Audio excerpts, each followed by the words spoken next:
This is Dark Hour Reads, where stories aren't just told, they're felt. In every word, a world. In every voice, a journey. Whether you seek adventure, wisdom, mystery, or escape, you'll find it here. So close the door, silence the noise, and step into the story. Subscribe now, and never miss a moment where imagination takes over. The Island of Doctor Moreau by H.G. Wells. Introduction. On February the 1st, 1887, the Lady Vane was lost by collision with a derelict when about the latitude 1 degree south and longitude 107 degrees west. On January the 5th, 1888, that is 11 months and 4 days after, my uncle, Edward Prendick, a private gentleman who certainly went aboard the Lady Vane at Callao, and who had been considered drowned, was picked up in latitude 5 degrees 3 minutes south and longitude 101 degrees west, in a small open boat of which the name was illegible, but which is supposed to have belonged to the missing schooner Ipecacuanha. He gave such a strange account of himself that he was supposed demented. Subsequently, he alleged that his mind was a blank from the moment of his escape from the Lady Vane. His case was discussed among psychologists at the time as a curious instance of the lapse of memory consequent upon physical and mental stress. The following narrative was found among his papers by the undersigned, his nephew and heir, but unaccompanied by any definite request for publication. The only island known to exist in the region in which my uncle was picked up is Noble's Isle, a small volcanic islet and uninhabited. It was visited in 1891 by H.M. Scorpion. A party of sailors then landed, but found nothing living thereon except certain curious white moths, some hogs and rabbits, and some rather peculiar rats. So that this narrative is without confirmation in its most essential particular.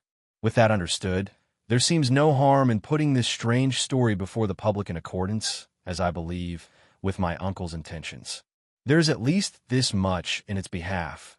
My uncle passed out of human knowledge about latitude 5 degrees south and longitude 105 degrees east, and reappeared in the same part of the ocean after a space of 11 months. In some way, he must have lived during the interval. And it seems that a schooner called the Ipecacuanha with a drunken captain, John Davies, did start from Africa with a puma and certain other animals aboard in January 1887. That the vessel was well known at several ports in the South Pacific, and that it finally disappeared from those seas, with a considerable amount of copper aboard, sailing to its unknown fate from Baina in December 1887, a date that tallies entirely with my uncle's story. Charles Edward Prendick, The Island of Doctor Moreau, the story written by Edward Prendick. In the dinghy of the Lady Vane.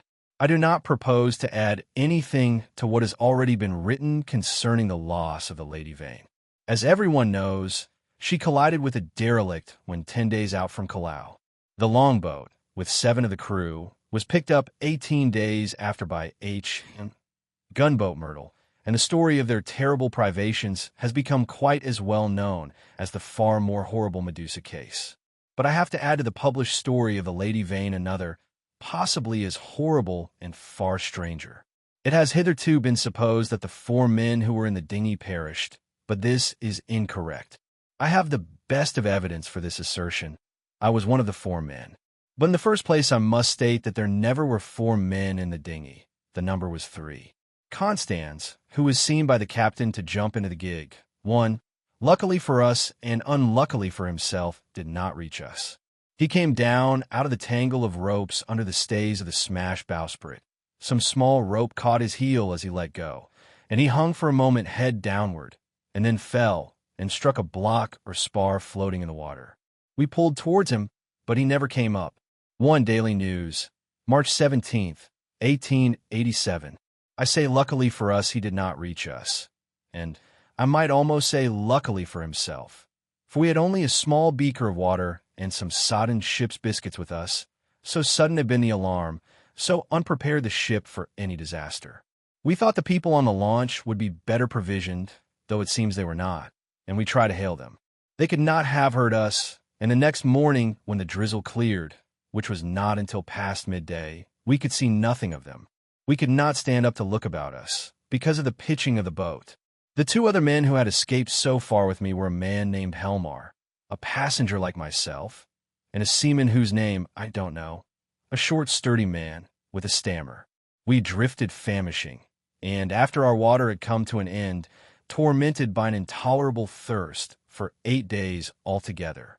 After the second day, the sea subsided slowly to a glassy calm. It is quite impossible for the ordinary reader to imagine those 8 days. He has not, luckily for himself, anything in his memory to imagine with. After the first day, we said little to one another, and lay in our places in the boat and stared at the horizon, or watched, with eyes that grew larger and more haggard every day, the misery and weakness gaining upon our companions. The sun became pitiless. The water ended on the 4th day, and we were already thinking strange things and saying them with our eyes. But it was, I think, the 6th before Helmar gave voice to the thing we had all been thinking. I remember our voices were dry and thin, so that we bent towards one another and spared our words. I stood out against it with all my might, was rather for scuttling the boat and perishing together among the sharks that followed us. But when Helmar said that if his proposal was accepted we should have drink, the sailor came round to him. I would not draw lots, however, and in the night the sailor whispered to Helmar again and again, and I sat in the bows with my clasp knife in my hand, though I doubt if I had the stuff in me to fight. And in the morning I agreed to Helmar's proposal, and we handed halfpence to find the odd man. The lot fell upon the sailor, but he was the strongest of us and would not abide by it, and attacked Helmar with his hands. They grappled together and almost stood up. I crawled along the boat to them, intending to help Helmar by grasping the sailor's leg. But the sailor stumbled with the swaying of the boat, and the two fell upon the gunwale and rolled overboard together. They sank like stones. I remember laughing at that and wondering why I laughed. The laugh caught me suddenly like a thing from without. I lay across one of the thwarts for I know not how long, thinking that if I had the strength I would drink seawater and madden myself to die quickly.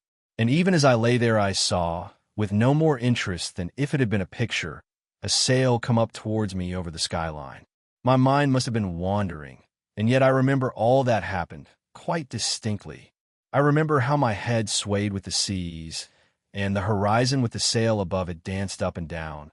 But I also remember as distinctly that I had a persuasion that I was dead, and that I thought what a jest it was that they should come too late by such a little to catch me in my body. For an endless period, as it seemed to me, I lay with my head on the thwart watching the schooner. She was a little ship, schooner rigged fore and aft, come up out of the sea. She kept tacking to and fro in a widening compass, for she was sailing dead into the wind.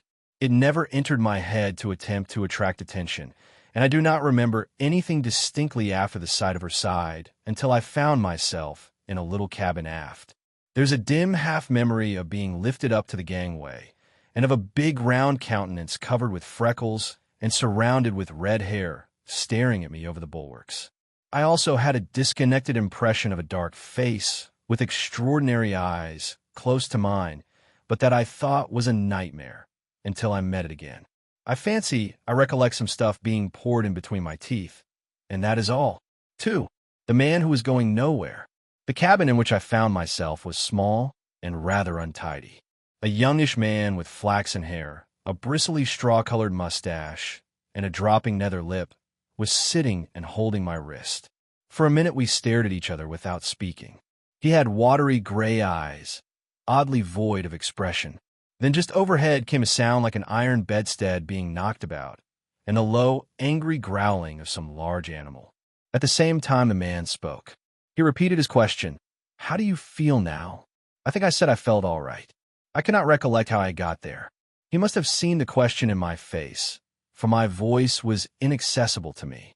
You were picked up in a boat, starving. The name on the boat was the Lady Vane, and there were spots of blood on the gunwale. At the same time my eye caught my hand, so thin that it looked like a dirty skin purse full of loose bones, and all the business of the boat came back to me. "Have some of this," said he, and gave me a dose of some scarlet stuff iced. It tasted like blood and made me feel stronger.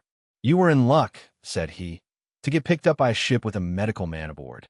He spoke with a slobbering articulation, with the ghost of a lisp. "What ship is this?" I said slowly, hoarse from my long silence. It's a little trader from Arica and Callao. I never asked where she came from in the beginning. Out of the land of born fools, I guess. I'm a passenger myself, from Arica. The silly ass who owns her. He's captain too, named Davies. He's lost his certificate, or something. You know the kind of man. Calls the thing the Ipecacuana, of all silly, infernal names. Though when there's much of a sea without any wind, she certainly acts according. Then the noise overhead began again, a snarling growl and the voice of a human being together. Then another voice, telling some heaven-forsaken idiot to desist. You were nearly dead, said my interlocutor. It was a very near thing, indeed. But I put some stuff into you now. Notice your arm sore? Injections. You've been insensible for nearly 30 hours. I thought slowly. I was distracted now by the yelping of a number of dogs. Am I eligible for solid food? I asked. Thanks to me, he said. Even now the mutton is boiling. Yes, I said with assurance. I could eat some mutton. But, said he with a momentary hesitation, you know I'm dying to hear of how you came to be alone in that boat. Damn that howling! I thought I detected a certain suspicion in his eyes. He suddenly left the cabin, and I heard him in violent controversy with someone who seemed to me to talk gibberish in response to him. The matter sounded as though it ended in blows, but in that I thought my ears were mistaken. Then he shouted at the dogs and returned to the cabin. Well, said he in the doorway, you were just beginning to tell me. I told him my name, Edward Prendick, and how I had taken to natural history as a relief from the dullness of my comfortable independence. He seemed interested in this. I've done some science myself. I did my biology at University College, getting out the ovary of the earthworm and the radula of the snail and all that. Lord, it's 10 years ago. But go on. Tell me about the boat. He was evidently satisfied with the frankness of my story, which I told in concise sentences enough, for I felt horribly weak. And when it was finished, he reverted at once to the topic of natural history and his own biological studies. He began to question me closely about Tottenham Court Road and Gower Street. Is Caplatzi still flourishing? What shop that was? He had evidently been a very ordinary medical student and drifted incontinently to the topic of the music halls. He told me some anecdotes. Left it all, he said, 10 years ago. How jolly it all used to be. But I made a young ass of myself. Played myself out before I was 21. I dare say it's all different now. But I must look up that ass of a cook and see what he's done to your mutton. The growling overhead was renewed, so suddenly and with so much savage anger that it startled me. What's that? I called after him, but the door had closed. He came back again with the boiled mutton, and I was so excited by the appetizing smell of it that I forgot the noise of the beast that had troubled me. After a day of alternate sleep and feeding, I was so far recovered as to be able to get from my bunk to the scuttle and see the green seas trying to keep pace with us. I judged the schooner was running before the wind. Montgomery, that was the name of the flaxen-haired man, came in again as I stood there, and I asked him for some clothes. He lent me some duck things of his own, for those I had worn in the boat had been thrown overboard. They were rather loose for me, for he was large and long in his limbs. He told me casually that the captain was 3 parts drunk in his own cabin. As I assumed the clothes, I began asking him some questions about the destination of the ship. He said the ship was bound to Hawaii, but that it had to land him first. Where? Said I. It's an island where I live. So far as I know, it hasn't got a name. He stared at me with his nether lip dropping and looked so willfully stupid of sudden that it came into my head that he desired to avoid my questions. I had the discretion to ask no more. 3. The strange face. We left the cabin and found a man at the companion obstructing our way. He was standing on the ladder with his back to us, peering over the combing of the hatchway. He was, I could see, a misshapen man, short, broad, and clumsy, with a crooked back, a hairy neck, and a head sunk between his shoulders. He was dressed in dark blue serge, and had peculiarly thick, coarse, black hair. I heard the unseen dogs growl furiously, and forthwith he ducked back, coming into contact with a hand I put out to fend him off from myself. He turned with animal swiftness. In some indefinable way, the black face thus flashed upon me, shocked me profoundly. It was a singularly deformed one. The facial part projected, forming something dimly suggestive of a muzzle, and the huge half-open mouth showed as big white teeth as I had ever seen in a human mouth. His eyes were bloodshot at the edges, with scarcely a rim of white round the hazel pupils. There was a curious glow of excitement in his face. "Confound you," said Montgomery. "Why the devil don't you get out of the way?" The black-faced man started aside without a word. I went on up the companion, staring at him instinctively as I did so. Montgomery stayed at the foot for a moment. "You have no business here, you know," he said in a deliberate tone. "Your place is forward." The black-faced man cowered. "They won't have me forward." He spoke slowly, with a queer, hoarse quality in his voice.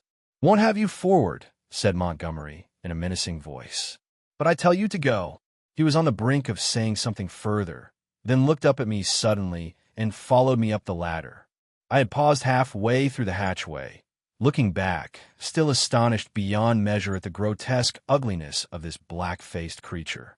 I had never beheld such a repulsive and extraordinary face before, and yet, if the contradiction is credible, I experienced at the same time an odd feeling that in some way I had already encountered exactly the features and gestures that now amazed me.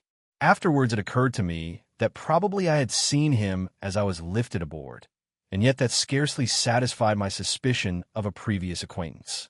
Yet how one could have set eyes on so singular a face and yet have forgotten the precise occasion, passed my imagination. Montgomery's movement to follow me released my attention, and I turned and looked about me at the flush deck of the little schooner. I was already half prepared by the sounds I had heard for what I saw. Certainly, I never beheld a deck so dirty. It was littered with scraps of carrot, shreds of green stuff, and indescribable filth. Fastened by chains to the mainmast were a number of grisly staghounds, who now began leaping and barking at me, and by the mizzen a huge puma was cramped in a little iron cage, far too small even to give it turning room. Farther under the starboard bulwark were some big hutches containing a number of rabbits, and a solitary llama was squeezed in a mere box of a cage forward. The dogs were muzzled by leather straps. The only human being on deck was a gaunt and silent sailor at the wheel. The patched and dirty spankers were tense before the wind, and up aloft the little ship seemed carrying every sail she had. The sky was clear, the sun midway down the western sky. Long waves, capped by the breeze with froth, were running with us. We went past the steersman to the taffrail, and saw the water come foaming under the stern and the bubbles go dancing and vanishing in her wake. I turned and surveyed the unsavory length of the ship. "Is this an ocean menagerie?" said I. "Looks like it," said Montgomery. "What are these beasts for? Merchandise? Curios? Does the captain think he's going to sell them somewhere in the South Seas?" "It looks like it, doesn't it?" said Montgomery, and turned towards the wake again. Suddenly we heard a yelp and a volley of furious blasphemy from the companion hatchway, and the deformed man with the black face came up hurriedly. He was immediately followed by a heavy red-haired man in a white cap. At the sight of the former, the staghounds, who had all tired of barking at me by this time, became furiously excited, howling and leaping against their chains. The black hesitated before them, and this gave the red-haired man time to come up with him and deliver a tremendous blow between the shoulder blades. The poor devil went down like a felled ox and rolled in the dirt among the furiously excited dogs. It was lucky for him that they were muzzled. The red-haired man gave a yawp of exultation and stood staggering, and as it seemed to me in serious danger of either going backwards down the companion hatchway or forwards upon his victim. So soon as the second man had appeared, Montgomery had started forward. "Steady on there," he cried, in a tone of remonstrance. A couple of sailors appeared on the forecastle. The black-faced man, howling in a singular voice, rolled about under the feet of the dogs. No one attempted to help him. The brutes did their best to worry him, butting their muzzles at him. There was a quick dance of their lithe, gray-figured bodies over the clumsy, prostrate figure. The sailors forward shouted, as though it was admirable sport. Montgomery gave an angry exclamation and went striding down the deck, and I followed him. The black-faced man scrambled up and staggered forward, going and leaning over the bulwark by the main shrouds, where he remained, panting and glaring over his shoulder at the dogs. The red-haired man laughed a satisfied laugh. "Look here, Captain," said Montgomery, with his lisp a little accentuated, gripping the elbows of the red-haired man. "This won't do." I stood behind Montgomery. The captain came half round and regarded him with the dull and solemn eyes of a drunken man. "Well, won't do," he said, and added, after looking sleepily into Montgomery's face for a minute, "Blasted sawbones." With a sudden movement, he shook his arms free, and after 2 ineffectual attempts, stuck his freckled fists into his side pockets. "That man's a passenger," said Montgomery. "I'd advise you to keep your hands off him." "Go to hell," said the captain loudly. He suddenly turned and staggered towards the side. "Do what I like on my own ship," he said. I think Montgomery might have left him then, seeing the brute was drunk, but he only turned a shade paler and followed the captain to the bulwarks. "Look you here, Captain," he said, "that man of mine is not to be ill-treated. He has been hazed ever since he came aboard." For a minute, alcoholic fumes kept the captain speechless. "Blasted sawbones" was all he considered necessary. I could see that Montgomery had one of those slow, pertinacious tempers that will warm day after day to a white heat and never again cool to forgiveness. And I saw, too, that this quarrel had been some time growing. "The man's drunk," said I, perhaps officiously. "You'll do no good." Montgomery gave an ugly twist to his dropping lip. "He's always drunk.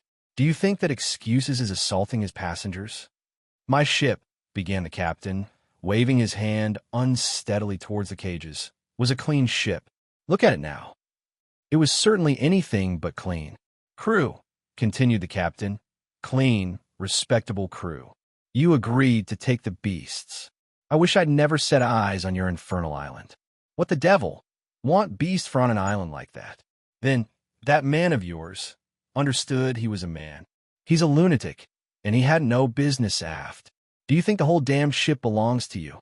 Your sailors began to haze the poor devil as soon as he came aboard.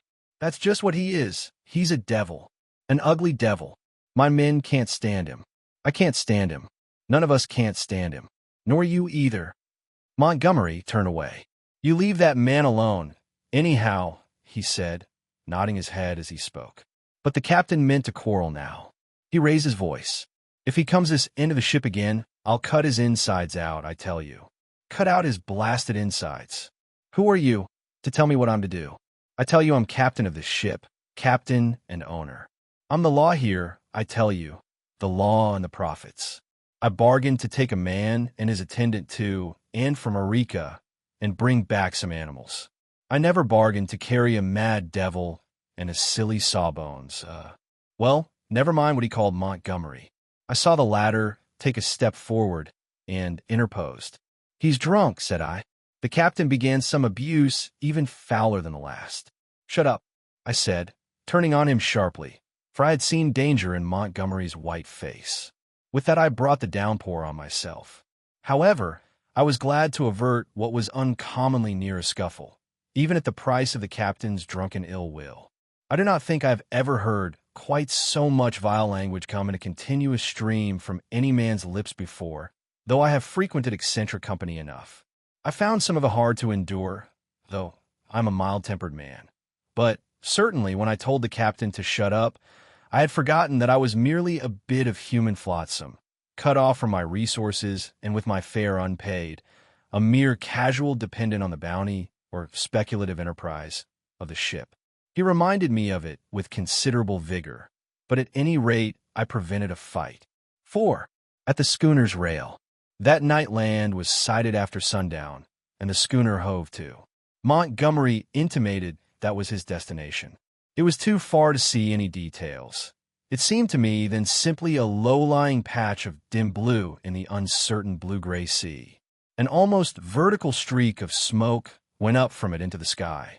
The captain was not on deck when it was sighted. After he had vented his wrath on me, he had staggered below, and I understand he went asleep on the floor of his own cabin. The mate practically assumed the command. He was the gaunt, taciturn individual we had seen at the wheel. Apparently, he was in an evil temper with Montgomery.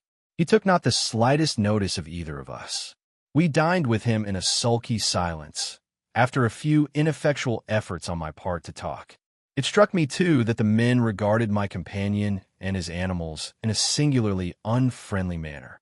I found Montgomery very reticent about his purpose with these creatures and about his destination, and though I was sensible of a growing curiosity as to both, I did not press him. We remained talking on the quarter deck until the sky was thick with stars. Except for an occasional sound in the yellow-lit forecastle and a movement of the animals now and then, the night was very still. The puma lay crouched together, watching us with shining eyes, a black heap in the corner of its cage. Montgomery produced some cigars. He talked to me of London in a tone of half-painful reminiscence, asking all kinds of questions about changes that had taken place. He spoke like a man who had loved his life there and had been suddenly and irrevocably cut off from it. I gossiped as well as I could of this and that. All the time, the strangeness of him was shaping itself in my mind, and as I talked, I peered at his odd, pallid face in the dim light of the binnacle lantern behind me. Then I looked out at the darkling sea, where in the dimness his little island was hidden. This man, it seemed to me, had come out of immensity merely to save my life. Tomorrow he would drop over the side and vanish again out of my existence. Even had it been under commonplace circumstances, it would have made me a trifle thoughtful. But in the first place was the singularity of an educated man living on this unknown little island, and coupled with that the extraordinary nature of his luggage. I found myself repeating the captain's question. What did he want with the beasts? Why, too? Had he pretended they were not his when I had remarked about them at first?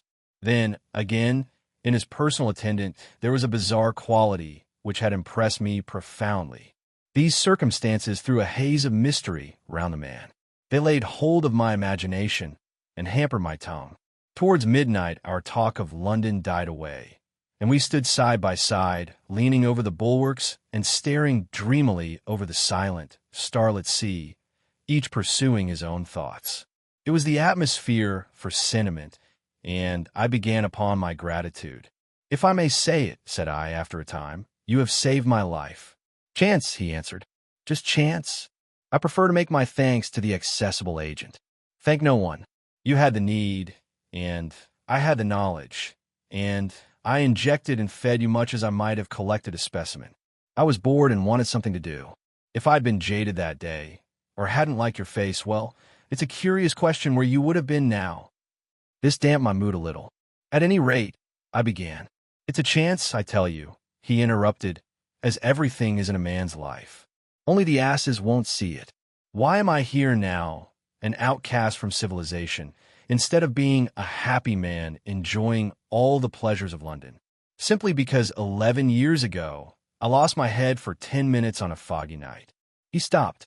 "Yes," said I, "that's all." We relapsed into silence. Presently he laughed. "There's something in this starlight that loosens one's tongue. I'm an ass, and yet somehow I would like to tell you. Whatever you tell me, you may rely upon my keeping to myself, if that's it." He was on the point of beginning, and then shook his head doubtfully. "Don't," said I. "It is all the same to me. After all, it is better to keep your secret. There's nothing gained but a little relief if I respect your confidence. If I don't, well..." He grunted undecidedly. I felt I had him at a disadvantage, had caught him in the mood of indiscretion. And to tell the truth, I was not curious to learn what might have driven a young medical student out of London. I have imagination. I shrugged my shoulders and turned away. Over the taffrail leant a silent black figure, watching the stars. It was Montgomery's strange attendant. It looked over its shoulder quickly with my movement, then looked away again. It may seem a little thing to you, perhaps, but it came like a sudden blow to me. The only light near us was a lantern at the wheel. The creature's face was turned for one brief instant out of the dimness of the stern towards this illumination, and I saw that the eyes that glanced at me shone with a pale green light. I did not know then that a reddish luminosity, at least, is not uncommon in human eyes. The thing came to me as stark inhumanity. That black figure with its eyes of fire struck down through all my adult thoughts and feelings, and for a moment the forgotten horrors of childhood came back to my mind. Then the effect passed as it had come. An uncouth black figure of a man, a figure of no particular import, hung over the taffrail against the starlight, and I found Montgomery was speaking to me. "I'm thinking of turning in then," said he, "if you've had enough of this." I answered him incongruously. We went below, and he wished me good night at the door of my cabin. That night, I had some very unpleasant dreams. The waning moon rose late. Its light struck a ghostly white beam across my cabin and made an ominous shape on the planking by my bunk. Then the staghounds woke and began howling and baying, so that I dreamt fitfully and scarcely slept until the approach of dawn. The man who had nowhere to go. In the early morning, it was the second morning after my recovery, and I believe the fourth after I was picked up, I awoke through an avenue of tumultuous dreams, dreams of guns and howling mobs, and became sensible of a horse shouting above me. I rubbed my eyes and lay listening to the noise, doubtful for a little while of my whereabouts. Then came a sudden pattering of bare feet, the sound of heavy objects being thrown about, a violent creaking and the rattling of chains. I heard the swish of the water as the ship was suddenly brought round, and a foamy yellow-green wave flew across the little round window and left it streaming. I jumped into my clothes and went on deck. As I came up the ladder, I saw against the flushed sky, for the sun was just rising, the broad back and red hair of the captain, and over his shoulder the puma spinning from a tackle rigged on to the mizzen spanker boom. The poor brute seemed horribly scared, and crouched in the bottom of its little cage. "Overboard with M," bawled the captain. "Overboard with M. We'll have a clean ship soon of the whole Island of M." He stood in my way, so that I had perforce to tap his shoulder to come on deck. He came round with a start, and staggered back a few paces to stare at me. It needed no expert eye to tell that the man was still drunk. "Hello," said he, stupidly, and then with a light coming in his eyes, "Why, it's Mr. Prendick," said I. "Prendick be damned," said he. "Shut up, that's your name. Mr. Shut up." It was no good answering the brute, but I certainly did not expect his next move. He held out his hand to the gangway by which Montgomery stood talking to a massive gray-haired man in dirty blue flannels, who had apparently just come aboard. "That way, Mr. Blasted Shut Up. That way," roared the captain. Montgomery and his companion turned as he spoke. "What do you mean?" I said. "That way, Mr. Blasted Shut Up. That's what I mean. Overboard, Mr. Shut Up, and sharp. We're cleaning the ship out, cleaning the whole blessed ship out, and overboard you go." I stared at him dumbfounded. Then it occurred to me that it was exactly the thing I wanted. The lost prospect of a journey as sole passenger with this quarrelsome sot was not one to mourn over. I turned towards Montgomery. "Can't have you," said Montgomery's companion, concisely. "You can't have me," said I aghast. He had the squarest and most resolute face I ever set eyes upon. "Look here," I began, turning to the captain. "Overboard," said the captain. "This ship ain't for beasts and cannibals and worse than beasts anymore. Overboard you go, Mr. Shut Up. If they can't have you, you goes overboard. But anyhow you go with your friends. I've done with this blessed island for evermore. Amen. I've had enough of it." "But, Montgomery," I appealed. He distorted his lower lip and nodded his head hopelessly at the gray-haired man beside him to indicate his powerlessness to help me. "I'll see to you presently," said the captain. Then began a curious three-cornered altercation. Alternately, I appealed to one and another of the three men, first to the gray-haired man to let me land, and then to the drunken captain to keep me aboard. I even bawled entreaties to the sailors. Montgomery said never a word, only shook his head. "You're going overboard, I tell you," was the captain's refrain. "Law be damned. I'm king here." At last, I must confess my voice suddenly broke in the middle of a vigorous threat. I felt a gust of hysterical petulance, and went aft and stared dismally at nothing. Meanwhile, the sailors progressed rapidly with the task of unshipping the packages and caged animals. A large launch, with 2 standing lugs, lay under the lee of the schooner, and into this the strange assortment of goods were swung. I did not then see the hands from the island that were receiving the packages, for the hull of the launch was hidden from me by the side of the schooner. Neither Montgomery nor his companion took the slightest notice of me, but busied themselves in assisting and directing the 4 or 5 sailors who were unloading the goods. The captain went forward, interfering rather than assisting. I was alternately despairful and desperate. Once or twice, as I stood waiting there for things to accomplish themselves, I could not resist an impulse to laugh at my miserable quandary. I felt all the wretcheder for the lack of breakfast. Hunger and a lack of blood corpuscles take all the manhood from a man. I perceived pretty clearly that I had not the stamina either to resist what the captain chose to do to expel me, or to force myself upon Montgomery and his companion. So I waited passively upon fate, and the work of transferring Montgomery's possessions to the launch went on as if I did not exist. Presently that work was finished, and then came a struggle. I was hauled, resisting weakly enough, to the gangway.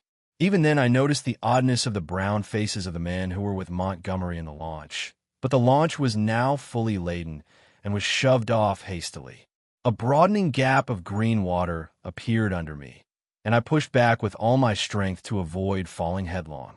The hands in the launch shouted derisively, and I heard Montgomery curse at them. And then the captain, the mate, and one of the seamen helping him ran me aft towards the stern. The dinghy of the Lady Vane had been towing behind. It was half full of water, had no oars, and was quite unvictualled. I refused to go aboard her, and flung myself full length on the deck. In the end, they swung me into her by a rope, for they had no stern ladder, and then they cut me adrift. I drifted slowly from the schooner. In a kind of stupor, I watched all hands take to the rigging, and slowly but surely she came round to the wind. The sails fluttered, and then bellied out as the wind came into them. I stared at her weather-beaten side, heeling steeply towards me, and then she passed out of my range of view. I did not turn my head to follow her. At first I could scarcely believe what had happened. I crouched in the bottom of the dinghy, stunned, and staring blankly at the vacant, oily sea. Then I realized that I was in that little hell of mine again, now half swamped. And looking back over the gunwale, I saw the schooner standing away from me, with the red-haired captain mocking at me over the taffrail, and turning towards the island saw the launch growing smaller as she approached the beach. Abruptly, the cruelty of this desertion became clear to me. I had no means of reaching the land unless I should chance to drift there. I was still weak, you must remember, from my exposure in the boat. I was empty and very faint, or I should have had more heart. But as it was, I suddenly began to sob and weep, as I had never done since I was a little child. The tears ran down my face. In a passion of despair, I struck with my fists at the water in the bottom of the boat, and kicked savagely at the gunwale. I prayed aloud for God to let me die. 6. The evil-looking boatman. But the islanders, seeing that I was really adrift, took pity on me. I drifted very slowly to the eastward, approaching the island slantingly, and presently I saw, with hysterical relief, the launch come round and return towards me. She was heavily laden, and I could make out, as she drew nearer, Montgomery's white-haired, broad-shouldered companion sitting cramped up with the dogs and several packing cases in the stern sheets. This individual stared fixedly at me without moving or speaking. The black-faced cripple was glaring at me as fixedly in the bows near the Puma. There were 3 other men besides, 3 strange, brutish-looking fellows at whom the staghounds were snarling savagely. Montgomery, who was steering, brought the boat by me, and rising, caught and fastened my painter to the tiller to tow me, for there was no room aboard. I had recovered from my hysterical phase by this time, and answered his hail, as he approached, bravely enough. I told him the dinghy was nearly swamped, and he reached me a piggin. I was jerked back as the rope tightened between the boats. For some time I was busy bailing. It was not until I had got the water under, for the water in the dinghy had been shipped, the boat was perfectly sound, that I had leisure to look at the people on the launch again. The white-haired man, I found, was still regarding me steadfastly, but with an expression, as I now fancied, of some perplexity. When my eyes met his, he looked down at the staghound that sat between his knees. He was a powerfully built man, as I have said, with a fine forehead and rather heavy features. But his eyes had that odd drooping of the skin above the lids which often comes with advancing years, and the fall of his heavy mouth at the corners gave him an expression of pugnacious resolution. He talked to Montgomery in a tone too low for me to hear. From him my eyes traveled to his 3 men, and a strange crew they were. I saw only their faces, yet there was something in their faces, I knew not what, that gave me a queer spasm of disgust. I looked steadily at them, and the impression did not pass, though I failed to see what had occasioned it.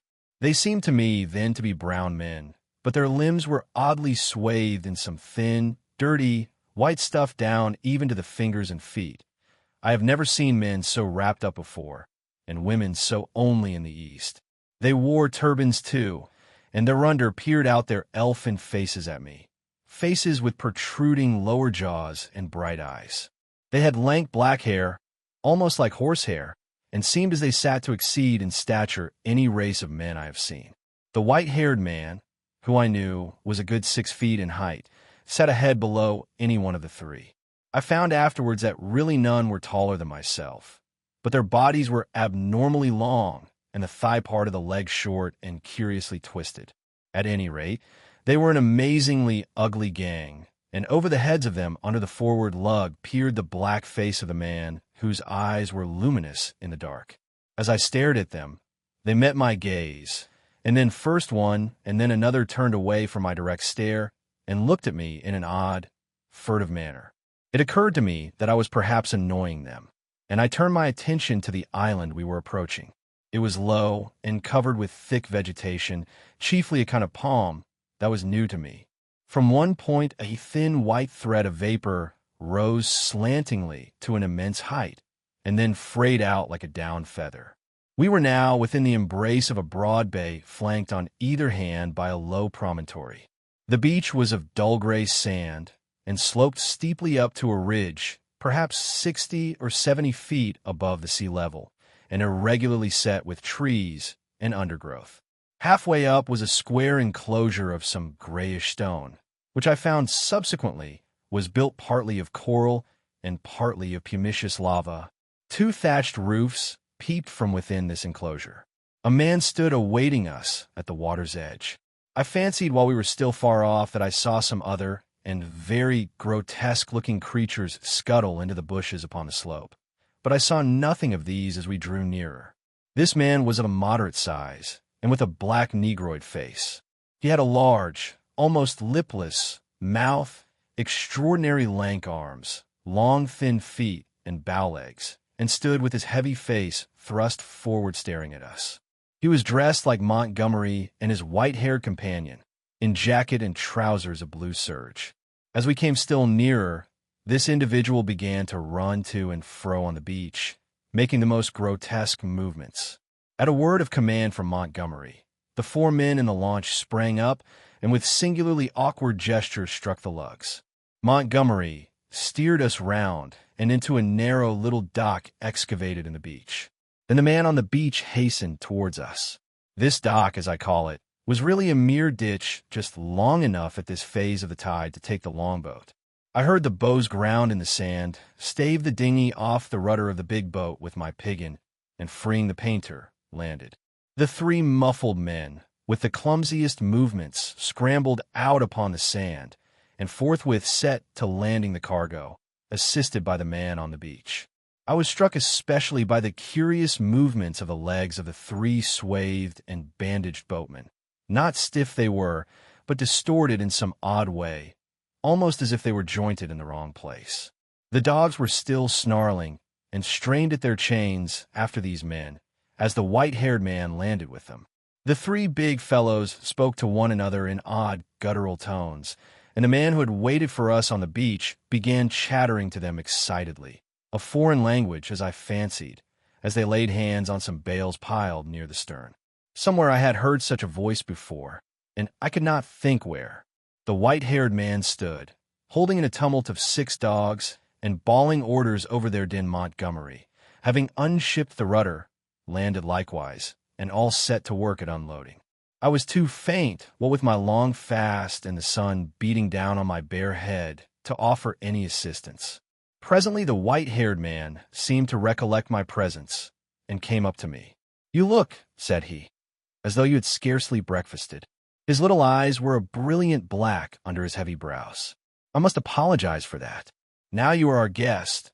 We must make you comfortable, though you are uninvited, you know. He looked keenly into my face. Montgomery says you are an educated man. Mr. Prendick says you know something of science. May I ask what that signifies? I told him I'd spent some years at the Royal College of Science and had done some researches in biology under Huxley. He raised his eyebrows slightly at that. That alters the case a little, Mr. Prendick, he said, with a trifle more respect in his manner. As it happens, we are biologists here. This is a biological station of a sort. His eye rested on the men in white who were busily hauling the puma on rollers towards the walled yard. I and Montgomery, at least, he added. Then, when you will be able to get away, I can't say. We're off the track to anywhere. We see a ship once in a 12-month or so. He left me abruptly and went up the beach past this group and I think entered the enclosure. The other two men were with Montgomery, erecting a pile of smaller packages on a low-wheeled truck. The llama was still on the launch with the rabbit hutches. The staghounds were still lashed to the thwarts. The pile of things completed, all three men laid hold of the truck and began shoving the ton weight or so upon it after the puma. Presently Montgomery left them and, coming back to me, held out his hand. I'm glad, said he, for my own part. That captain was a silly ass. He'd have made things lively for you. It was you, said I, that saved me again. That depends. You'll find this island an infernally rum place, I promise you. I'd watch my goings carefully if I were you. He hesitated and seemed to alter his mind about what was on his lips. I wish you'd help me with these rabbits, he said. His procedure with the rabbits was singular. I waded in with him and helped him lug one of the hutches ashore. No sooner was that done than he opened the door of it and, tilting the thing on one end, turned its living contents out on the ground. They fell in a struggling heap, one on the top of the other. He clapped his hands, and forthwith they went off with that hopping run of theirs, 15 or 20 of them, I should think, up the beach. Increase and multiply, my friends, said Montgomery. Replenish the island. Hitherto, we've had a certain lack of meat here. As I watched them disappearing, the white-haired man returned with a brandy flask and some biscuits. Something to go on with, Prendick, said he, in a far more familiar tone than before. I made no ado, but set to work on the biscuits at once, while the white-haired man helped Montgomery to release about a score more of the rabbits. 3 big hutches, however, went up to the house with the puma.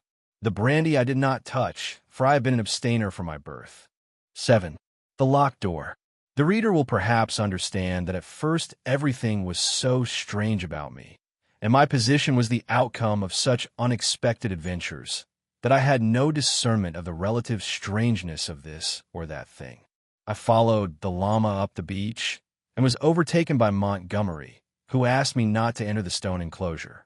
I noticed then that the puma in its cage and the pile of packages had been placed outside the entrance to this quadrangle.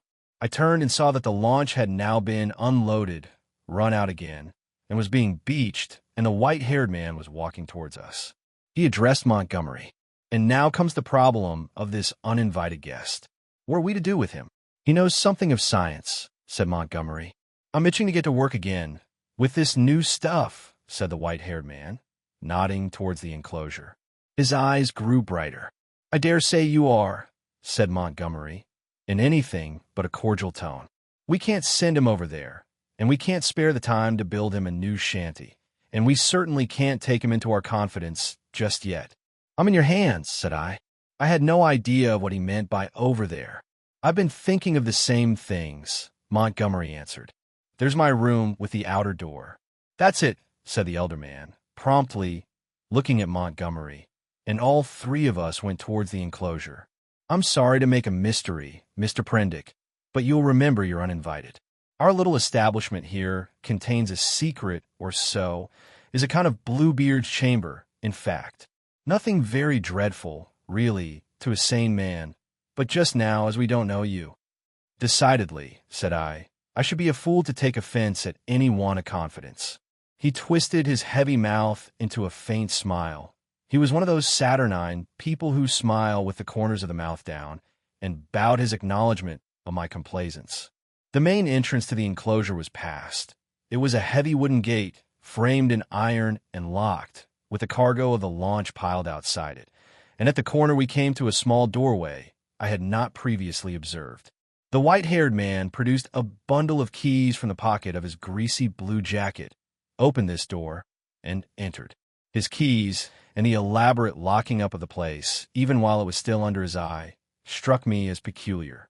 I followed him, and found myself in a small apartment, plainly but not uncomfortably furnished, and with its inner door, which was slightly ajar, opening into a paved courtyard. This inner door Montgomery at once closed. A hammock was slung across the darker corner of the room, and a small, unglazed window, defended by an iron bar, looked out towards the sea. This, the white-haired man told me, was to be my apartment, and the inner door, which for fear of accidents he said he would lock on the other side, was my limit inward. He called my attention to a convenient deck chair before the window, and to an array of old books. Chiefly, I found surgical works and editions of the Latin and Greek classics, languages I cannot read with any comfort, on a shelf near the hammock. He left the room by the outer door, as if to avoid opening the inner one again. "We usually have our meals in here," said Montgomery, and then, as if in doubt, went out after the other. "Moreau," I heard him call, and for the moment I do not think I noticed. Then as I handled the books on the shelf, it came up in consciousness. Where had I heard the name of Moreau before? I sat down before the window, took out the biscuits that still remained to me, and ate them with an excellent appetite. Moreau. Through the window, I saw one of those unaccountable men in white, lugging a packing case along the beach. Presently the window frame hid him. Then I heard a key inserted and turned in the lock behind me. After a little, while I heard through the locked door the noise of the staghounds that had now been brought up from the beach. They were not barking, but sniffing and growling in a curious fashion. I could hear the rapid patter of their feet and Montgomery's voice soothing them. I was very much impressed by the elaborate secrecy of these two men regarding the contents of the place. And for some time I was thinking of that, and of the unaccountable familiarity of the name of Moreau. But so odd is the human memory that I could not then recall that well-known name in its proper connection. From that my thoughts went to the indefinable queerness of the deformed man on the beach. I never saw such a gait, such odd motions as he pulled at the box. I recalled that none of these men had spoken to me, though most of them I had found looking at me at one time or another in a peculiarly furtive manner, quite unlike the frank stare of your unsophisticated savage. Indeed, they had all seemed remarkably taciturn, and when they did speak, endowed with very uncanny voices. What was wrong with them? Then I recalled the eyes of Montgomery's ungainly attendant. Just as I was thinking of him, he came in. He was now dressed in white, and carried a little tray with some coffee and boiled vegetables thereon. I could hardly repress a shuddering recoil as he came, bending amiably, and placed the tray before me on the table. Then astonishment paralyzed me. Under his stringy black locks, I saw his ear. It jumped upon me, suddenly close to my face. The man had pointed ears, covered with a fine brown fur. "Your breakfast, sir?" he said. I stared at his face without attempting to answer him. He turned and went towards the door, regarding me oddly over his shoulder. I followed him out with my eyes, and, as I did so, by some odd trick of unconscious cerebration, there came surging into my head the phrase, "The Moreau Hollows." Was it? The Moreau? It sent my memory back 10 years. The Moreau horrors. The phrase drifted loose in my mind for a moment, and then I saw it in red lettering on a little buff-colored pamphlet, to read, which made one shiver and creep. Then I remembered distinctly all about it. That long-forgotten pamphlet came back with startling vividness to my mind. I had been a mere lad then, and Moreau was, I suppose, about 50, a prominent and masterful physiologist, well known in scientific circles for his extraordinary imagination and his brutal directness in discussion. Was this the same Moreau? He had published some very astonishing facts in connection with the transfusion of blood, and in addition was known to be doing valuable work on morbid growths. Then suddenly his career was closed. He had to leave England. A journalist obtained access to his laboratory in the capacity of laboratory assistant, with the deliberate intention of making sensational exposures, and by the help of a shocking accident, if it was an accident, his gruesome pamphlet became notorious. On the day of its publication, a wretched dog, flayed and otherwise mutilated, escaped from Moreau's house. It was in the silly season, and a prominent editor, a cousin of the temporary laboratory assistant, appealed to the conscience of the nation. It was not the first time that conscience has turned against the methods of research. The doctor was simply howled out of the country. It may be that he deserved to be, but I still think that the tepid support of his fellow investigators and his desertion by the great body of scientific workers was a shameful thing. Yet some of his experiments, by the journalist's account, were wantonly cruel. He might perhaps have purchased his social peace by abandoning his investigations, but he apparently preferred the latter, as most men would have once fallen under the overmastering spell of research. He was unmarried, and had indeed nothing but his own interest to consider. I felt convinced that this must be the same man. Everything pointed to it. It dawned upon me to what end the puma and the other animals, which had now been brought with other luggage into the enclosure behind the house, were destined. And a curious faint odor, the halitus of something familiar, an odor that had been the background of my consciousness hitherto, suddenly came forward into the forefront of my thoughts. It was the antiseptic odor of the dissecting room. I heard the puma growling through the wall, and one of the dogs yelped as though it had been struck.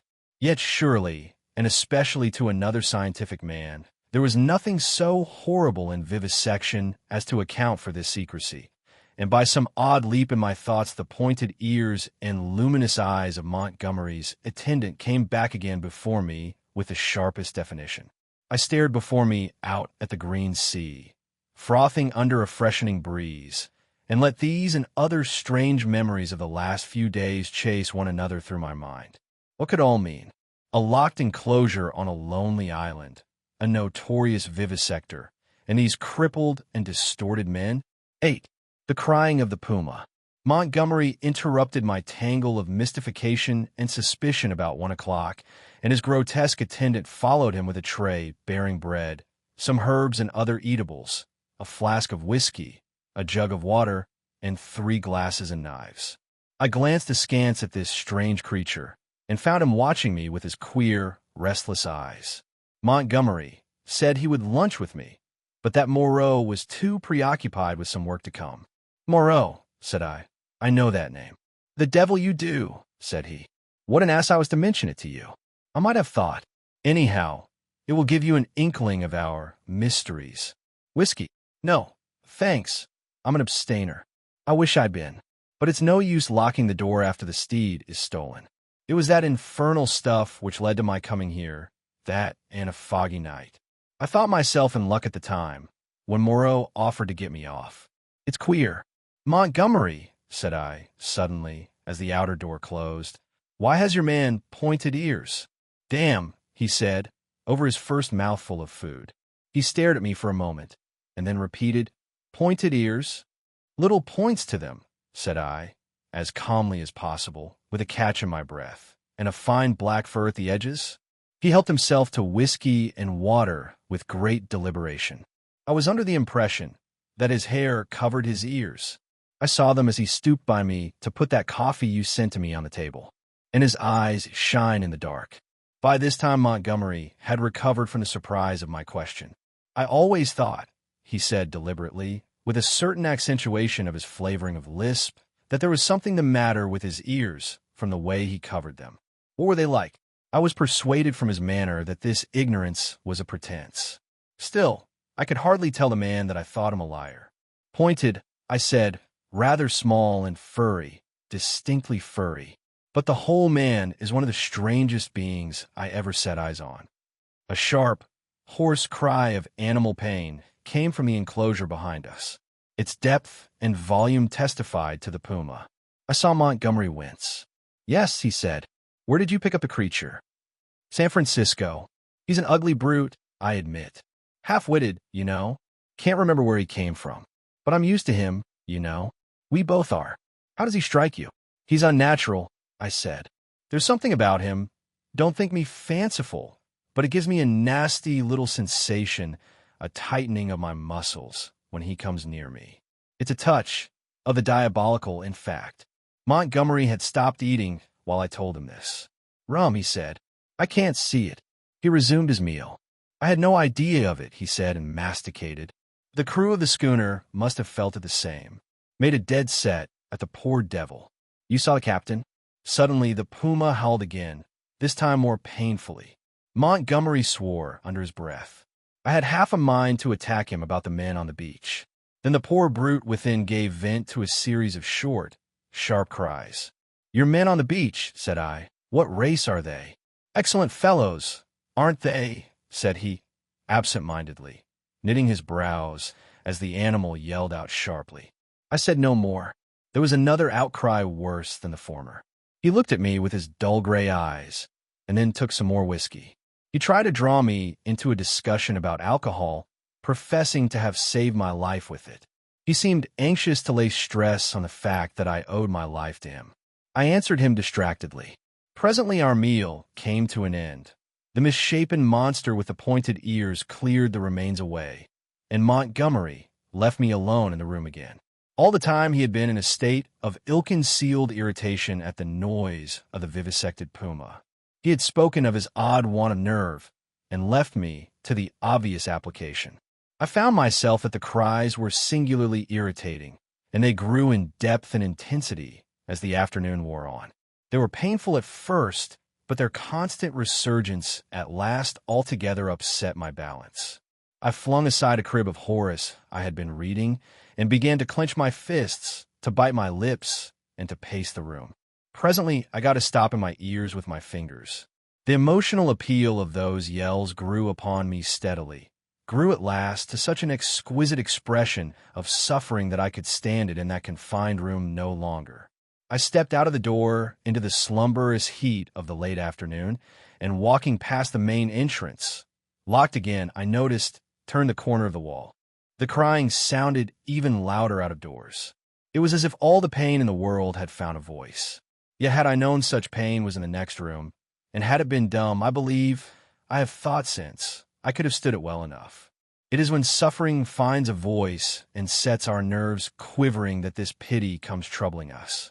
But in spite of the brilliant sunlight and the green fans of the trees waving in the soothing sea breeze, the world was a confusion, blurred with drifting black and red phantasms, until I was out of earshot of the house in the checkered wall.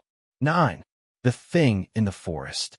I strode through the undergrowth that clothed the ridge behind the house, scarcely heeding whither I went, passed on through the shadow of a thick cluster of straight-stemmed trees beyond it, and so presently found myself some way on the other side of the ridge and descending toward a streamlet that ran through a narrow valley. I paused and listened. The distance I had come, where the intervening masses of thicket deadened any sound that might be coming from the enclosure. The air was still. Then with a rustle a rabbit emerged and went scampering up the slope before me. I hesitated and sat down in the edge of the shade. The place was a pleasant one.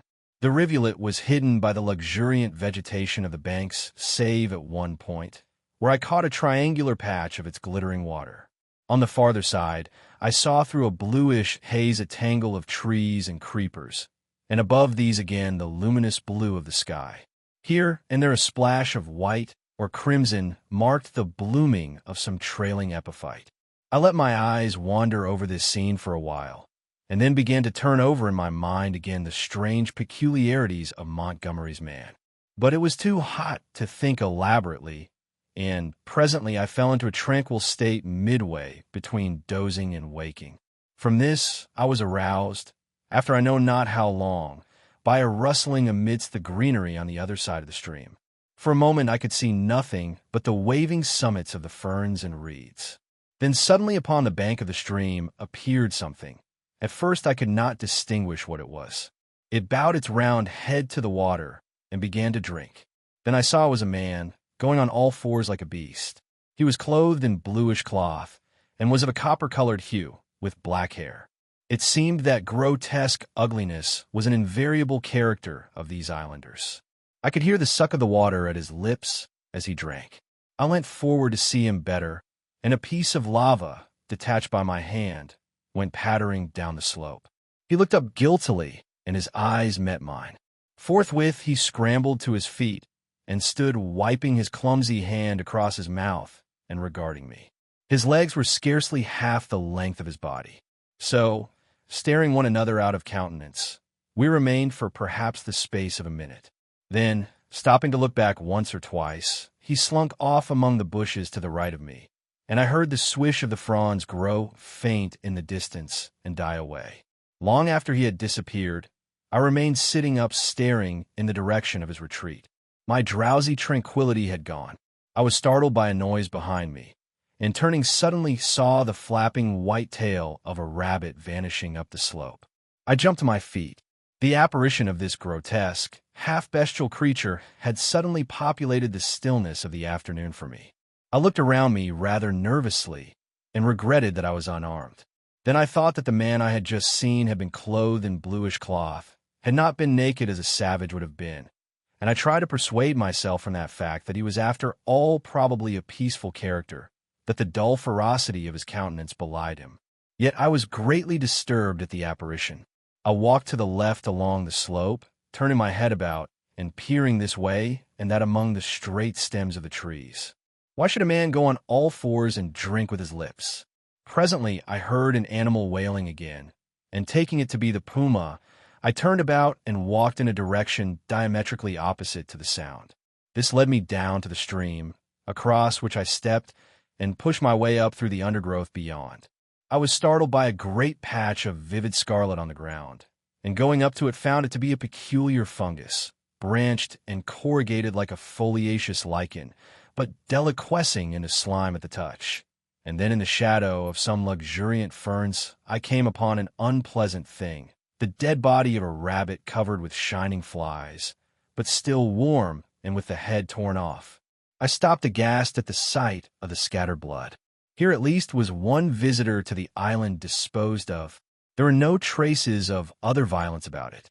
It looked as though it had been suddenly snatched up and killed, and as I stared at the little furry body came the difficulty of how the thing had been done. The vague dread that had been in my mind since I had seen the inhuman face of the man at the stream grew distincter as I stood there. I began to realize the hardihood of my expedition among these unknown people. The thicket about me became altered to my imagination. Every shadow became something more than a shadow, became an ambush. Every rustle became a threat. Invisible things seemed watching me. I resolved to go back to the enclosure on the beach. I suddenly turned away and thrust myself violently, possibly even frantically, through the bushes, anxious to get a clear space about me again. I stopped just in time to prevent myself emerging upon an open space. It was a kind of glade in the forest, made by a fall. Seedlings were already starting up to struggle for the vacant space, and beyond, the dense growth of stems and twining vines and splashes of fungus and flowers closed in again. Before me, squatting together upon the fungoid ruins of a huge fallen tree, and still unaware of my approach, were three grotesque human figures. One was evidently a female, the other two were men. They were naked, save for swathings of scarlet cloth about the middle, and their skins were of a dull, pinkish drab color, such as I had seen in no savages before. They had fat, heavy, chinless faces, retreating foreheads, and a scant bristly hair upon their heads. I never saw such bestial-looking creatures.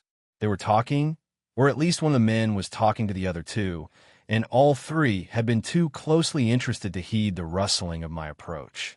They swayed their heads and shoulders from side to side. The speaker's words came thick and sloppy, and though I could hear them distinctly, I could not distinguish what he said. He seemed to me to be reciting some complicated gibberish. Presently his articulation became shriller, and spreading his hands he rose to his feet.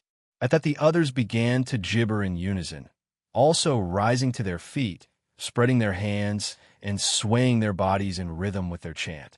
I noticed then the abnormal shortness of their legs and their lank, clumsy feet.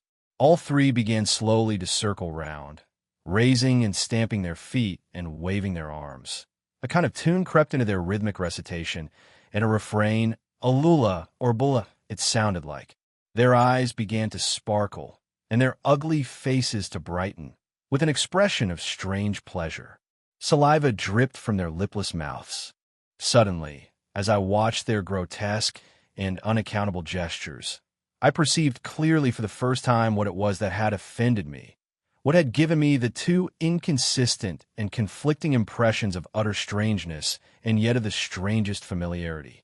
The three creatures engaged in this mysterious rite were human in shape, and yet human beings with the strangest air about them of some familiar animal. Each of these creatures, despite its human form, its rag of clothing, and the rough humanity of its bodily form, had woven into it, into its movements, into the expression of its countenance, into its whole presence, some now irresistible suggestion of a hog, a swinish taint, the unmistakable mark of the beast.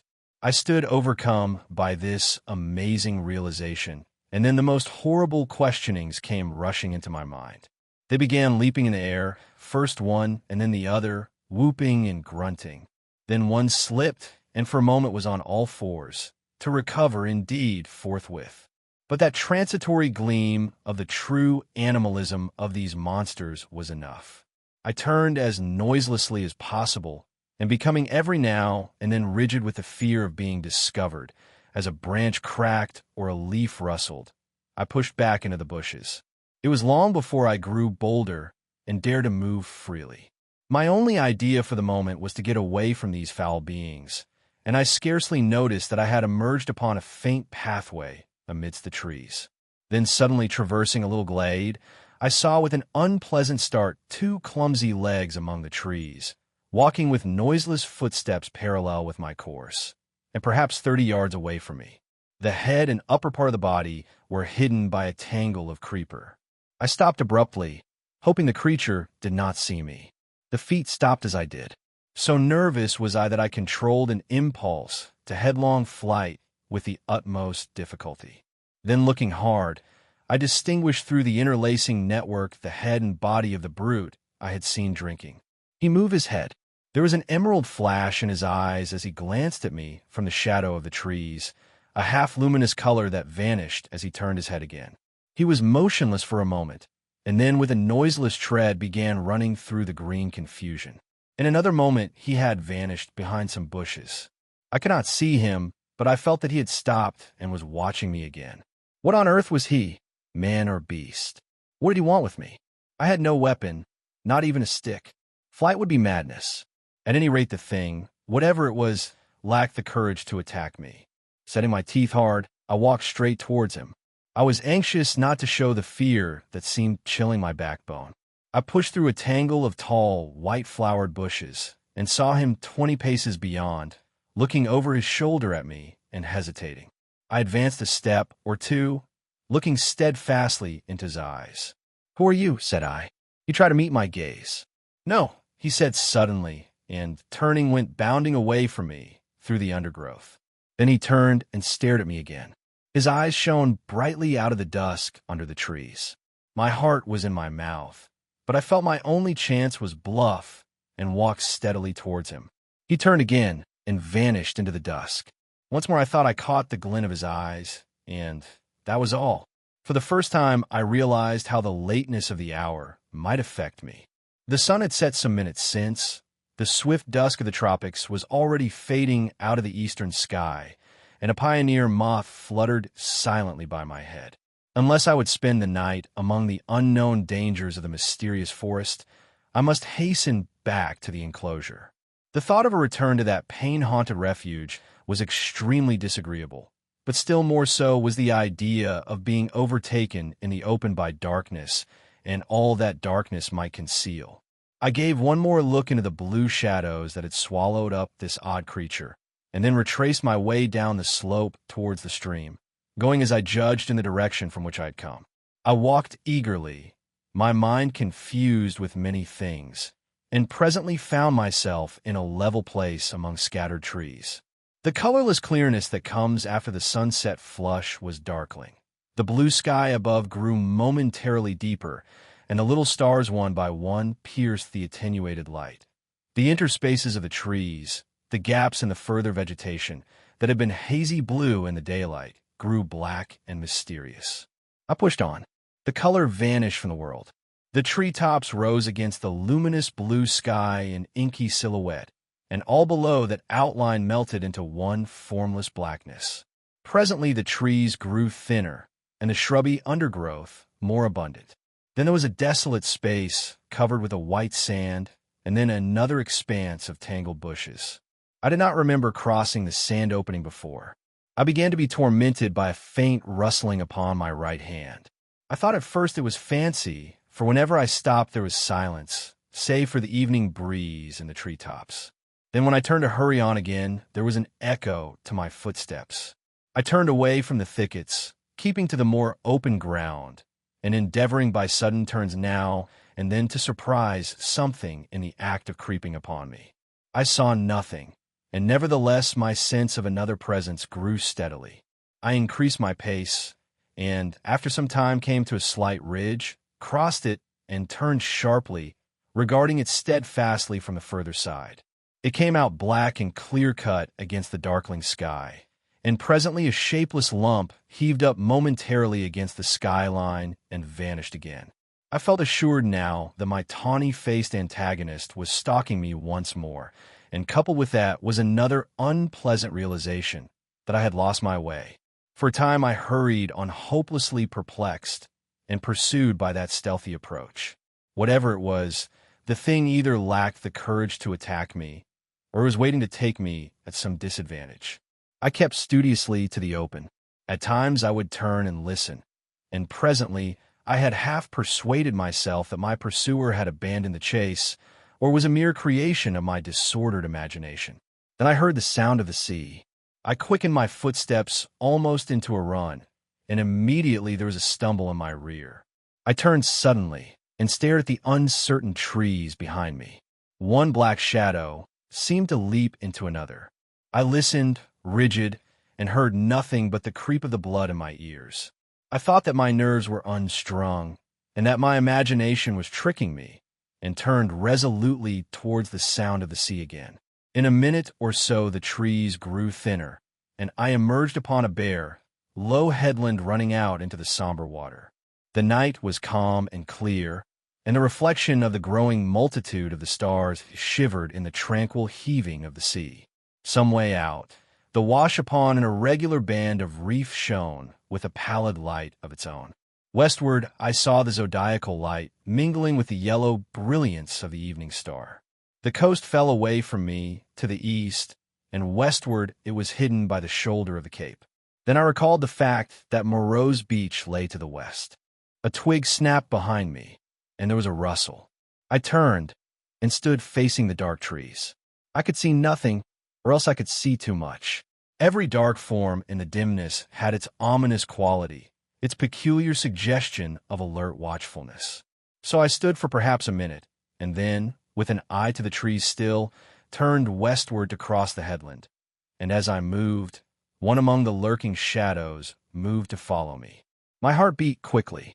Presently the broad sweep of a bay to the westward became visible, and I halted again. The noiseless shadow halted a dozen yards from me. A little point of light shone on the further bend of the curve, and the gray sweep of the sandy beach lay faint under the starlight. Perhaps 2 miles away was that little point of light. To get to the beach, I should have to go through the trees where the shadows lurked, and down a bushy slope. I could see the thing rather more distinctly now. It was no animal, for it stood erect. At that I opened my mouth to speak, and found a hoarse phlegm choked my voice. I tried again, and shouted, "Who is there?" There was no answer. I advanced a step. The thing did not move, only gathered itself together. My foot struck a stone. That gave me an idea. Without taking my eyes off the black form before me, I stooped and picked up this lump of rock. But at my motion the thing turned abruptly as a dog might have done, and slunk obliquely into the further darkness. Then I recalled a schoolboy expedient against big dogs, and twisted the rock into my handkerchief, and gave this a turn round my wrist. I heard a movement further off among the shadows, as if the thing was in retreat. Then suddenly my tense excitement gave way. I broke into a profuse perspiration and fell a-trembling with my adversary routed and this weapon in my hand. It was some time before I could summon resolution to go down through the trees and bushes upon the flank of the headland to the beach. At last I did it at a run, and as I emerged from the thicket upon the sand, I heard some other body come crashing after me. At that I completely lost my head with fear and began running along the sand. Forthwith there came the swift patter of soft feet in pursuit. I gave a wild cry and redoubled my pace. Some dim, black things about 3 or 4 times the size of rabbits went running or hopping up from the beach towards the bushes as I passed. So long as I live, I shall remember the terror of that chase. I ran near the water's edge and heard every now and then the splash of the feet that gained upon me. Far away, hopelessly far, was the yellow light. All the night about us was black and still. Splash, splash, came the pursuing feet, nearer and nearer. I felt my breath going, for I was quite out of training. It hooped as I drew it, and I felt a pain like a knife at my side. I perceived the thing would come up with me long before I reached the enclosure, and desperate and sobbing for my breath, I wheeled round upon it and struck at it as it came up to me, struck with all my strength.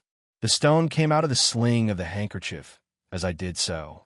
As I turned, the thing, which had been running on all fours, rose to its feet, and the missile fell fair on its left temple. The skull rang loud, and the animal man blundered into me, thrust me back with its hands, and went staggering past me to fall headlong upon the sand with its face in the water, and there it lay still. I could not bring myself to approach that black heap. I left it there, with the water rippling round it, under the still stars, and giving it a wide berth, pursued my way towards the yellow glow of the house. And presently, with a positive effect of relief, came the pitiful moaning of the puma, the sound that had originally driven me out to explore this mysterious island.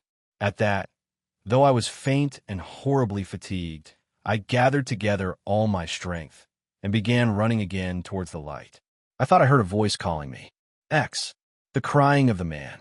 As I drew near the house, I saw that the light shone from the open door of my room, and then I heard coming from out of the darkness at the side of that orange oblong of light the voice of Montgomery shouting, "Prendick."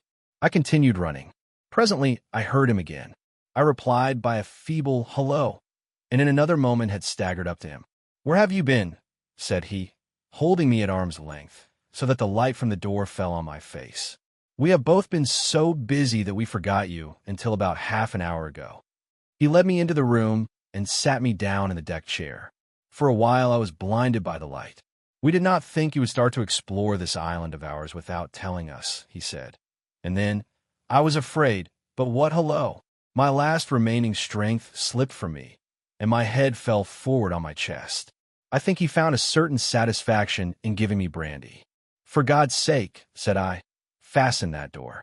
"You've been meeting some of our curiosities," said he. He locked the door and turned to me again. He asked me no questions, but gave me some more brandy and water and pressed me to eat.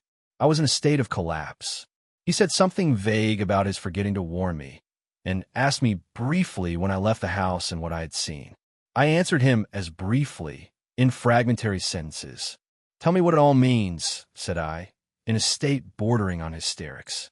"It's nothing so very dreadful," said he, "but I think you have had about enough for one day."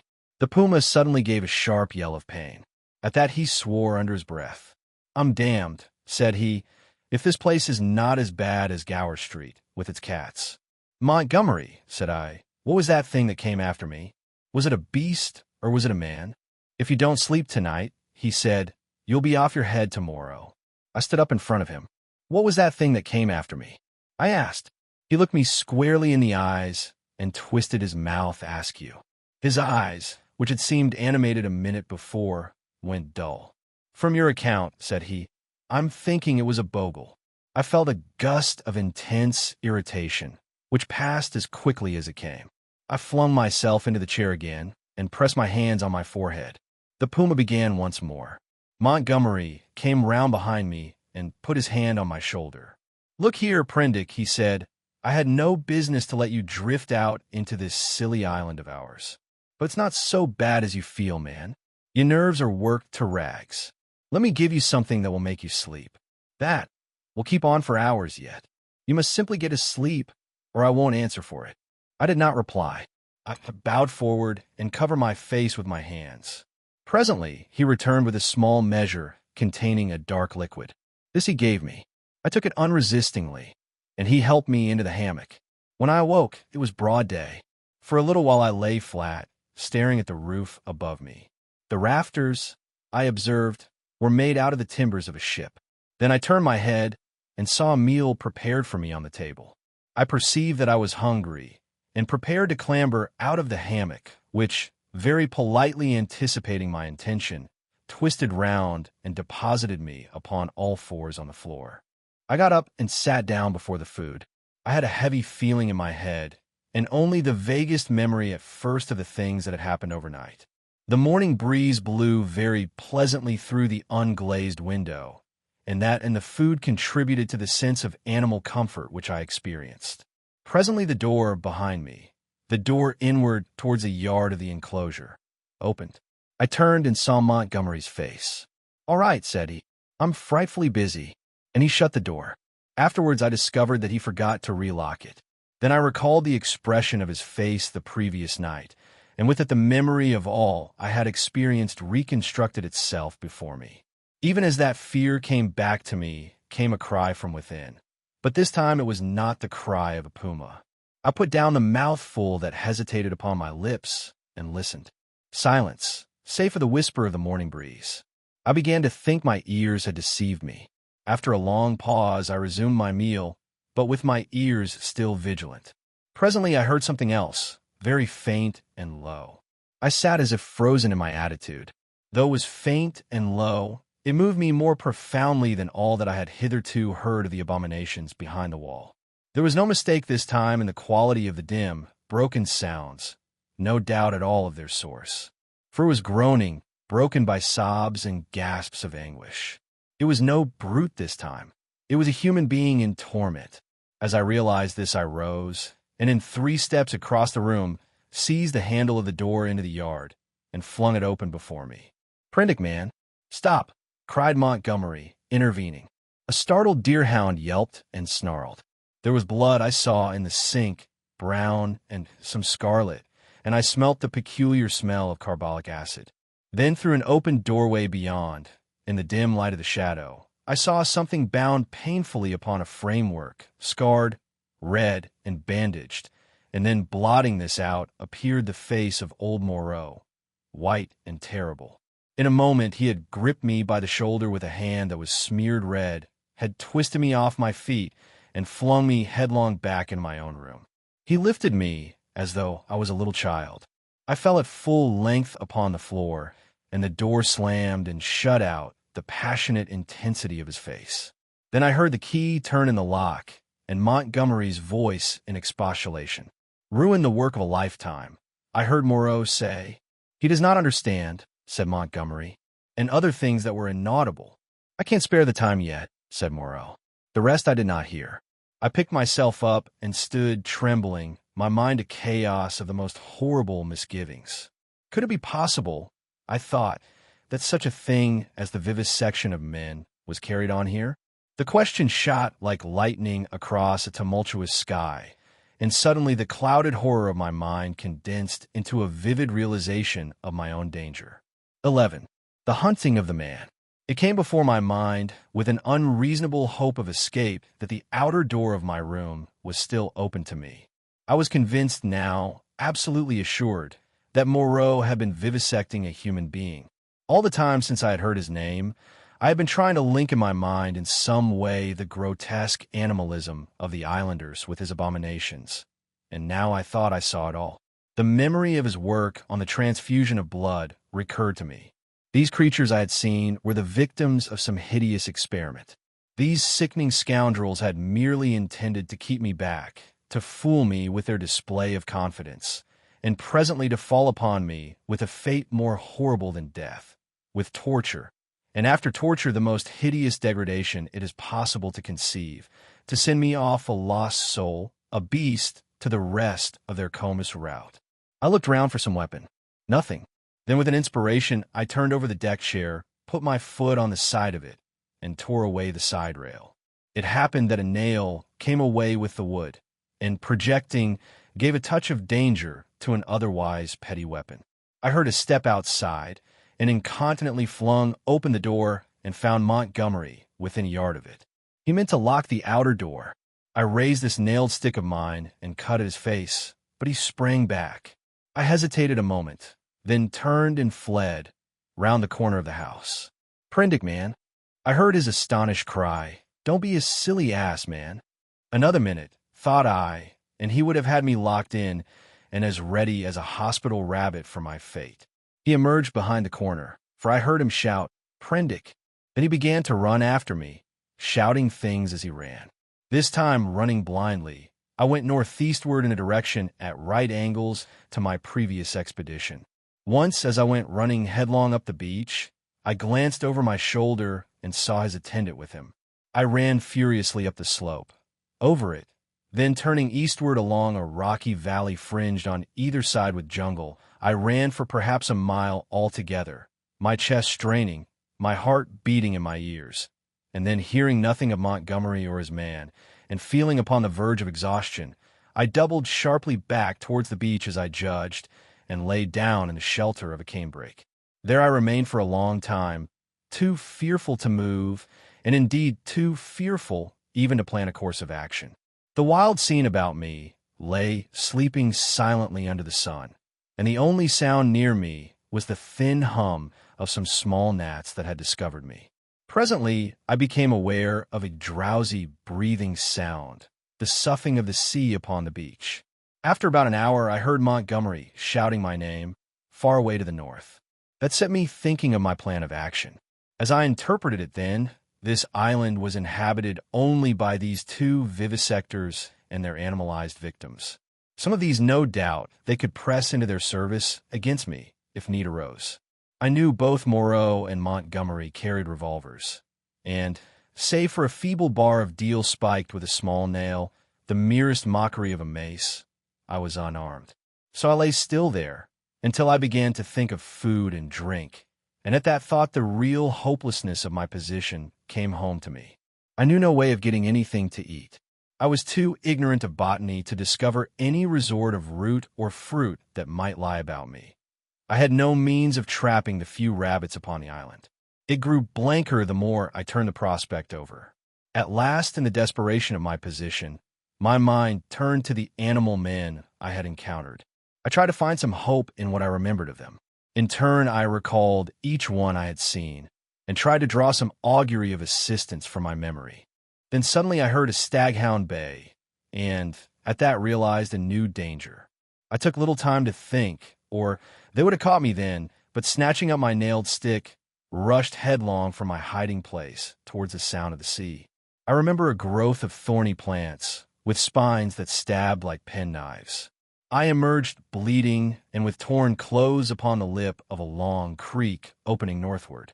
I went straight into the water without a minute's hesitation, wading up the creek, and presently finding myself knee-deep in a little stream. I scrambled out at last on the westward bank, and with my heart beating loudly in my ears, crept into a tangle of ferns to await the issue. I heard the dog, there was only one, draw nearer, and yelp when it came to the thorns.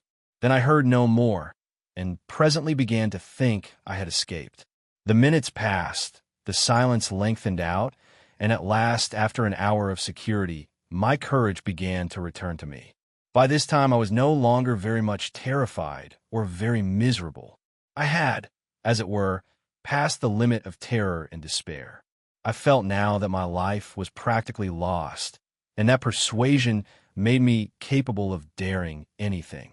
I had even a certain wish to encounter Moreau face to face, and as I had waded into the water, I remembered that if I were too hard pressed, at least one path of escape from torment still lay open to me. They could not very well prevent my drowning myself. I had half a mind to drown myself then, but an odd wish to see the whole adventure out, a queer, impersonal, spectacular interest in myself, restrained me. I stretched my limbs, sore and painful from the pricks of the spiny plants, and stared around me at the trees, and so suddenly that it seemed to jump out of the green tracery about it, My eyes lit upon a black face watching me. I saw that it was the simian creature who had met the launch upon the beach. He was clinging to the oblique stem of a palm tree. I gripped my stick and stood up facing him. He began chattering. You was all I could distinguish at first. Suddenly, he dropped from the tree, and in another moment was holding the fronds apart and staring curiously at me. I did not feel the same repugnance towards this creature which I had experienced in my encounters with the other beastmen. You, he said, in the boat. He was a man then, at least as much of a man as Montgomery's attendant, for he could talk. Yes, I said, I came in the boat. From the ship. Oh, he said, and his bright, restless eyes traveled over me, to my hands, to the stick I carried, to my feet, to the tattered places in my coat, and the cuts and scratches I had received from the thorns. He seemed puzzled at something. His eyes came back to my hands. He held his own hand out and counted his digits slowly. 1, 2, 3, 4, 5, eh? I did not grasp his meaning then. Afterwards, I was to find that a great proportion of these beast people had malformed hands, lacking sometimes even 3 digits. But guessing this was in some way a greeting, I did the same thing by way of reply. He grinned with immense satisfaction. Then his swift roving glance went round again. He made a swift movement and vanished. The fern fronds he had stood between came swishing together. I pushed out of the break after him, and was astonished to find him swinging cheerfully by one lank arm from a rope of creepers that looped down from the foliage overhead. His back was to me. "Hello," said I. He came down with a twisting jump and stood facing me. "I say," said I, "where can I get something to eat?" "Eat," he said. "Eat man's food now." And as I went back to the swing of ropes. "At the huts." "But where are the huts?" "Oh, I'm new, you know." At that he swung round and set off at a quick walk. All his motions were curiously rapid. "Come along," said he. I went with him to see the adventure out. I guess the huts were some rough shelter where he and some more of these beast people lived. I might perhaps find them friendly, find some handle in their minds to take hold of. I did not know how far they had forgotten their human heritage. My ape-like companion trotted along by my side, with his hands hanging down and his jaw thrust forward. I wondered what memory he might have in him. "How long have you been on this island?" said I. "How long?" he asked, and after having the question repeated, he held up 3 fingers. The creature was little better than an idiot. I tried to make out what he meant by that, and it seems I bored him. After another question or two, he suddenly left my side and went leaping at some fruit that hung from a tree. He pulled down a handful of prickly husks and went on eating the contents. I noted this with satisfaction, for here at least was a hint for feeding. I tried him with some other questions, but his chattering, prompt responses were as often as not quite at cross purposes with my question. Some few were appropriate, others quite parrot-like. I was so intent upon these peculiarities that I scarcely noticed the path we followed. Presently we came to trees, all charred and brown, and so to a bare place covered with a yellow-white incrustation, across which a drifting smoke, pungent in whiffs to nose and eyes, went drifting. On our right, over a shoulder of bare rock, I saw the level blue of the sea. The path coiled down abruptly into a narrow ravine between 2 tumbled and knotty masses of blackish scoriae. Into this we plunged. It was extremely dark, this passage, after the blinding sunlight reflected from the sulphurous ground. Its walls grew steep and approached each other. Blotches of green and crimson drifted across my eyes. My conductor stopped suddenly. "Home," said he, and I stood in a floor of a chasm that was at first absolutely dark to me. I heard some strange noises and thrust the knuckles of my left hand into my eyes. I became aware of a disagreeable odor like that of a monkey's cage ill-cleaned. Beyond, the rock opened again upon a gradual slope of sunlit greenery, and on either hand the light smote down through narrow ways into the central gloom. 12. The sayers of the law. Then something cold touched my hand. I started violently, and saw close to me a dim, pinkish thing, looking more like a flayed child than anything else in the world. The creature had exactly the mild but repulsive features of a sloth, the same low forehead and slow gestures. As the first shock of the change of light passed, I saw about me more distinctly. The little sloth-like creature was standing and staring at me. My conductor had vanished. The place was a narrow passage between high walls of lava, a crack in the knotted rock, and on either side interwoven heaps of cement, palm fans, and reeds leaning against the rock formed rough and impenetrably dark dens.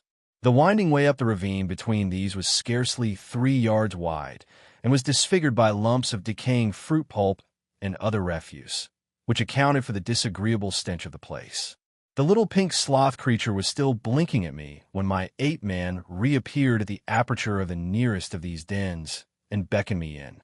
As he did so, a slouching monster wriggled out of one of the places, further up this strange street, and stood up in featureless silhouette against the bright green beyond, staring at me. I hesitated, having half a mind to bolt the way I had come, and then, determined to go through with the adventure, I gripped my nailed stick about the middle and crawled into the little evil-smelling lean-to after my conductor. It was a semicircular space, shaped like the half of a beehive, and against the rocky wall that formed the inner side of it was a pile of variegated fruits, coconuts among others. Some rough vessels of lava, and wood stood about the floor, and one on a rough stool. There was no fire. In the darkest corner of the hut sat a shapeless mass of darkness that grunted, "Hey!" as I came in, and my ape-man stood in the dim light of the doorway and held out a split coconut to me as I crawled into the other corner and squatted down. I took it and began gnawing it as serenely as possible, in spite of a certain trepidation and the nearly intolerable closeness of the den. The little pink sloth creature stood in the aperture of the hut, and something else with a drab face and bright eyes came staring over its shoulder. "Hey!" came out of the lump of mystery opposite. "It is a man. It is a man," gabbled my conductor. A man, a 5-man like me." "Shut up," said the voice from the dark, and grunted. I gnawed my coconut amid an impressive stillness. I peered hard into the blackness, but could distinguish nothing. "It is a man," the voice repeated. "He comes to live with us." It was a thick voice with something in it, a kind of whistling overtone, that struck me as peculiar, but the English accent was strangely good. The ape-man looked at me as though he expected something. I perceived the pause was interrogative. "He comes to live with you," I said. "It is a man. He must learn the law." I began to distinguish now a deeper blackness in the black, a vague outline of a hunched-up figure. Then I noticed the opening of the place was darkened by 2 more black heads. My hand tightened on my stick. The thing in the dark repeated in a louder tone, "Say the words." I had missed its last remark. "Not to go on all fours. That is the law," it repeated in a kind of sing-song. I was puzzled. "Say the words," said the ape-man, repeating, and the figures in the doorway echoed this, with a threat in the tone of their voices. I realized that I had to repeat this idiotic formula, and then began the insanest ceremony. The voice in the dark began intoning a mad litany, line by line, and I and the rest to repeat it. As they did so, they swayed from side to side in the oddest way and beat their hands upon their knees, and I followed their example. I could have imagined I was already dead and in another world.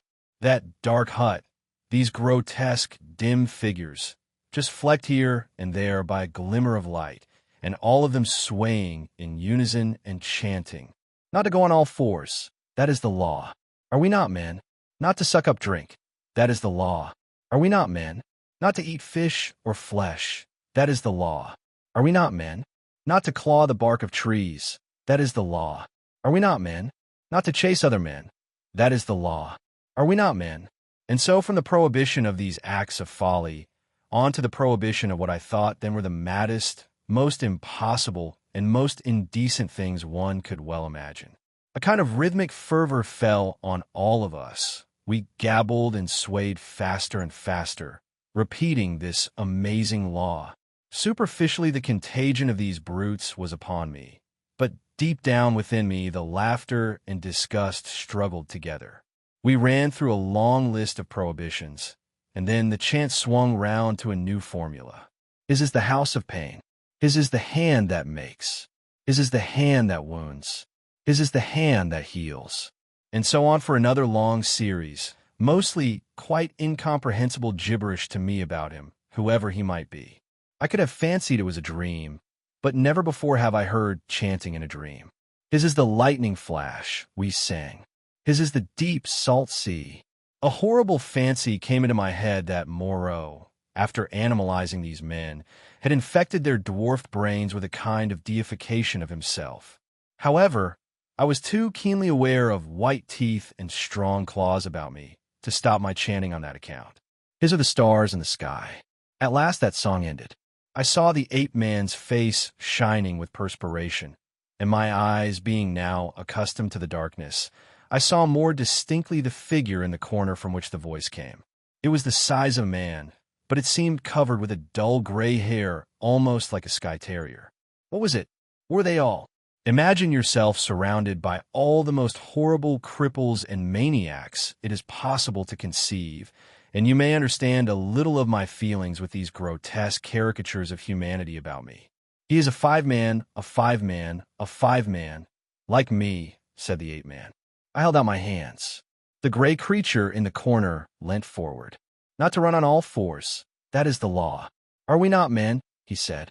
He put out a strangely distorted talon and gripped my fingers.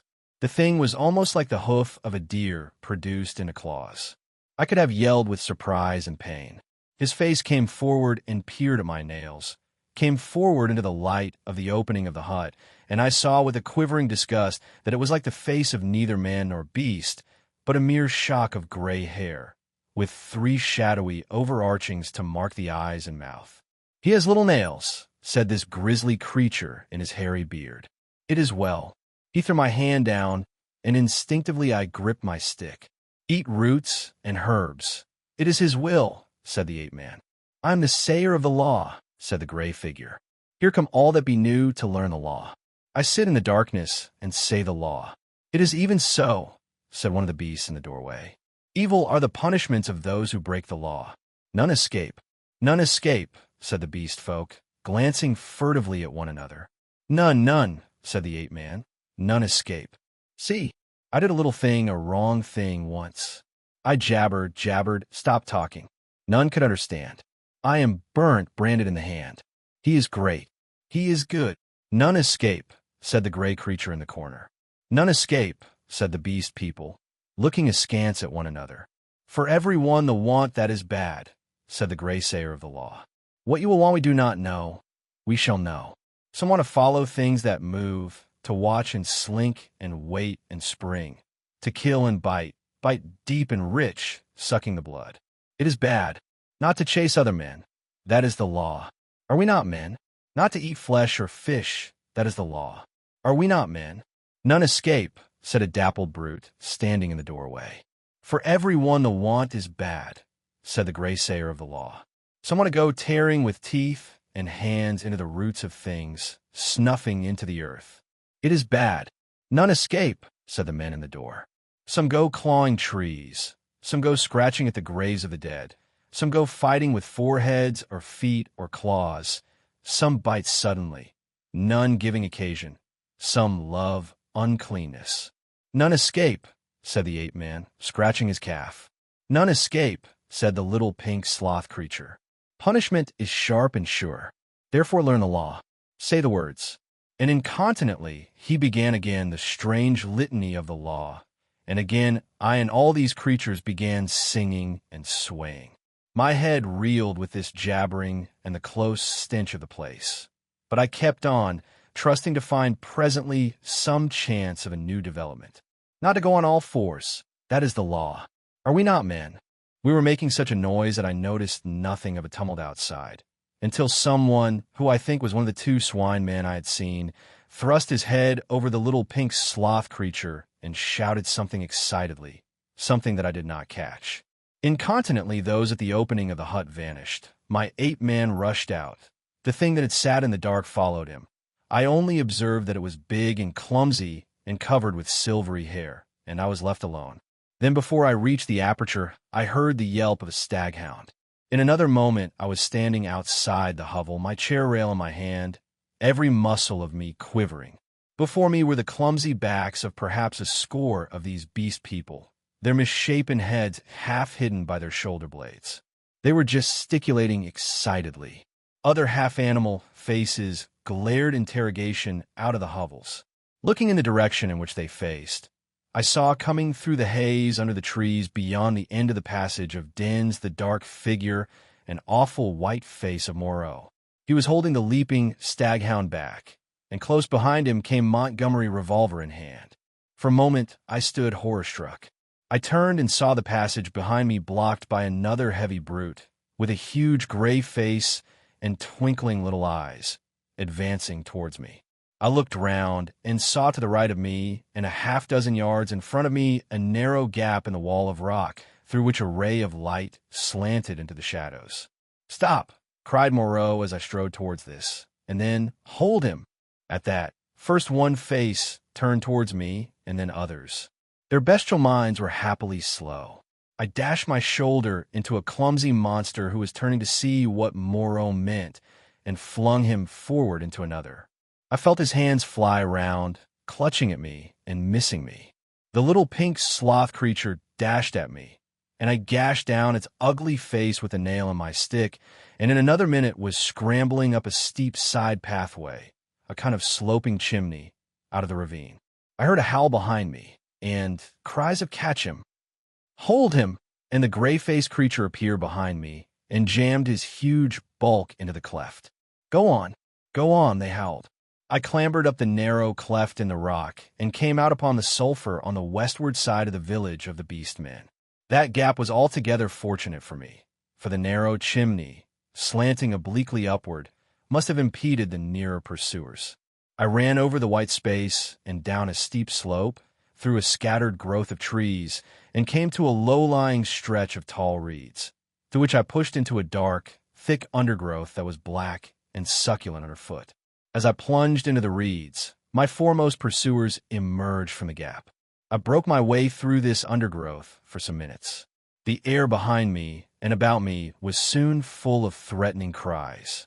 I heard the tumult of my pursuers in the gap up the slope, then the crashing of the reeds, and every now and then the crackling crash of a branch.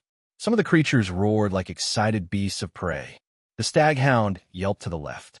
I heard Moreau and Montgomery shouting in the same direction. I turned sharply to the right. It seemed to me even then that I heard Montgomery shouting for me to run for my life. Presently the ground gave rich and oozy under my feet, but I was desperate and went headlong into it, struggled through knee-deep, and so came to a winding path among tall canes. The noise of my pursuers passed away to my left. In one place, 3 strange, pink, hopping animals about the size of cats bolted before my footsteps. This pathway ran uphill, across another open space covered with white incrustation, and plunged into a canebrake again. Then suddenly it turned parallel with the edge of a steep-walled gap, which came without warning, like the ha-ha of an English park, turned with an unexpected abruptness. I was still running with all my might, and I never saw this drop until I was flying headlong through the air. I fell on my forearms and head, among thorns, and rose with a torn ear and bleeding face. I had fallen into a precipitous ravine, rocky and thorny, full of a hazy mist which drifted about me in wisps, and with a narrow streamlet from which this mist came meandering down the center. I was astonished at this thin fog in the full blaze of daylight, but I had no time to stand wondering then. I turned to my right, downstream, hoping to come to the sea in that direction, and so have my way open to drown myself. It was only later I found that I had dropped my nailed stick in my fall. Presently the ravine grew narrower for a space, and carelessly I stepped into the stream. I jumped out again pretty quickly, for the water was almost boiling. I noticed, too, there was a thin, sulphurous scum drifting upon its coiling water. Almost immediately came a turn in the ravine and the indistinct blue horizon. The nearer sea was flashing the sun from a myriad facets. I saw my death before me, but I was hot and panting, with the warm blood oozing out on my face and running pleasantly through my veins. I felt more than a touch of exultation, too, at having distanced my pursuers. It was not in me then to go out and drown myself yet. I stared back the way I had come. I listened. Save for the hum of the gnats and the chirp of some small insects that hopped among the thorns, the air was absolutely still. Then came the yelp of a dog, very faint, and a chattering and gibbering, the snap of a whip, and voices. They grew louder, then fainter again. The noise receded up the stream and faded away. For a while the chase was over, but I knew now how much hope of help for me lay in the beast people. 13. A parley. I turned again and went on down towards the sea. I found the hot stream broadened out to a shallow, weedy sand, in which an abundance of crabs and long-bodied, many-legged creatures started for my footfall. I walked to the very edge of the salt water, and then I felt I was safe. I turned and stared, arms akimbo, at the thick green behind me, into which the steamy ravine cut like a smoking gash. But, as I say, I was too full of excitement and, a true saying, though those who have never known danger may doubt it, too desperate to die. Then it came into my head that there was one chance before me yet. While Moreau and Montgomery and their bestial rabble chased me through the island, might I not go round the beach until I came to their enclosure, make a flank march upon them, in fact, and then with a rock lugged out of their loosely built wall, perhaps smash in the lock of the smaller door and see what I could find, knife, pistol, or what not, to fight them with when they returned. It was at any rate something to try. So I turned to the westward and walked along by the water's edge. The setting sun flashed his blinding heat into my eyes. The slight Pacific tide was running in with a gentle ripple. Presently the shore fell away southward, and the sun came round upon my right hand. Then suddenly, far in front of me, I saw first one and then several figures emerging from the bushes. Moreau, with his gray staghound, then Montgomery, and two others. At that I stopped. They saw me, and began gesticulating and advancing. I stood watching them approach. The two beast men came running forward to cut me off from the undergrowth, inland. Montgomery came, running also, but straight towards me. Moreau followed slower with the dog. At last I roused myself from my inaction, and turning seaward walked straight into the water. The water was very shallow at first. I was 30 yards out before the waves reached to my waist. Dimly, I could see the intertidal creatures darting away from my feet. "What are you doing, man?" cried Montgomery. I turned, standing waist deep, and stared at them. Montgomery stood panting at the margin of the water. His face was bright red with exertion, his long flaxen hair blown about his head, and his dropping nether lip showed his irregular teeth. Moreau was just coming up, his face pale and firm, and the dog at his hand barked at me. Both men had heavy whips. Farther up the beach stared the beast men. "What am I doing?" "I am going to drown myself," said I. Montgomery and Moreau looked at each other. "Why?" asked Moreau. "Because that is better than being tortured by you." "I told you so," said Montgomery, and Moreau said something in a low tone. "What makes you think I shall torture you?" asked Moreau. "What I saw," I said. "And those, yonder." "Hush," said Moreau, and held up his hand. "I will not," said I. "They were men, what are they now? I at least will not be like them." I'll look past my interlocutors. Up the beach were Miling, Montgomery's attendant, and one of the white-swathed brutes from the boat. Farther up, in the shadow of the trees, I saw my little ape-man, and behind him some other dim figures. "Who are these creatures?" said I, pointing to them and raising my voice more and more that it might reach them. "They were men like yourselves, whom you have infected with some bestial taint, men whom you have enslaved, and whom you still fear. You who listen," I cried, pointing now to Moreau and shouting past him to the beast men, "you who listen, do you not see these men still fear you, go in dread of you? Why then do you fear them? You are many." "For God's sake," cried Montgomery, "stop that, Prendick." "Prendick," cried Moreau. They both shouted together, as if to drown my voice, and behind them lowered the staring faces of the beast men, wondering, their deformed hands hanging down, their shoulders hunched up. They seemed, as I fancied, to be trying to understand me, to remember, I thought, something of their human past. I went on shouting. I scarcely remember what, that Moreau and Montgomery could be killed, that they were not to be feared. That was the burden of what I put into the heads of the beast people. I saw the green-eyed man in the dark rags, who had met me on the evening of my arrival, come out from among the trees, and others followed him to hear me better. At last, for want of breath, I paused. "Listen to me for a moment," said the steady voice of Moreau, "and then say what you will." "Well," said I. He coughed, thought, then shouted, "Latin, Prendick." "Bad Latin, schoolboy Latin, but try and understand. Hainan sun homines, sun animalia can nos habemus, vivisected. A humanizing process. I will explain. Come ashore." I laughed. "A pretty story," said I. "They talk build houses. They were men. It's likely I'll come ashore. The water just beyond where you stand is deep and full of sharks." "That's my way," said I, short and sharp. "Presently. Wait a minute." He took something out of his pocket that flashed back the sun and dropped the object at his feet. "That's a loaded revolver," said he. "Montgomery here will do the same. Now we are going up the beach until you are satisfied the distance is safe. Then come and take the revolvers." "Not I. You have a third between you. I want you to think over things, Prendick. In the first place, I never asked you to come upon this island. If we vivisected men, we should import men, not beasts. In the next, we had you drugged last night. Had we wanted to work you any mischief? And in the next, now your first panic is over and you can think a little, is Montgomery here quite up to the character you give him? We have chased you for your good, because this island is full of inimical phenomena. Besides, why should we want to shoot you when you have just offered to drown yourself? Why did you set your people onto me when I was in the hut? We felt sure of catching you and bringing you out of danger. Afterwards, we drew away from the scent for your good." I mused. It seemed just possible. Then I remembered something again. "But I saw," said I, "in the enclosure. That was the puma." "Look here, Prendick," said Montgomery. "You're a silly ass. Come out of the water and take these revolvers and talk. We can't do anything more than we could do now. I will confess that then, and indeed always, I distrusted and dreaded Moreau. But Montgomery was a man I felt I understood." "Go up the beach," said I after thinking, and added, holding your hands up. "Can't do that," said Montgomery, with an explanatory nod over his shoulder. "Undignified." "Go up to the trees then," said I, "as you please." "It's a damned silly ceremony," said Montgomery.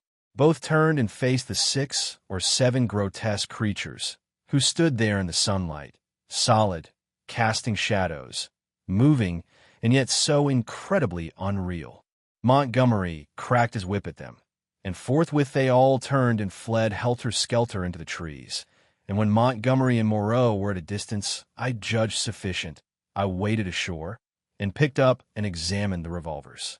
To satisfy myself against the subtlest trickery, I discharged one at a round lump of lava, and had the satisfaction of seeing the stone pulverized and the beach splashed with lead. Still I hesitated for a moment. "I'll take the risk," said I, at last, and with a revolver in each hand, I walked up the beach towards them. "That's better," said Moreau, without affectation. "As it is, you have wasted the best part of my day with your confounded imagination." And with a touch of contempt which humiliated me, he and Montgomery turned and went on in silence before me. The knot of beast men, still wondering, stood back among the trees. I passed them as serenely as possible. One started to follow me, but retreated again when Montgomery cracked his whip. The rest stood silent, watching. They may once have been animals, but I never before saw an animal trying to think. 14. Dr. Moreau explains. "And now, Prendick, I will explain," said Dr. Moreau, so soon as we had eaten and drunk. "I must confess that you are the most dictatorial guest I ever entertained.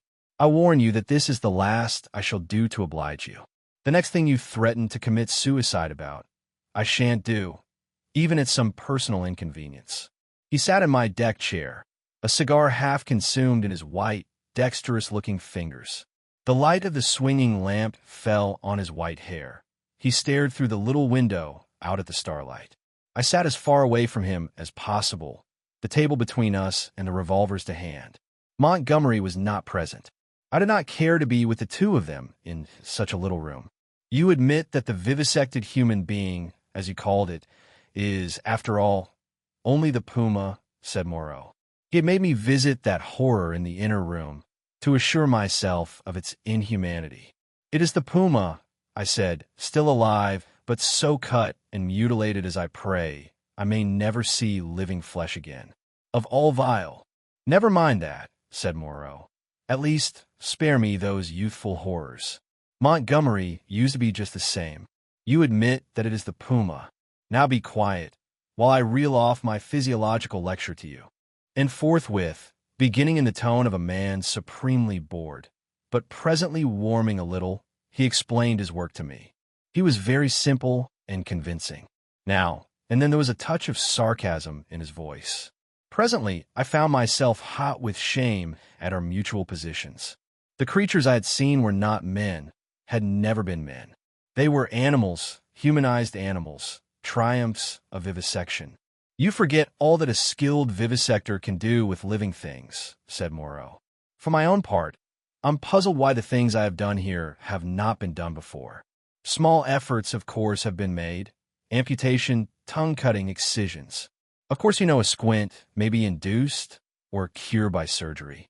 Then, in the case of excisions, you have all kinds of secondary changes, pigmentary disturbances, modifications of the passions, alterations in the secretion of fatty tissue. I have no doubt you have heard of these things." "Of course," said I, "but these foul creatures of yours—" "All in good time," said he, waving his hand at me. "I'm only beginning. Those are trivial cases of alteration. Surgery can do better things than that.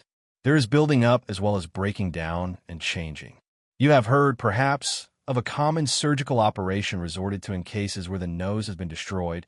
A flap of skin is cut from the forehead, turned down on the nose, and heals in the new position. This is a kind of grafting in a new position of part of an animal upon itself.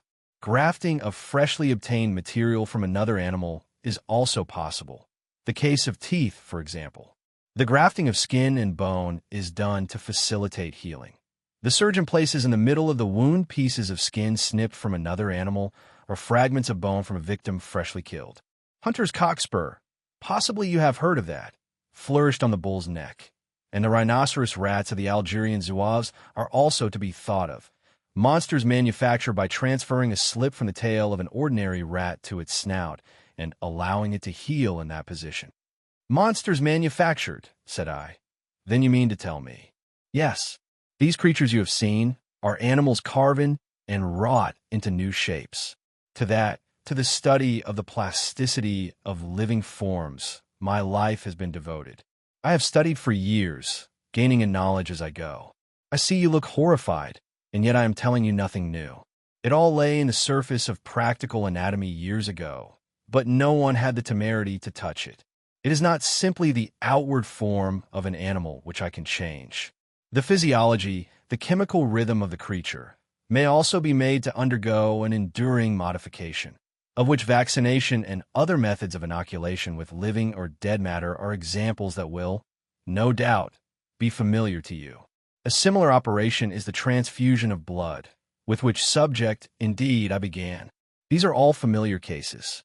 Less so, and probably far more extensive, were the operations of those medieval practitioners who made dwarfs and beggar cripples, show monsters, some vestiges of whose art still remain in the preliminary manipulation of the young mountebank or contortionist.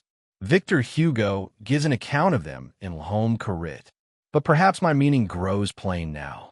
You begin to see that it is a possible thing to transplant tissue from one part of an animal to another, or from one animal to another, to alter its chemical reactions and methods of growth, to modify the articulations of its limbs, and, indeed, to change it in its most intimate structure. And yet this extraordinary branch of knowledge has never been sought as an end, and systematically, by modern investigators until I took it up. Some such things have been hit upon in the last resort of surgery.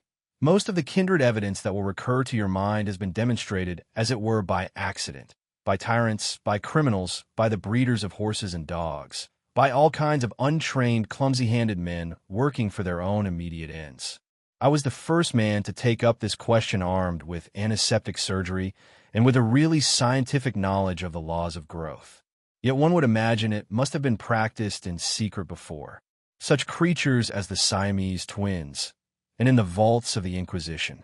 No doubt their chief aim was artistic torture, but some at least of the inquisitors must have had a touch of scientific curiosity. But, said I, these animals talk. He said that was so, and proceeded to point out that the possibility of vivisection does not stop at a mere physical metamorphosis. A pig may be educated. The mental structure is even less determinate than the bodily. In our growing science of hypnotism, we find the promise of a possibility of superseding old inherent instincts by new suggestions, grafting upon or replacing the inherited fixed ideas. Very much indeed of what we call moral education, he said, is such an artificial modification and perversion of instinct. Pugnacity is trained into courageous self-sacrifice, and suppressed sexuality into religious emotion. And the great difference between man and monkey is in the larynx, he continued, in the incapacity to frame delicately different sound symbols by which thought could be sustained. In this I failed to agree with him, but with a certain incivility he declined to notice my objection. He repeated that the thing was so, and continued his account of his work. I asked him why he had taken the human form as a model.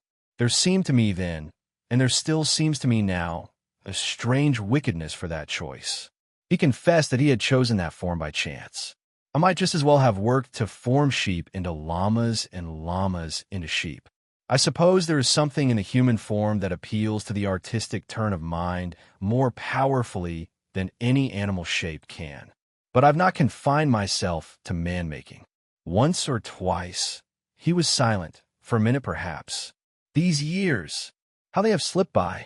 And here I have wasted a day saving your life, and am now wasting an hour explaining myself. But, said I still do not understand.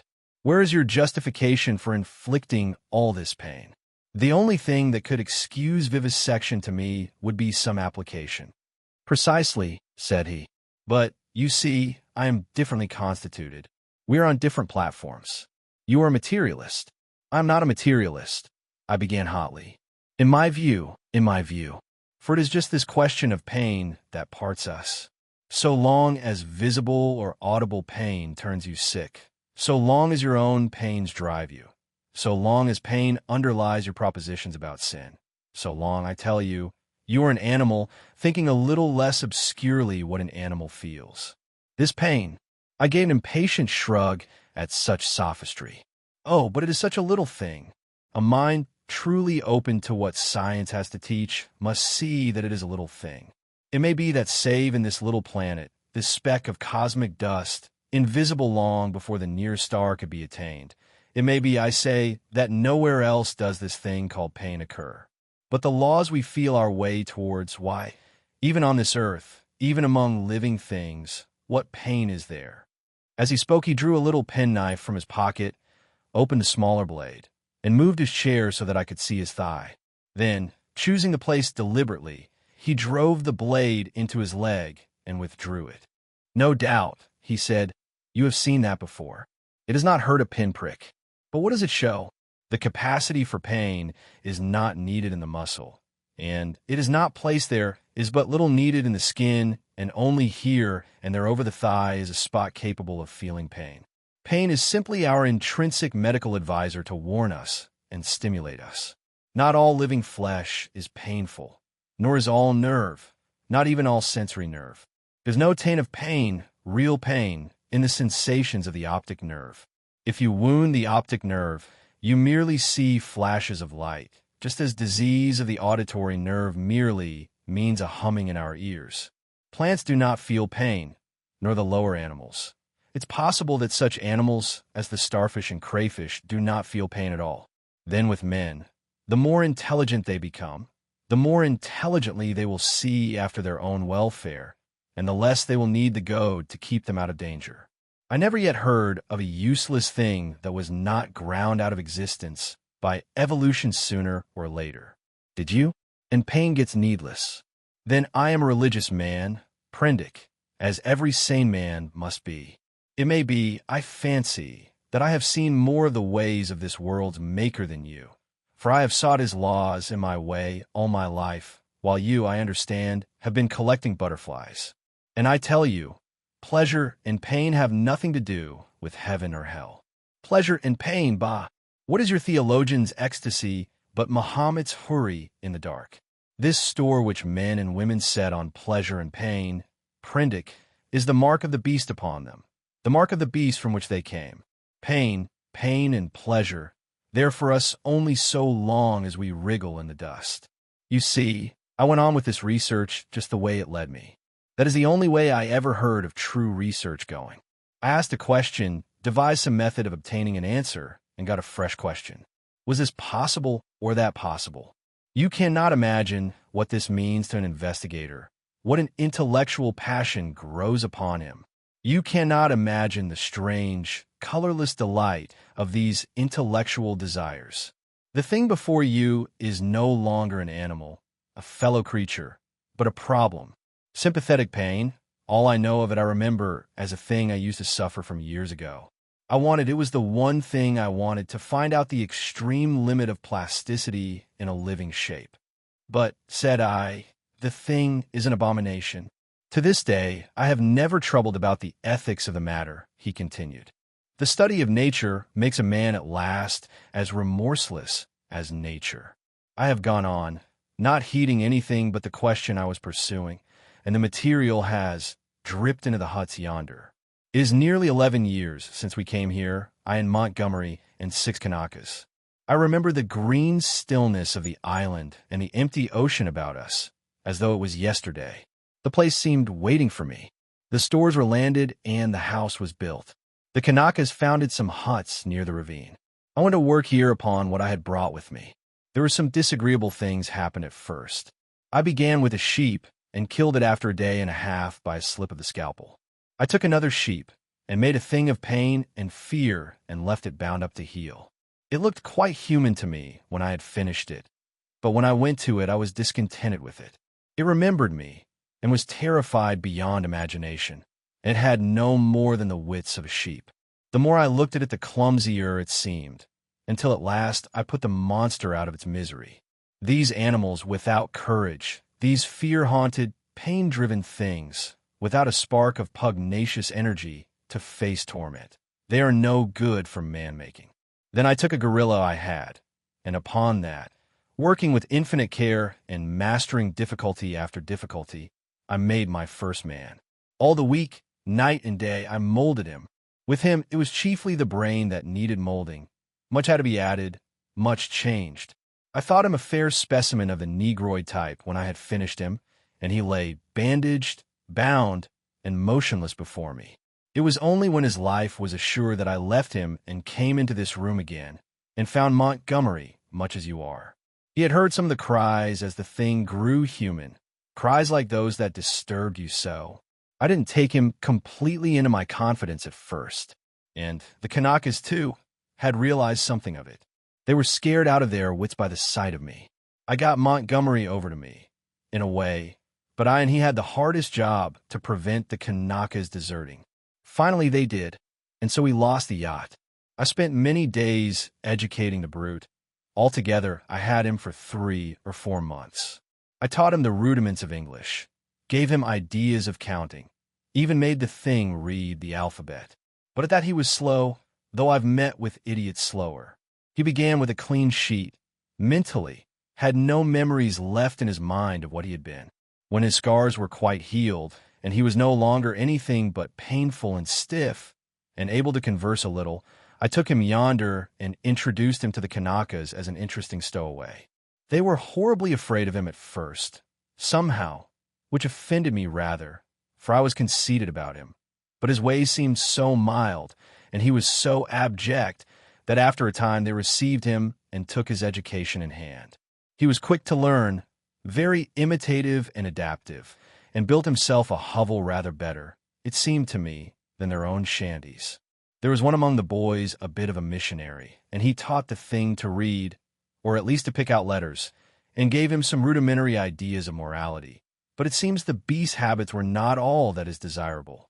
I rested from work for some days after this, and was in a mind to write an account of the whole affair to wake up English physiology.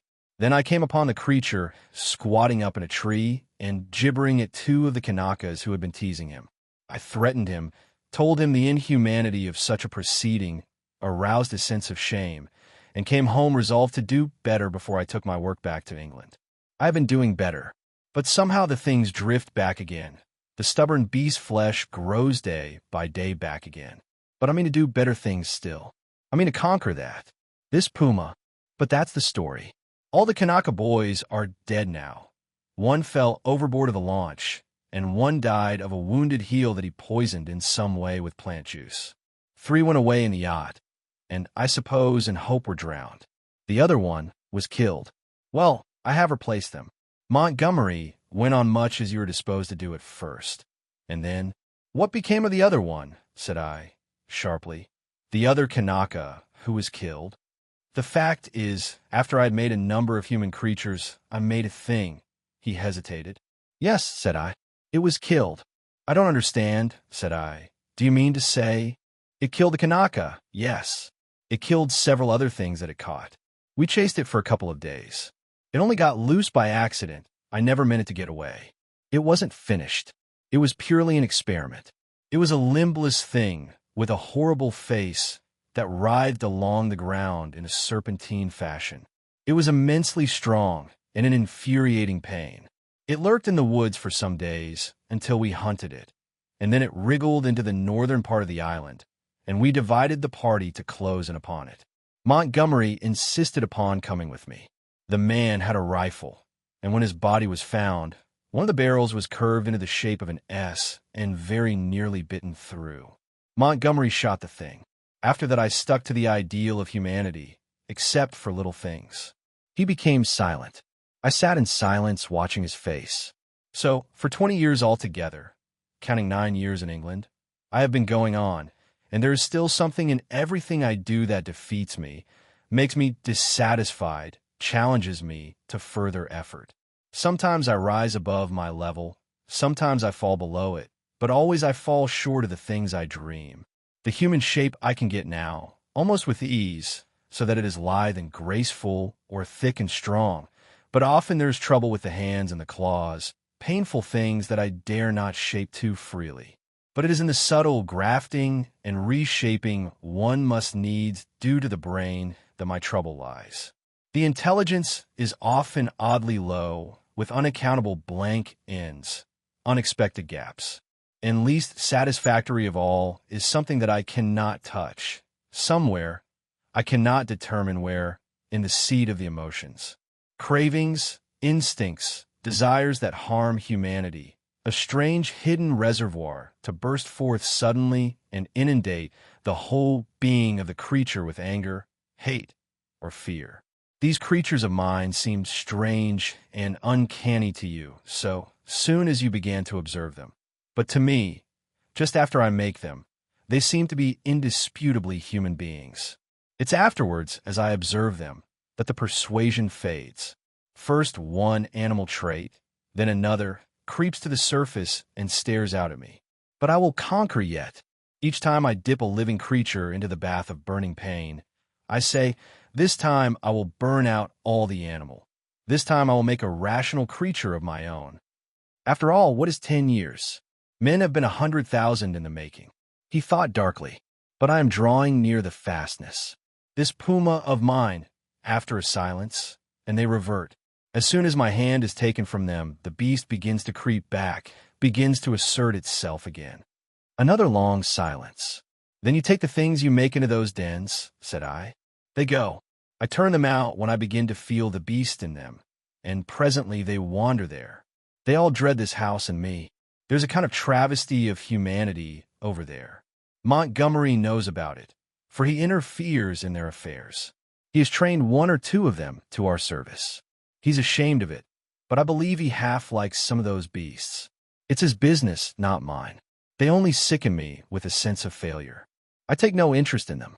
I fancy they follow in the lines the Kanaka missionary marked out, and have a kind of mockery of a rational life. Poor beasts. There's something they call the law. Sing hymns about all thine. They build themselves their dens, gather fruit, and pull herbs, marry even. But I can see through it all, see into their very souls, and see they're nothing but the souls of beasts, beasts that perish, anger, and the lust to live and gratify themselves. Yet they're odd, complex like everything else alive. There is a kind of upward striving in them, part vanity, part waste sexual emotion, part waste curiosity. It only mocks me. I have some hope of this puma. I have worked hard at her head and brain. And now, said he, standing up after a long gap of silence, during which we had each pursued our own thoughts, what do you think? Are you in fear of me still? I looked at him and saw but a white-faced, white-haired man with calm eyes. Save for his serenity, the touch almost of beauty that resulted from his set tranquility and his magnificent build, he might have passed muster among 100 other comfortable old gentlemen. Then I shivered. By way of answer to his second question, I handed him a revolver with either hand. "Keep them," he said, and snatched at a yawn. He stood up, stared at me for a moment, and smiled. "You have had 2 eventful days," said he. "I should advise some sleep. I'm glad it's all clear. Good night." He thought me over for a moment, then went out by the inner door. I immediately turned the key in the outer one. I sat down again, sat for a time in a kind of stagnant mood, so weary, emotionally, mentally, and physically, that I could not think beyond the point at which he had left me. The black window stared at me like an eye. At last, with an effort, I put out the light and got into the hammock. Very soon I was asleep. 15. Concerning the beast folk. I woke early. Moreau's explanation stood before my mind, clear and definite, from the moment of my awakening. I got out of the hammock and went to the door to assure myself that the key was turned. Then I tried the window bar and found it firmly fixed. That these man-like creatures were in truth only bestial monsters, mere grotesque travesties of men, filled me with a vague uncertainty of their possibilities which was far worse than any definite fear. A tapping came at the door, and I heard the glutinous accents of Myling speaking. I pocketed one of the revolvers, keeping one hand upon it, and opened to him. "Good morning, sir," he said, bringing in addition to the customary herb breakfast, an ill-cooked rabbit. Montgomery followed him. His roving eye caught the position of my arm, and he smiled askew. The puma was resting to heal that day, but Moreau, who was singularly solitary in his habits, did not join us. I talked with Montgomery to clear my ideas of the way in which the beast folk lived.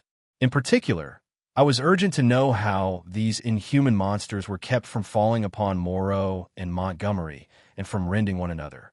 He explained to me that the comparative safety of Moreau and himself was due to the limited mental scope of these monsters. In spite of their increased intelligence and the tendency of their animal instincts to reawaken, they had certain fixed ideas implanted by Moreau in their minds, which absolutely bounded their imaginations.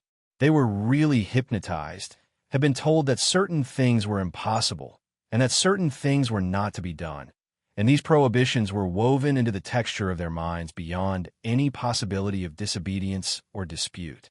Certain matters, however, in which old instinct was at war with Moreau's convenience, were in a less stable condition. A series of propositions called the law, I'd already heard them recited, battled in their minds with the deep-seated, ever-rebellious cravings of their animal natures. This law they were ever repeating, I found, and ever breaking. Both Montgomery and Moreau displayed particular solicitude to keep them ignorant of the taste of blood. They feared the inevitable suggestions of that flavor.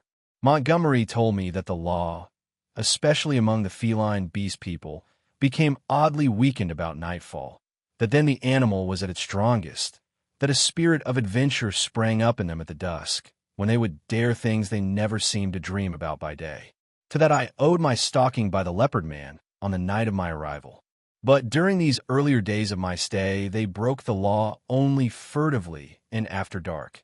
In the daylight, there was a general atmosphere of respect for its multifarious prohibitions. And here perhaps I may give a few general facts about the island and the beast people.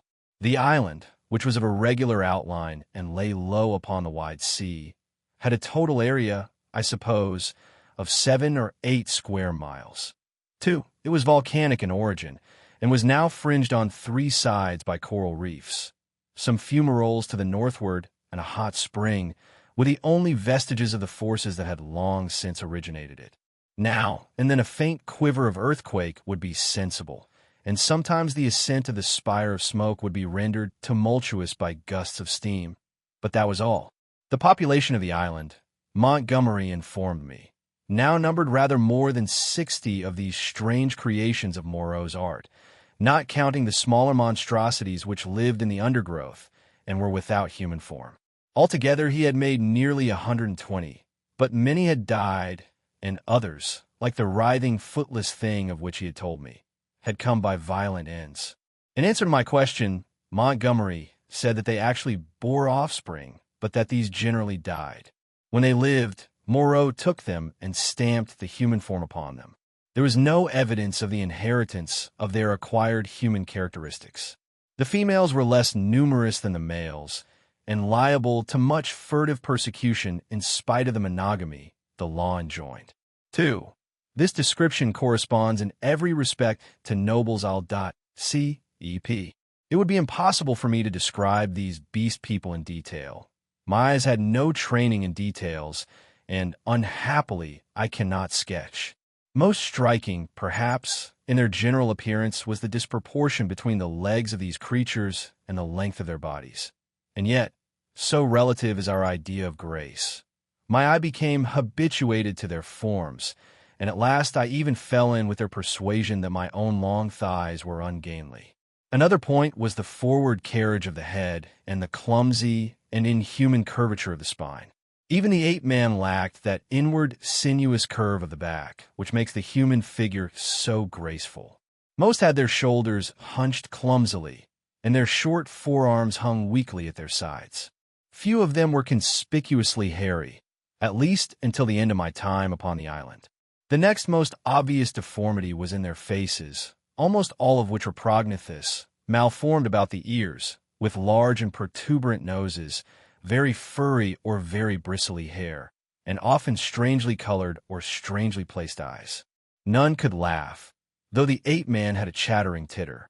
Beyond these general characters, their heads had little in common. Each preserved the quality of its particular species.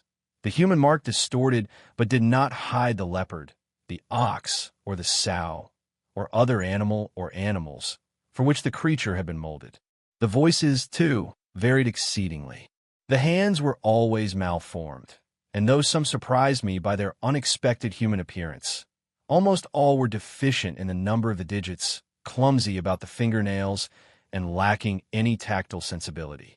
The two most formidable animal men were my leopard man and a creature made of hyena and swine. Larger than these were the 3 bull creatures who pulled in the boat. Then came the silvery hairy man, who was also the sayer of the law, miling, and a satyr-like creature of ape and goat. There were 3 swine men and a swine woman, a mare rhinoceros creature, and several other females whose sources I did not ascertain. There were several wolf creatures, a bear bull, and a St. Bernard man. I have already described the ape man, and there was a particularly hateful and evil-smelling old woman maid of vixen and bear, whom I hated from the beginning. She was said to be a passionate votary of the law. Smaller creatures were certain dappled youths and my little sloth creature. But enough of this catalogue. At first, I had a shivering horror of the brutes, felt all too keenly that they were still brutes, but insensibly I became a little habituated to the idea of them, and moreover I was affected by Montgomery's attitude towards them. He had been with them so long that he had come to regard them as almost normal human beings. His London days seemed a glorious, impossible past to him. Only once in a year or so did he go to Africa to deal with Moreau's agent, a trader in animals there. He hardly met the finest type of mankind in that seafaring village of Spanish mongrels. The men aboard ship, he told me, seemed at first just as strange to him as the beast men seemed to me, unnaturally long in the leg, flat in the face, prominent in the forehead, suspicious, dangerous, and cold-hearted. In fact, he did not like men. His heart had warmed to me, he thought, because he had saved my life. I fancied even then that he had a sneaking kindness for some of these metamorphosed brutes, a vicious sympathy with some of their ways, but that he attempted to veil it from me at first. Miling, the black-faced man, Montgomery's attendant, The first of the beast folk I had encountered did not live with the others across the island, but in a small kennel at the back of the enclosure. The creature was scarcely so intelligent as the ape-man, but far more docile, and most human-looking of all the beast folk, and Montgomery had trained it to prepare food, and indeed to discharge all the trivial domestic offices that were required. It was a complex trophy of Moreau's horrible skill, a bear tainted with dog and ox, and one of the most elaborately made of all his creatures. It treated Montgomery with a strange tenderness and devotion. Sometimes he would notice it, pat it, call it half-mocking, half-jocular names, and so make it caper with extraordinary delight. Sometimes he would ill-treat it, especially after he had been at the whiskey, kicking it, beating it, pelting it with stones or lighted fusees. But whether he treated it well or ill, it loved nothing so much as to be near him. I say I became habituated to the beast people, that 1,000 things which had seemed unnatural and repulsive speedily became natural and ordinary to me. I suppose everything in existence takes its color from the average hue of our surroundings. Montgomery and Moreau were too peculiar and individual to keep my general impressions of humanity well defined. I would see one of the clumsy bovine creatures who worked the launch treading heavily through the undergrowth, and find myself asking, trying hard to recall, how he differed from some really human yokel trudging home from his mechanical labors. Or I would meet the fox-bear woman's vulpine, shifty face, strangely human in its speculative cunning, and even imagine I had met it before in some city byway. Yet every now and then the beast would flash out upon me beyond doubt or denial. An ugly-looking man, a hunchbacked human savage to all appearance, squatting in the aperture of one of the dens, would stretch his arms and yawn, showing with startling suddenness scissor-edged incisors and saber-like canines, keen and brilliant as knives. Or in some narrow pathway, glancing with a transitory daring into the eyes of some lithe, white-swathed female figure, I would suddenly see, with a spasmodic revulsion, that she had slit-like pupils, or glancing down note the curving nail with which she held her shapeless wrap about her. It is a curious thing, by the by, for which I am quite unable to account, that these weird creatures, the females, I mean, had in the earlier days of my stay an instinctive sense of their own repulsive clumsiness, and displayed in consequence a more than human regard for the decency and decorum of extensive costume. 16. How the beast folk taste blood. My inexperience as a writer betrays me, and I wander from the thread of my story. After I had breakfasted with Montgomery, he took me across the island to see the fumarole and the source of the hot spring into whose scalding waters I had blundered on the previous day. Both of us carried whips and loaded revolvers. While going through a leafy jungle on our road thither, we heard a rabbit squealing. We stopped and listened, but we heard no more, and presently we went on our way, and the incident dropped out of our minds. Montgomery called my attention to certain little pink animals with long hind legs that went leaping through the undergrowth. He told me they were creatures made of the offspring of the beast people that Moreau had invented. He had fancied they might serve for meat, but a rabbit-like habit of devouring their young had defeated this intention. I had already encountered some of these creatures, once during my moonlight flight from the leopard man, and once during my pursuit by Moreau on the previous day. By chance, one hopping to avoid us leapt into the hole caused by the uprooting of a wind-blown tree. Before it could extricate itself, we managed to catch it. It spat like a cat, scratched, and kicked vigorously with its hind legs, and made an attempt to bite. But its teeth were too feeble to inflict more than a painless pinch. It seemed to me rather a pretty little creature, and as Montgomery stated that it never destroyed the turf by burrowing, and was very cleanly in its habits, I should imagine it might prove a convenient substitute for the common rabbit in gentlemen's parks. We also saw on our way the trunk of a tree barked in long strips and splintered deeply. Montgomery called my attention to this. Not to claw bark of trees, that is the law, he said. Much some of them care for it. It was after this, I think, that we met the satyr and the ape-man. The satyr was a gleam of classical memory on the part of Moreau, his face ovine in expression, like the coarser Hebrew type, his voice a harsh bleat, his nether extremity satanic. He was gnawing the husk of a pod-like fruit as he passed us. Both of them saluted Montgomery. "Hail," said they, to the other with the whip. "There's a third with a whip now," said Montgomery. "So you'd better mind." "Was he not made?" said the ape-man.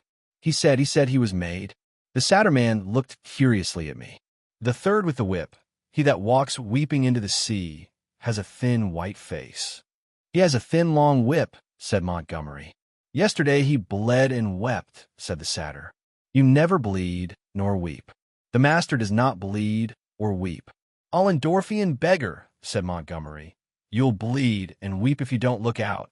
He has 5 fingers. He is a 5-man like me," said the ape-man. "Come along, Prendick," said Montgomery, taking my arm, and I went on with him. The satyr and the ape-man stood watching us and making other remarks to each other. "He says nothing," said the satyr. "Men have voices. Yesterday he asked me of things to eat," said the ape-man. He did not know. Then they spoke inaudible things, and I heard the satyr laughing. It was on our way back that we came upon the dead rabbit. The red body of the wretched little beast was rent to pieces, many of the ribs stripped white, and the backbone indisputably gnawed. At that Montgomery stopped. "Good God," said he, stooping down and picking up some of the crushed vertebrae to examine them more closely. "Good God," he repeated, "what can this mean?" "Some carnivore of yours has remembered its old habits," I said after a pause. "This backbone has been bitten through." He stood staring, with his face white and his lip pulled askew. "I don't like this," he said slowly. "I saw something of the same kind," said I, "the first day I came here." "The devil you did. What was it?" "A rabbit with its head twisted off." "The day you came here?"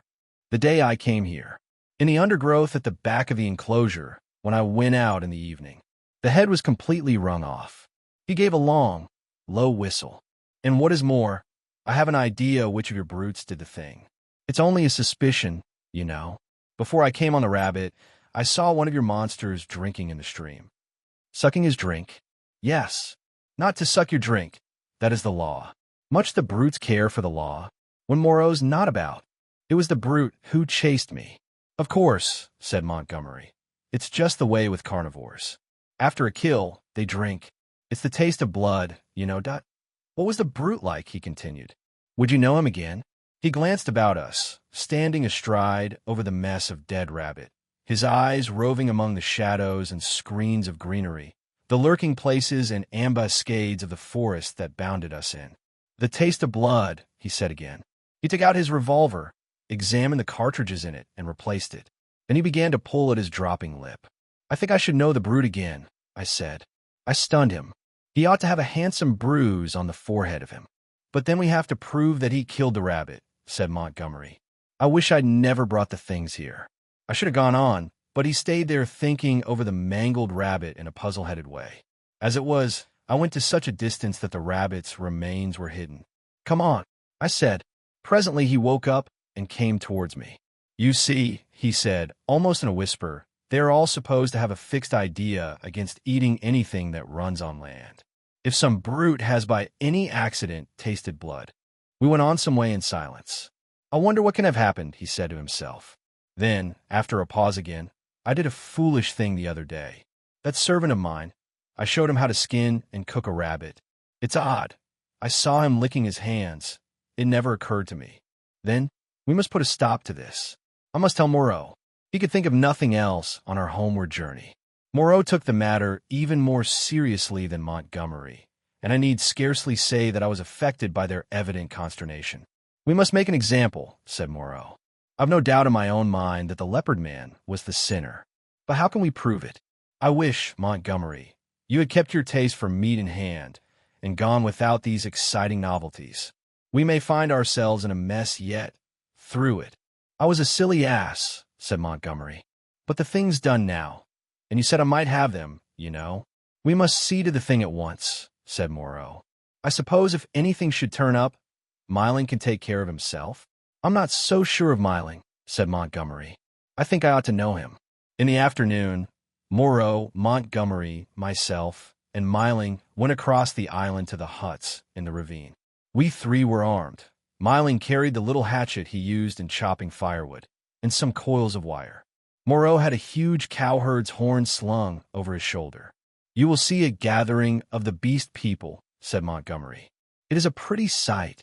Moreau said not a word on the way, but the expression of his heavy, white-fringed face was grimly set. We crossed the ravine down, which smoked the stream of hot water, and followed the winding pathway through the canebrakes until we reached a wide area covered over with a thick, powdery yellow substance, which I believe was sulfur. Above the shoulder of a weedy bank, the sea glittered. We came to a kind of shallow natural amphitheater, and here the four of us halted. Then Moreau sounded the horn and broke the sleeping stillness of the tropical afternoon. He must have had strong lungs. The hooting note rose and rose amidst its echoes, to at last in ear-penetrating intensity. "Ah," said Moreau, letting the curved instrument fall to his side again. Immediately, there was a crashing through the yellow canes, and a sound of voices from the dense green jungle that marked the morass through which I had run on the previous day. Then at 3 or 4 points on the edge of the sulphurous area appeared the grotesque forms of the beast people hurrying towards us. I could not help a creeping horror, as I perceived first one and then another trot out from the trees or reeds and come shambling along over the hot dust. But Moreau and Montgomery stood calmly enough, and perforce I stuck beside them. First to arrive was the satyr, strangely unreal for all that he cast a shadow and tossed the dust with his hoofs. After him from the brake came a monstrous lout, a thing of horse and rhinoceros, chewing a straw as it came. Then appeared the swine woman and 2 wolf women. Then the fox bear witch, with her red eyes and her peaked red face, and then others, all hurrying eagerly.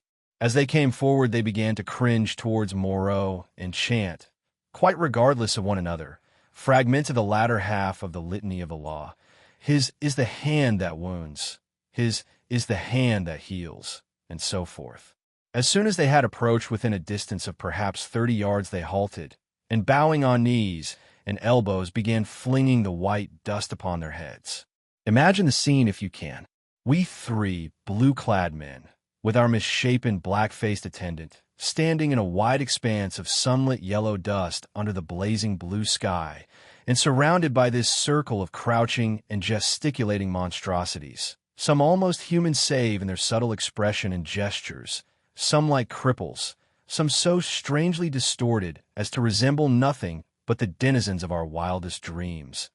And beyond, the reedy lines of a canebrake in one direction, a dense tangle of palm trees on the other, separating us from the ravine with the huts, and to the north the hazy horizon of the Pacific Ocean.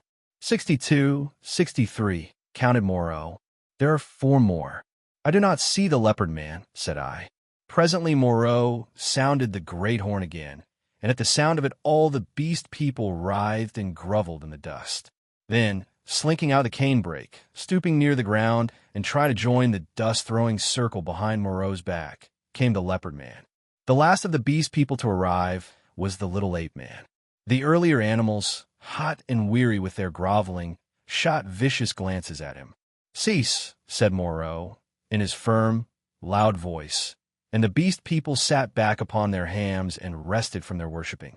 "Where is the sayer of the law?" said Moreau, and the hairy gray monster bowed his face in the dust. "Say the words," said Moreau. Forthwith all in the kneeling assembly, swaying from side to side and dashing up the sulphur with their hands, first the right hand in a puff of dust, and then the left, began once more to chant their strange litany. When they reached, "Not to eat flesh or fish, that is the law," Moreau held up his lank white hand. "Stop!" he cried, and there fell absolute silence upon them all. I think they all knew and dreaded what was coming. I looked round at their strange faces. When I saw their wincing attitudes and the furtive dread in their bright eyes, I wondered that I had ever believed them to be men. "That law has been broken," said Moreau. "None escape," from the faceless creature with the silvery hair. "None escape," repeated the kneeling circle of beast people. "Who is he?" cried Moreau, and looked round at their faces, cracking his whip. I fancied the hyena swine looked dejected. So too did the leopard man. Moreau stopped, facing this creature, who cringed towards him with the memory and dread of infinite torment. "Who is he?" repeated Moreau, in a voice of thunder. Evil is he who breaks the law, chanted the sayer of the law. Moreau looked into the eyes of the leopard man and seemed to be dragging the very soul out of the creature. Who breaks the law? Said Moreau, taking his eyes off his victim and turning towards us. It seemed to me there was a touch of exultation in his voice. Goes back to the house of pain, they all clamored. Goes back to the house of pain, O master. Back to the house of pain, back to the house of pain, gabbled the ape man, as though the idea was sweet to him. Do you hear? Said Moreau, turning back to the criminal. My friend, hello. For the leopard man, released from Moreau's eye, had risen straight from his knees, and now, with eyes of flame and his huge feline tusks flashing out from under his curling lips, leapt towards his tormentor. I am convinced that only the madness of unendurable fear could have prompted this attack. The whole circle of 80 monsters seemed to rise about us. I drew my revolver. The two figures collided. I saw Moreau reeling back from the leopard man's blow. There was a furious yelling and howling all about us. Everyone was moving rapidly. For a moment, I thought it was a general revolt. The furious face of the leopard man flashed by mine, with Myling close in pursuit. I saw the yellow eyes of the hyena swine blazing with excitement, his attitude as if he were half resolved to attack me. The satyr, too, glared at me over the hyena swine's hunched shoulders. I heard the crack of Moreau's pistol and saw the pink flash dart across the tumult. The whole crowd seemed to swing round in the direction of the glint of fire, and I too was swung round by the magnetism of the movement. In another second I was running, one of a tumultuous shouting crowd, in pursuit of the escaping leopard man. That is all I can tell definitely. I saw the leopard man strike Moreau, and then everything spun about me until I was running headlong. Myling was ahead, close in pursuit of the fugitive. Behind, their tongues already lolling out, ran the wolf women in great leaping strides. The swine folk followed, squealing with excitement, and the two bullmen in their swathings of white. Then came Moreau in a cluster of the beast people, his wide-brimmed straw hat blown off, his revolver in hand, and his lank white hair streaming out. The hyena swine ran beside me, keeping pace with me and glancing furtively at me out of his feline eyes, and the others came pattering and shouting behind us. The leopard man went bursting his way through the long canes, which sprang back as he passed, and rattled in Myling's face. We others in the rear found a trampled path for us when we reached the break. The chase lay through the break for perhaps a quarter of a mile, and then plunged into a dense thicket, which retarded our movements exceedingly, though we went through it in a crowd together, fronds flicking into our faces, ropey creepers catching us under the chin or gripping our ankles, thorny plants hooking into and tearing cloth and flesh together. He has gone on all fours through this, panted Moreau, now just ahead of me. None escape, said the wolf bear, laughing into my face with the exultation of hunting. We burst out again among rocks, and saw the quarry ahead running lightly on all fours and snarling at us over his shoulder.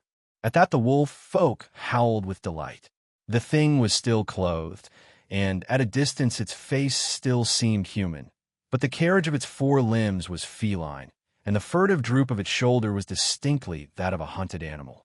It leapt over some thorny yellow-flowering bushes and was hidden. Myling was halfway across the space.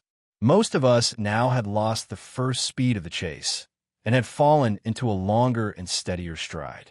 I saw as we traversed the open that the pursuit was now spreading from a column into a line. The hyena swine still ran close to me, watching me as it ran, every now and then puckering its muzzle with a snarling laugh. At the edge of the rocks the leopard man, realizing that he was making for the projecting cape upon which he had stalked me on the night of my arrival, had doubled in the undergrowth. But Montgomery had seen the maneuver and turned him again.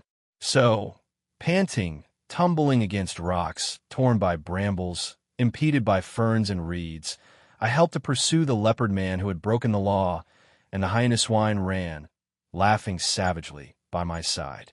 I staggered on, my head reeling and my heart beating against my ribs, tired almost to death, and yet not daring to lose sight of the chase, lest I should be left alone with this horrible companion. I staggered on in spite of infinite fatigue and the dense heat of the tropical afternoon. At last the fury of the hunt slackened. We had pinned the wretched brute into a corner of the island. Moreau, whip in hand, marshaled us all into an irregular line, and we advanced now slowly, shouting to one another as we advanced and tightening the cordon about our victim. He lurked noiseless and invisible in the bushes through which I had run from him during that midnight pursuit. "Steady!" cried Moreau, "steady!" as the ends of the line crept round the tangle of undergrowth and hemmed the brute in. "Where a rush!" came the voice of Montgomery from beyond the thicket. I was on the slope above the bushes. Montgomery and Moreau beat along the beach beneath. Slowly we pushed in among the fretted network of branches and leaves. The quarry was silent. "Back to the house of pain, the house of pain, the house of pain," yelped the voice of the ape-man some 20 yards to the right. When I heard that, I forgave the poor wretch all the fear he had inspired in me. I heard the twigs snap and the boughs swish aside before the heavy tread of the horse rhinoceros upon my right. Then suddenly, through a polygon of green, in the half-darkness under the luxuriant growth, I saw the creature we were hunting. I halted. He was crouched together into the smallest possible compass, his luminous green eyes turned over his shoulder regarding me. It may seem a strange contradiction in me. I cannot explain the fact, but now, seeing the creature there in a perfectly animal attitude, with the light gleaming in its eyes and its imperfectly human face distorted with terror, I realized again the fact of its humanity. In another moment other of its pursuers would see it, and it would be overpowered and captured to experience once more the horrible tortures of the enclosure. Abruptly, I slipped out my revolver, aimed between its terror-struck eyes, and fired. As I did so, the hyena swine saw the thing and flung itself upon it with an eager cry, thrusting thirsty teeth into its neck. All about me, the green masses of the thicket were swaying and cracking as the beast people came rushing together. One face and then another appeared. "Don't kill it, Prendick!" cried Moreau. "Don't kill it!" And I saw him stooping as he pushed through under the fronds of the big ferns. In another moment he had beaten off the hyena swine with the handle of his whip, and he and Montgomery were keeping away the excited carnivorous beast people, and particularly Myling, from the still, quivering body. The hairy gray thing came sniffing at the corpse under my arm. The other animals, in their animal ardor, jostled me to get a nearer view. "Confound you, Prendick," said Moreau. "I wanted him." "I'm sorry," said I, though I was not. It was the impulse of the moment. I felt sick with exertion and excitement. Turning, I pushed my way out of the crowding beast people and went on alone up the slope towards the higher part of the headland. Under the shouted directions of Moreau, I heard the 3 white-swathed bullmen begin dragging the victim down towards the water. It was easy now for me to be alone. The beast people manifested a quite human curiosity about the dead body, and followed it in a thick knot, sniffing and growling at it as the bullmen dragged it down the beach. I went to the headland and watched the bullmen, black against the evening sky, as they carried the weighted dead body out to sea, and like a wave across my mind came the realization of the unspeakable aimlessness of things upon the island. Upon the beach among the rocks beneath me were the ape-man, the hyena swine, and several other of the beast people, standing about Montgomery and Moreau. They were all still intensely excited, and all overflowing with noisy expressions of their loyalty to the law. Yet I felt an absolute assurance in my own mind that the hyena swine was implicated in the rabbit killing. A strange persuasion came upon me that, save for the grossness of the line, the grotesqueness of the forms, I had here before me the whole balance of human life in miniature, the whole interplay of instinct, reason, and fate in its simplest form. The leopard man had happened to go under. That was all the difference. Poor brute. Poor brutes. I began to see the viler aspect of Moreau's cruelty.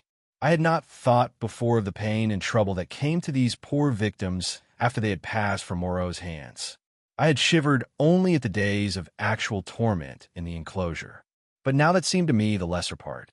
Before, they had been beasts, their instincts fitly adapted to their surroundings, and happy as living things may be. Now they stumbled in the shackles of humanity, lived in a fear that never died, fretted by a law they could not understand.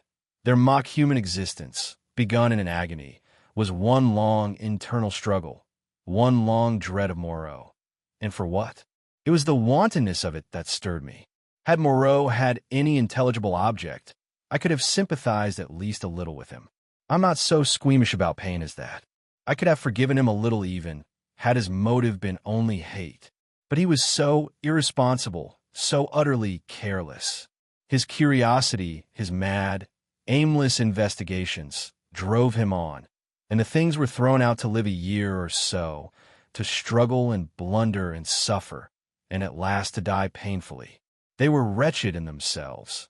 The old animal hate moved them to trouble one another. The law held them back from a brief, hot struggle and a decisive end to their natural animosities. In those days, my fear of the beast people went the way of my personal fear for Moreau. I fell indeed into a morbid state, deep and enduring and alien to fear, which has left permanent scars upon my mind. I must confess that I lost faith in the sanity of the world when I saw it suffering the painful disorder of this island.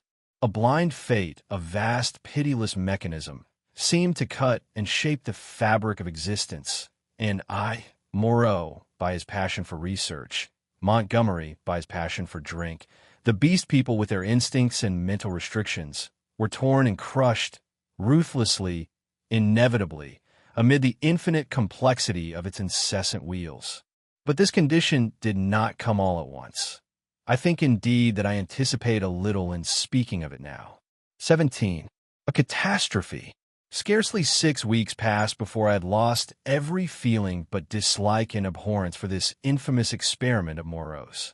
My one idea was to get away from these horrible caricatures of my Maker's image, back to the sweet and wholesome intercourse of men.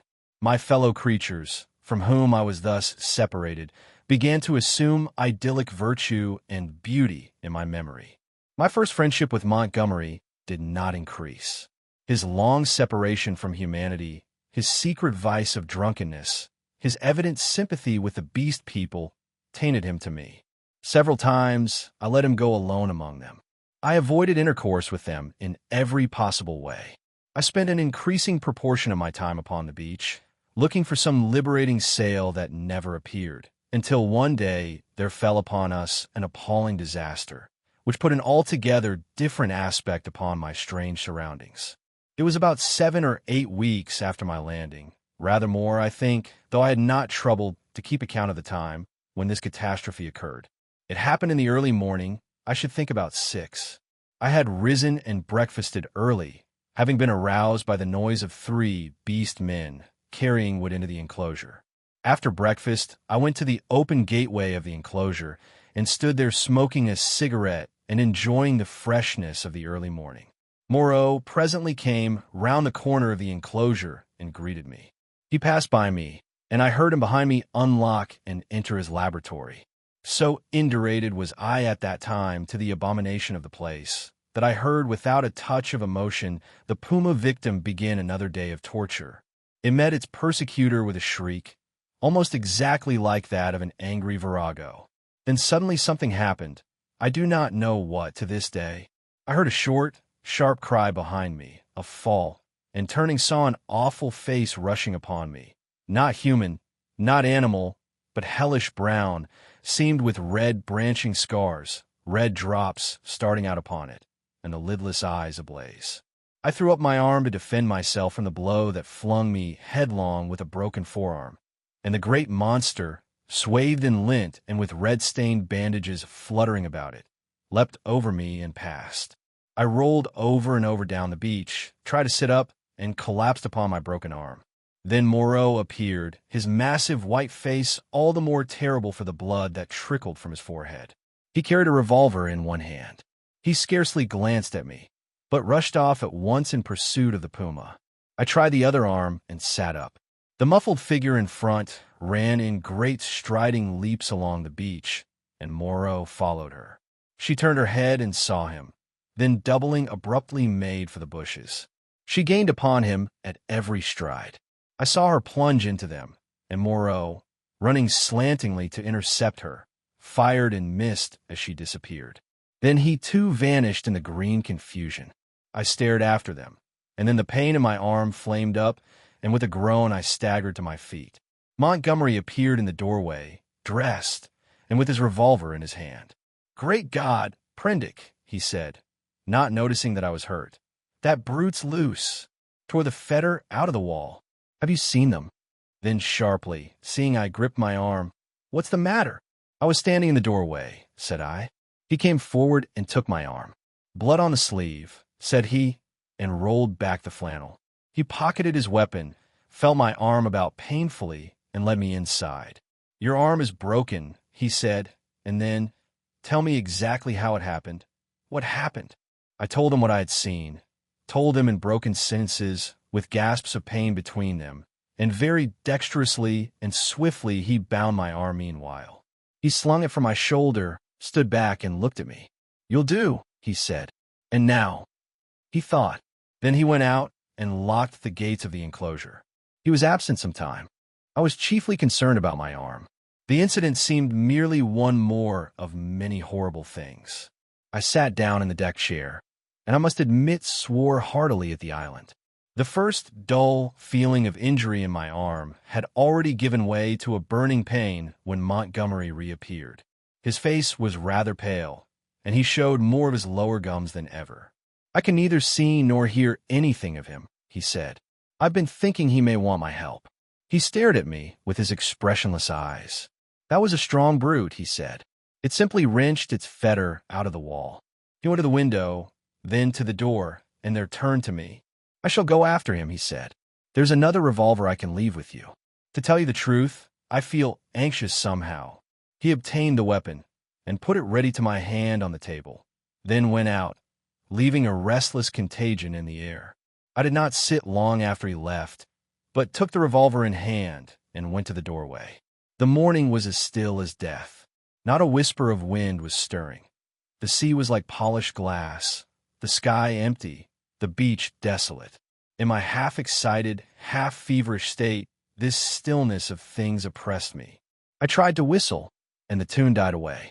I swore again, the second time that morning. Then I went to the corner of the enclosure and stared inland at the green bush that had swallowed up Moreau and Montgomery. When would they return, and how? Then, far away up the beach, a little gray beast man appeared, ran down to the water's edge, and began splashing about. I strolled back to the doorway, then to the corner again, and so began pacing to and fro like a sentinel upon duty. Once I was arrested by the distant voice of Montgomery bawling, "Moreau." My arm became less painful, but very hot. I got feverish and thirsty. My shadow grew shorter. I watched the distant figure until it went away again.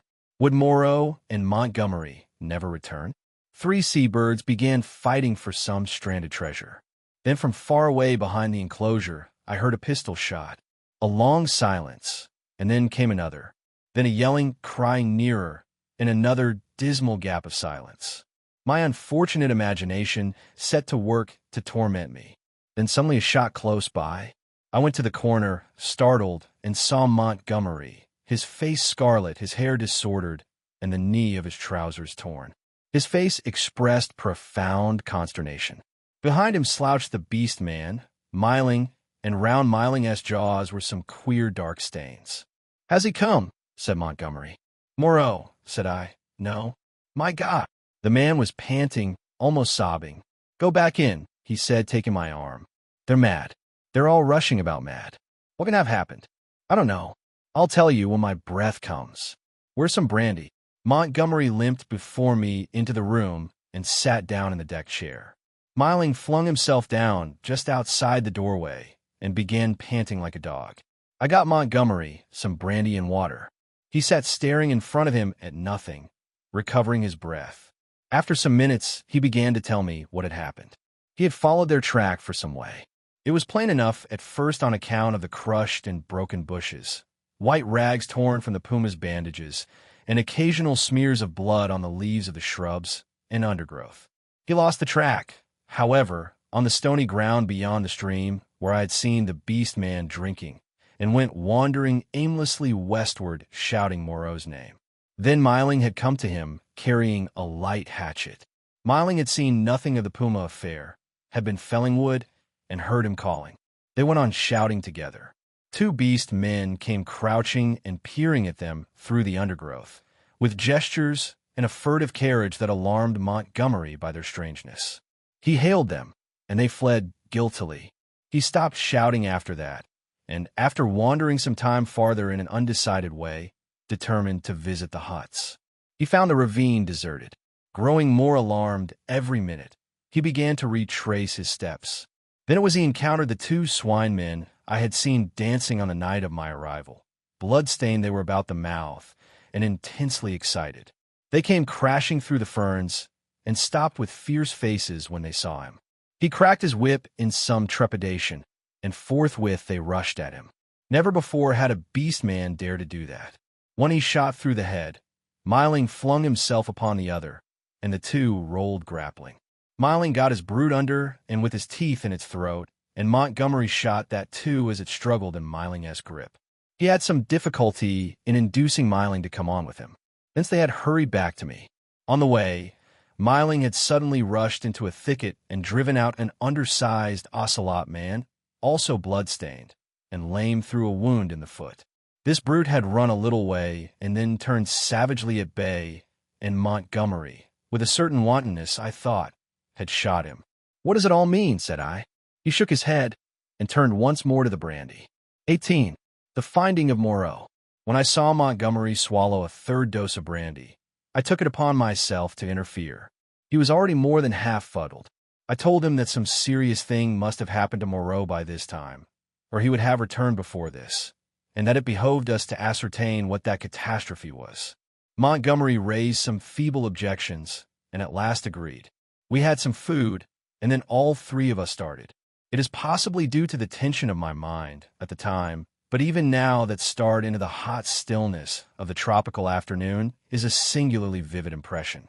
Miling went first, his shoulder hunched, his strange black head moving with quick starts as he peered first on this side of the way and then on that. He was unarmed. His axe he had dropped when he encountered the swine man. Teeth were his weapons when it came to fighting. Montgomery followed with stumbling footsteps, his hands in his pockets, his face downcast. He was in a state of muddled sullenness with me on account of the brandy. My left arm was in a sling. It was lucky it was my left, and I carried my revolver in my right. Soon we traced a narrow path through the wild luxuriance of the island, going northwestward, and presently Miling stopped and became rigid with watchfulness. Montgomery almost staggered into him, and then stopped too. Then, listening intently, we heard coming through the trees the sound of voices and footsteps approaching us. "He is dead," said a deep, vibrating voice. "He is not dead. He is not dead," jabbered another. We saw," said several voices. "Hullo!" suddenly shouted Montgomery. "Hullo there!" "Confound you!" said I, and gripped my pistol. There was a silence, then a crashing among the interlacing vegetation. First here, then there, and then half a dozen faces appeared, strange faces lit by a strange light. Miling made a growling noise in his throat. I recognized the ape-man. I had indeed already identified his voice in two of the white-swathed, brown-featured creatures I had seen in Montgomery's boat. With these were the two dappled brutes and that gray, horribly crooked creature who said the law, with gray hair streaming down its cheeks, heavy gray eyebrows, and gray locks pouring off from a central parting upon its sloping forehead.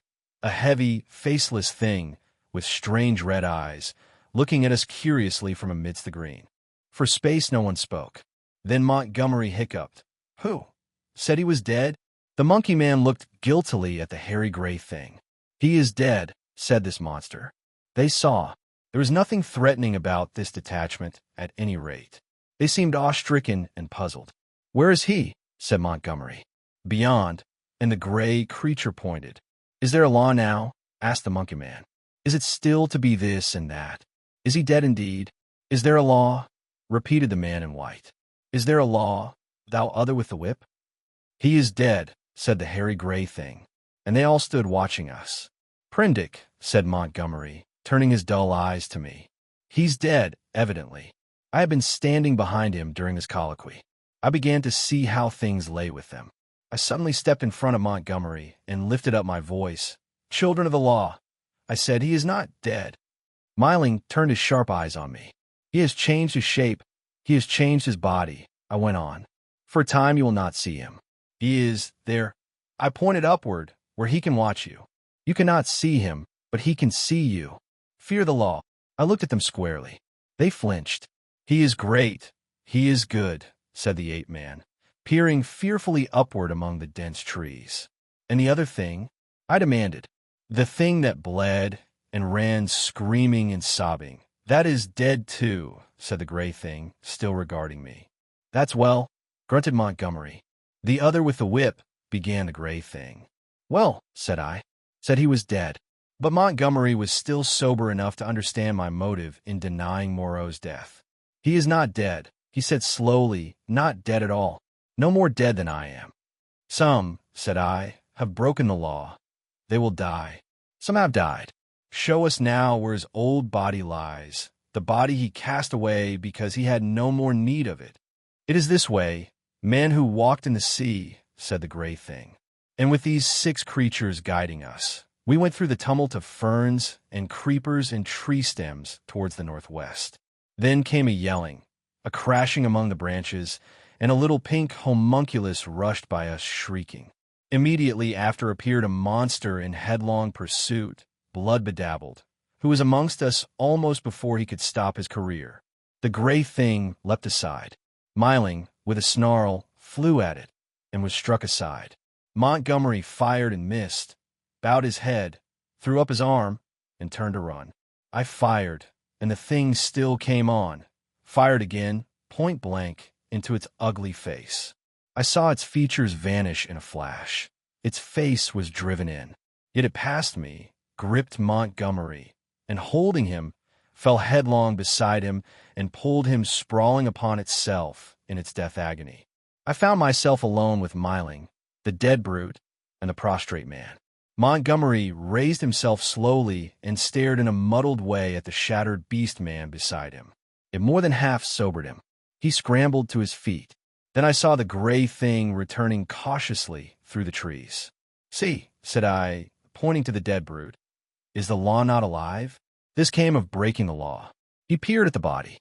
"He sends the fire that kills," said he, in his deep voice, repeating part of the ritual. The others gathered round and stared for a space. At last we drew near the westward extremity of the island. We came upon the gnawed and mutilated body of the puma, its shoulder bones smashed by a bullet, and perhaps 20 yards farther found at last what we sought. Moreau lay face downward in a trampled space in a canebrake. One hand was almost severed at the wrist, and his silvery hair was dabbled in blood. His head had been battered in by the fetters of the puma. The broken canes beneath him were smeared with blood. His revolver we cannot find. Montgomery turned him over, resting at intervals, and with the help of the 7 beast people, for he was a heavy man, we carried Moreau back to the enclosure. The night was darkling. Twice we heard unseen creatures howling and shrieking past our little band, and once the little pink sloth creature appeared and stared at us, and vanished again. But we were not attacked again. At the gates of the enclosure, our company of beast people left us, Myling going with the rest. We locked ourselves in, and then took Moreau's mangled body into the yard and laid it upon a pile of brushwood. Then we went into the laboratory and put an end to all we found living there. 19. Montgomery's bank holiday. When this was accomplished, and we had washed and eaten, Montgomery and I went into my little room and seriously discussed our position for the first time. It was then near midnight. He was almost sober, but greatly disturbed in his mind. He had been strangely under the influence of Moreau's personality. I do not think it had ever occurred to him that Moreau could die. This disaster was the sudden collapse of the habits that had become part of his nature in the 10 or more monotonous years he had spent on the island. He talked vaguely, answered my questions crookedly, wandered into general questions. "This silly ass of a world," he said. "What a muddle it all is. I haven't had any life. I wonder when it's going to begin. 16 years being bullied by nurses and schoolmasters at their own sweet will. 5 in London grinding hard at medicine, bad food, shabby lodgings, shabby clothes, shabby vice, a blunder. Didn't know any better and hustled off to this beastly island. 10 years here. What's it all for, Prendick? Are we bubbles blown by a baby? It was hard to deal with such ravings. The thing we have to think of now, said I, is how to get away from this island. What's the good of getting away? I'm an outcast. Where am I to join on? It's all very well for you, Prendick. Poor old Moreau. We can't leave him here to have his bones picked. As it is, and besides, what will become of the decent part of the beast folk? Well, said I, that will do tomorrow. I've been thinking we might make the brushwood into a pyre and burn his body, and those other things. Then what will happen with the beast folk? I don't know. I suppose those that were made of beasts of prey will make silly asses of themselves sooner or later. We can't massacre the lot, can we? I suppose that's what your humanity would suggest. But they'll change. They're sure to change. He talked thus inconclusively until at last I felt my temper going. Damnation, he exclaimed at some petulance of mine. Can't you see I'm in a worse hole than you are? And he got up and went for the brandy. Drink, he said, returning. You logic-chopping, chalky-faced saint of an atheist, drink. Not I, said I, and sat grimly watching his face under the yellow paraffin flare as he drank himself into a garrulous misery. I have a memory of infinite tedium. He wandered into a maudlin defense of the beast people and of Miling. Miling, he said, was the only thing that had ever really cared for him. And suddenly an idea came to him. I'm damned, said he, staggering to his feet and clutching the brandy bottle. By some flash of intuition, I knew what it was he intended. You don't give drink to that beast, I said, rising and facing him. Beast, said he, you're the beast. He takes his liquor like a Christian. Come out of the way, Prendick. For God's sake, said I. Get out of the way, he roared, and suddenly whipped out his revolver. Very well, said I, and stood aside, half-minded to fall upon him as he put his hand upon the latch, but deterred by the thought of my useless arm. You made a beast of yourself. To the beast you may go. He flung the doorway open and stood half facing me between the yellow lamplight and the pallid glare of the moon. His eye sockets were blotches of black under his stubbly eyebrows. You're a solemn prig, Prendick, a silly ass. You're always fearing and fancying. We're on the edge of things. I'm bound to cut my throat tomorrow. I'm going to have a damned bank holiday tonight. He turned and went out into the moonlight. Miling, he cried. Miling, old friend. 3 dim creatures in the silvery light came along the edge of the wan beach, one a white-wrapped creature, the other 2 blotches of blackness following it. They halted, staring. Then I saw Miling's hunched shoulders as he came round the corner of the house. Drink, cried Montgomery, drink, you brutes. Drink and be men.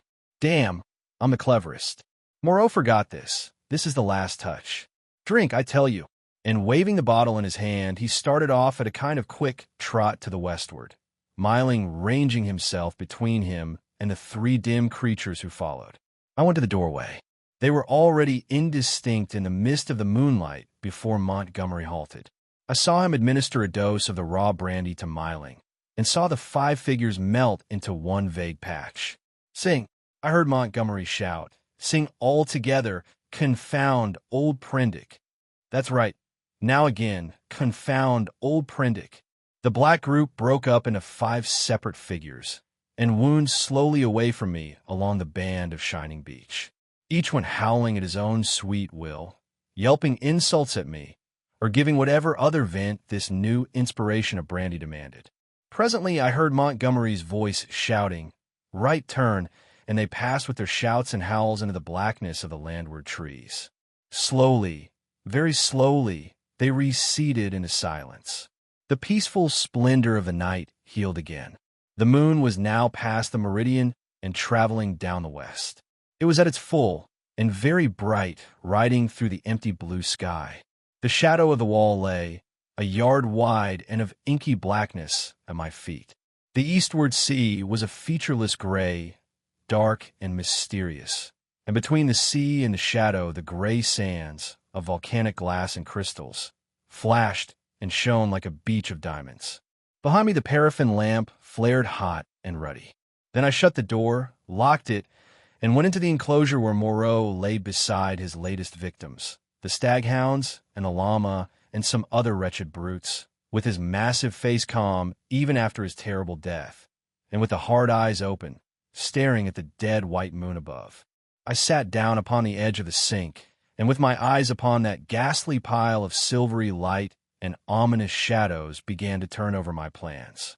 In the morning, I would gather some provisions in the dinghy, and after setting fire to the pyre before me, push out into the desolation of the high sea once more. I felt that for Montgomery there was no help, that he was in truth half akin to these beast folk, unfitted for human kindred. I do not know how long I sat there scheming. It must have been an hour or so. Then my planning was interrupted by the return of Montgomery to my neighborhood. I heard a yelling from many throats, a tumult of exultant cries passing down towards the beach, whooping and howling, and excited shrieks that seemed to come to a stop near the water's edge. The riot rose and fell. I heard heavy blows and the splintering smash of wood, but it did not trouble me then. A discordant chanting began. My thoughts went back to my means of escape. I got up, brought the lamp, and went into a shed to look at some kegs I'd seen there. Then I became interested in the contents of some biscuit tins and opened one. I saw something out of the tail of my eye, a red figure, and turned sharply. Behind me lay the yard, vividly black and white in the moonlight, and the pile of wooden faggots on which Moreau and his mutilated victims lay, one over another. They seemed to be gripping one another in one last revengeful grapple. His wounds gaped, black as night, and the blood that had dripped lay in black patches upon the sand.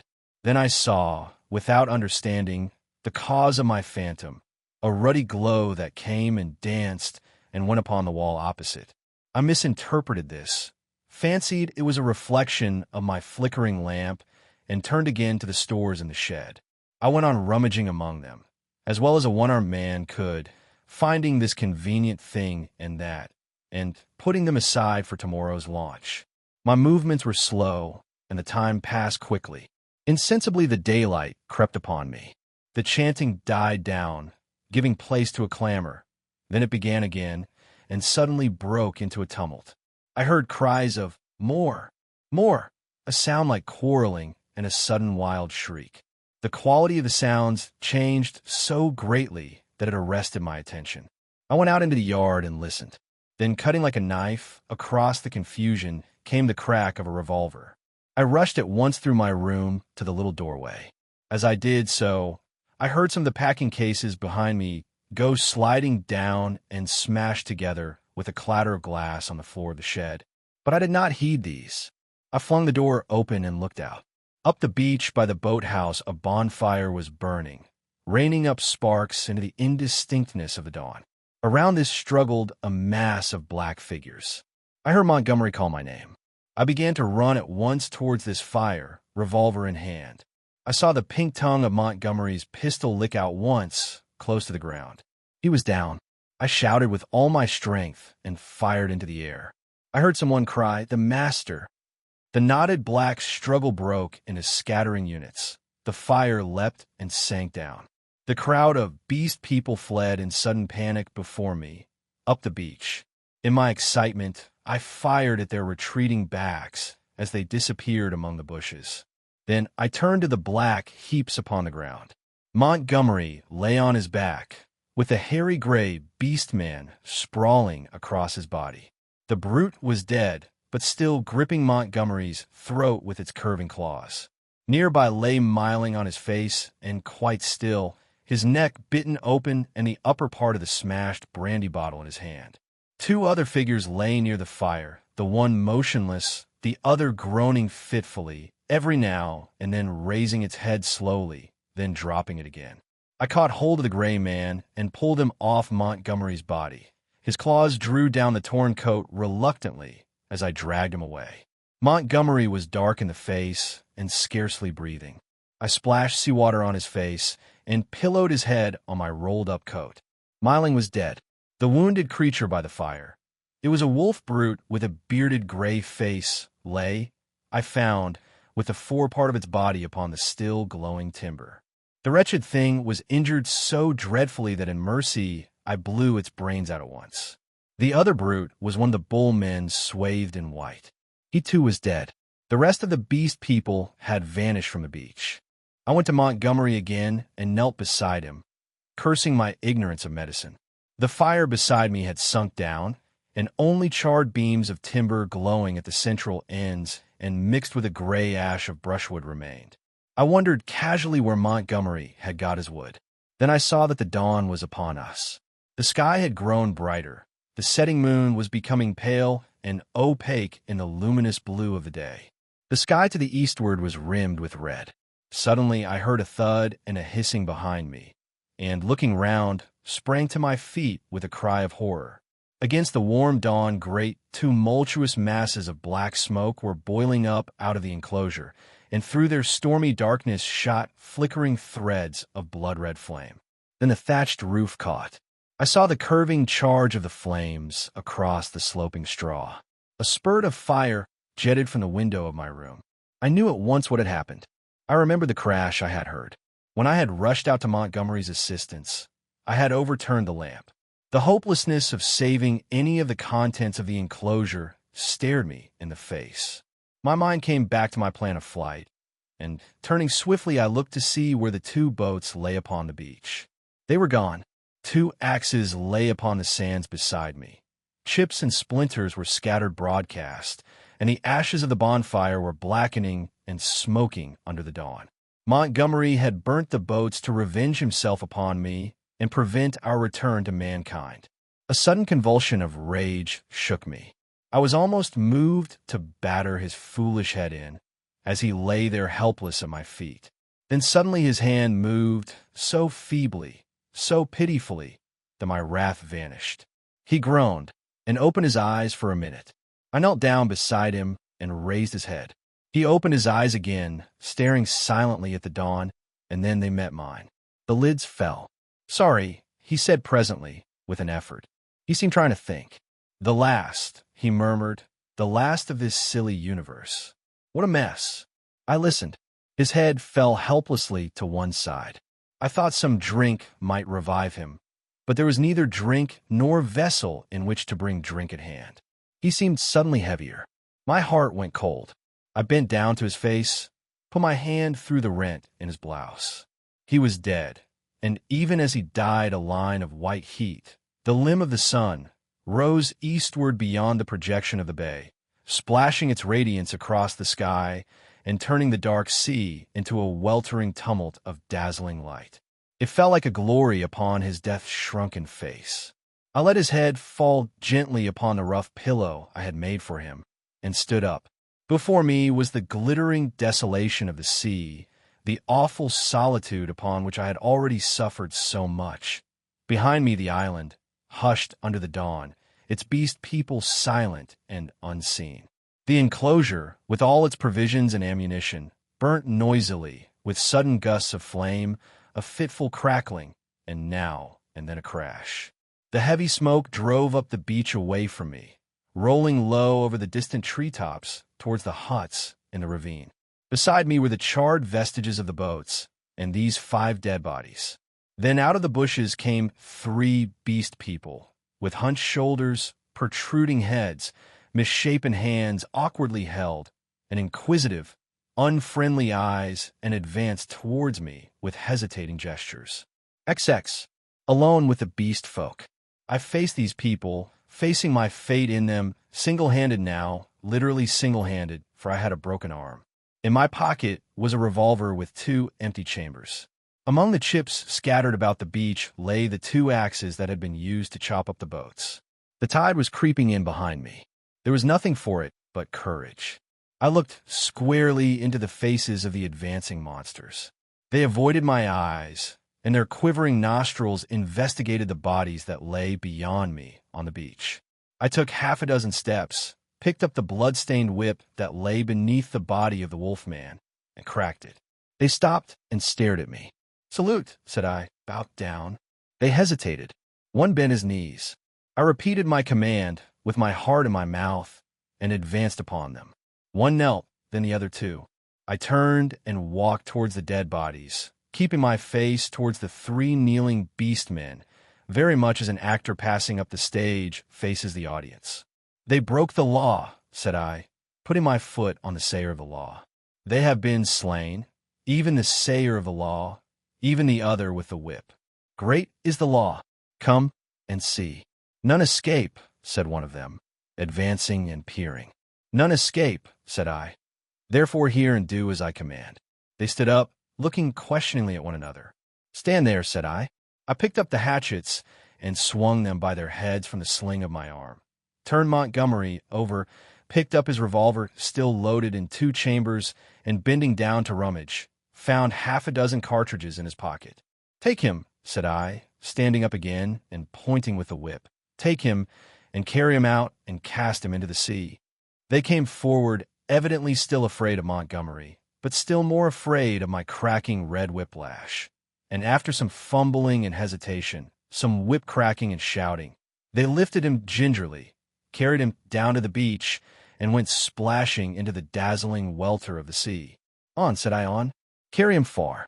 They went up to their armpits and stood regarding me. "Let go," said I, and the body of Montgomery vanished with a splash.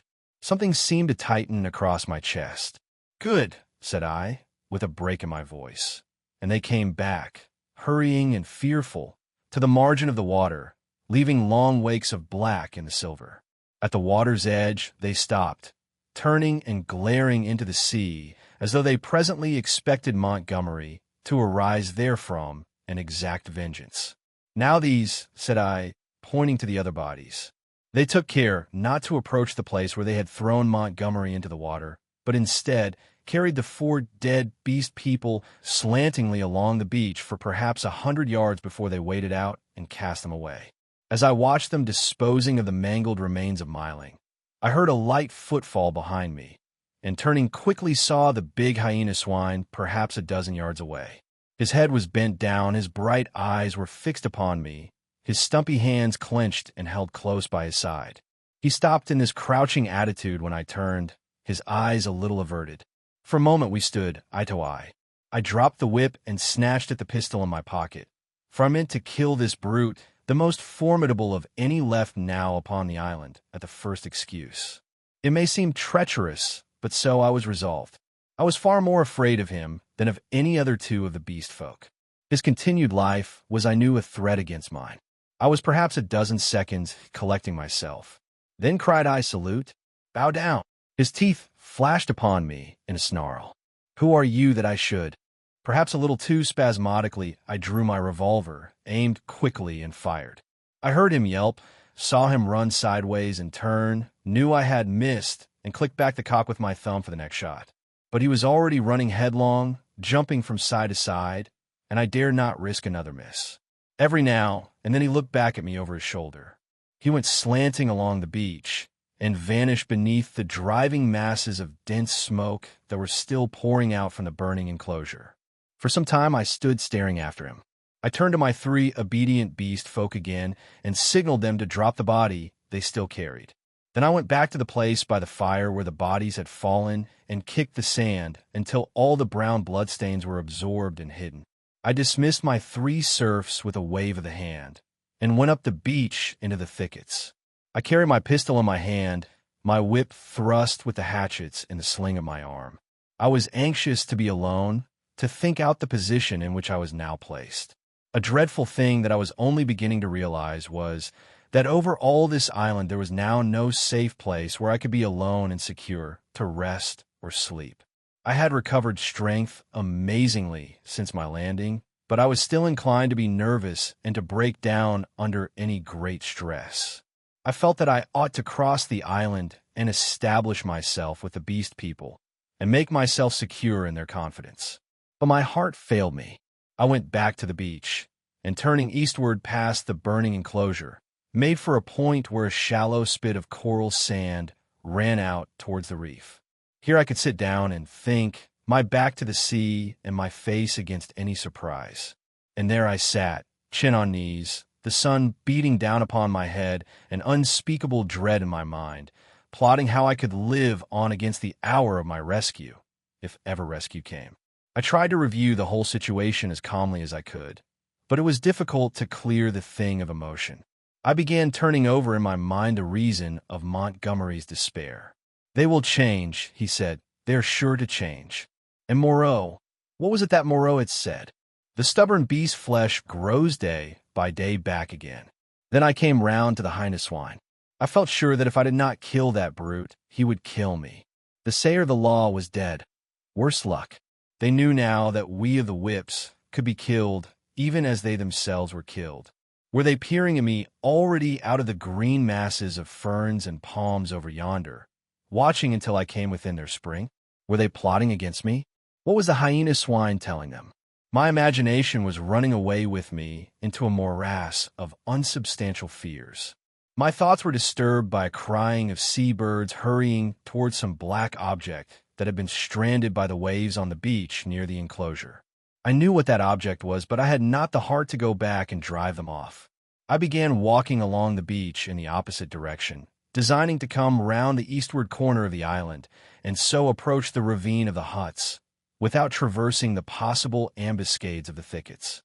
Perhaps half a mile along the beach, I became aware of one of my 3 beast folk advancing out of the landward bushes towards me. I was now so nervous with my own imaginings that I immediately drew my revolver. Even the propitiatory gestures of the creature failed to disarm me. He hesitated as he approached. "Go away," cried I. There was something very suggestive of a dog in the cringing attitude of the creature. It retreated a little way, very like a dog being sent home, and stopped, looking at me imploringly with canine brown eyes. "Go away," said I. "Do not come near me." "May I not come near you?" it said. "No, go away," I insisted, and snapped my whip. Then putting my whip in my teeth, I stooped for a stone, and with that threat drove the creature away. So in solitude, I came round by the ravine of the beast people, and hiding among the weeds and reeds that separated this crevice from the sea, I watched such of them as appeared, trying to judge from their gestures and appearance how the death of Moreau and Montgomery and the destruction of the House of Pain had affected them. I know now the folly of my cowardice. Had I kept my courage up to the level of the dawn, had I not allowed it to ebb away in solitary thought, I might have grasped the vacant scepter of Moreau and ruled over the beast people. As it was, I lost the opportunity and sank to the position of a mere leader among my fellows. Towards noon, certain of them came and squatted basking in the hot sand. The imperious voices of hunger and thirst prevailed over my dread. I came out of the bushes and, revolver in hand, walked down towards these seated figures. One, a wolf woman, turned her head and stared at me, and then the others. None attempted to rise or salute me. I felt too faint and weary to insist, and I let the moment pass. "I want food," said I, almost apologetically, and drawing near. "There is food in the huts," said an ox-boar man, drowsily, and looking away from me. I passed them, and went down into the shadow and odors of the almost deserted ravine. In an empty hut, I feasted on some specked and half-decayed fruit, and then after I had propped some branches and sticks about the opening, and placed myself with my face towards it and my hand upon my revolver, the exhaustion of the last 30 hours claimed its own, and I fell into a light slumber, hoping that the flimsy barricade I had erected would cause sufficient noise in its removal to save me from surprise. 21. The reversion of the beast folk. In this way, I became one among the beast people in the island of Doctor Moreau. When I awoke, it was dark about me. My arm ached in its bandages. I sat up, wondering at first where I might be. I heard coarse voices talking outside. Then I saw that my barricade had gone, and that the opening of the hut stood clear. My revolver was still in my hand. I heard something breathing, saw something crouched together close beside me. I held my breath, trying to see what it was. It began to move slowly, interminably. Then something soft and warm and moist passed across my hand. All my muscles contracted. I snatched my hand away. A cry of alarm began and was stifled in my throat. Then I just realized what had happened sufficiently to stay my fingers on the revolver. "Who is that?" I said in a hoarse whisper, the revolver still pointed. "I'm Master." "Who are you?" "They say there is no Master now." "But I know. I carried the bodies into the sea.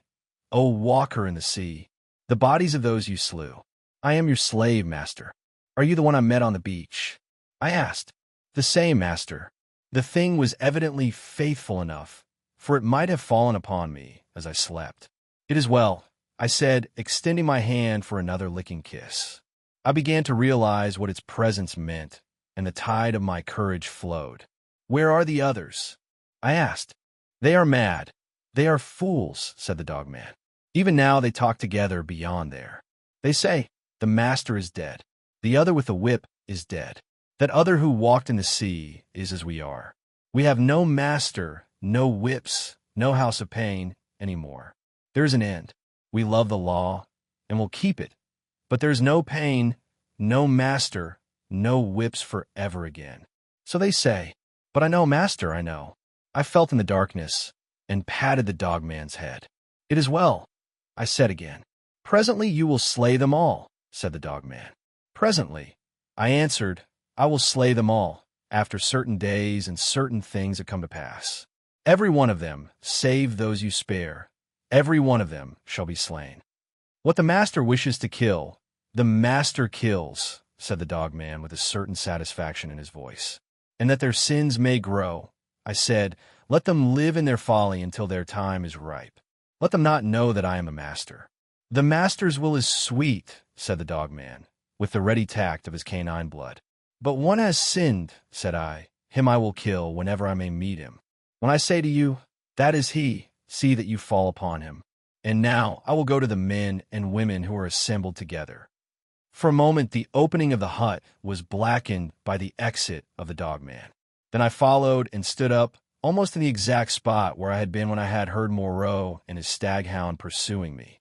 But now it was night, and all the miasmatic ravine about me was black. And beyond, instead of a green, sunlit slope, I saw a red fire, before which hunched, grotesque figures moved to and fro. Farther were the thick trees, a bank of darkness, fringed above with the black lace of the upper branches. The moon was just riding up on the edge of the ravine, and like a bar across its face drove the spire of vapor that was forever streaming from the fumaroles of the island.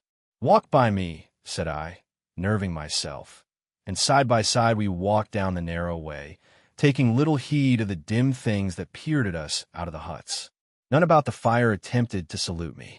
Most of them disregarded me, ostentatiously. I looked round for the hyena swine, but he was not there. Altogether, perhaps 20 of the beast folk squatted, staring into the fire or talking to one another. He is dead. He is dead. The master is dead, said the voice of the ape-man to the right of me. The house of pain. There is no house of pain. He is not dead, said I, in a loud voice. Even now he watches us. This startled him. 20 pairs of eyes regarded me. The house of pain is gone, said I. It will come again. The master you cannot see, yet even now he listens among you. True, true, said the dogman. They were staggered at my assurance. An animal may be ferocious and cunning enough, but it takes a real man to tell a lie. The man with the bandaged arm speaks a strange thing, said one of the beast folk. I tell you it is so, I said. The master and the house of pain will come again. Woe be to him who breaks the law. They looked curiously at one another. With an affectation of indifference, I began to chop idly at the ground in front of me with my hatchet. They looked, I noticed, at the deep cuts I made in the turf. Then the satyr raised a doubt. I answered him. Then one of the dappled things objected, and an animated discussion sprang up round the fire. Every moment, I began to feel more convinced of my present security.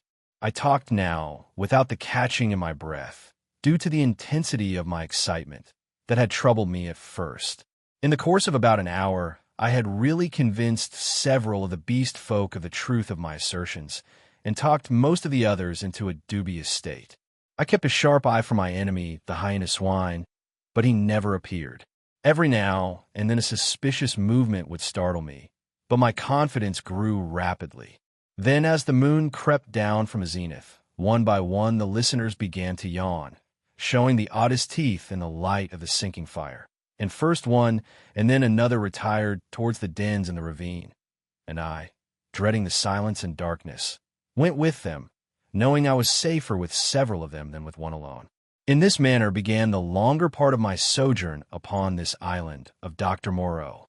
But from that night until the end came, there was but one thing happened to tell save a series of innumerable small, unpleasant details and the fretting of an incessant uneasiness. So that I prefer to make no chronicle for that gap of time, to tell only one cardinal incident of the 10 months I spent as an intimate of these half-humanized brutes. There is much that sticks in my memory that I could write, things that I would cheerfully give my right hand to forget, but they do not help the telling of the story. In the retrospect, it is strange to remember how soon I fell in with these monsters' ways and gained my confidence again. I had my quarrels with them, of course, and could show some of their teeth marks still, but they soon gained a wholesome respect for my trick of throwing stones and for the bite of my hatchet. And my St. Bernard man's loyalty was of infinite service to me. I found their simple scale of honor was based mainly on the capacity for inflicting trenchant wounds. Indeed, I may say, without vanity, I hope, that I held something like preeminence among them. One or two, whom in a rare access of high spirits I had scarred rather badly, bore me a grudge, but it vented itself chiefly behind my back and at a safe distance from my missiles and grimaces. The hyena swine avoided me, and I was always on the alert for him. My inseparable dogman hated and dreaded him intensely. I really believe that was at the root of the brute's attachment to me. It was soon evident to me that the former monster had tasted blood and gone the way of the leopard man. He formed a lair somewhere in the forest and became solitary.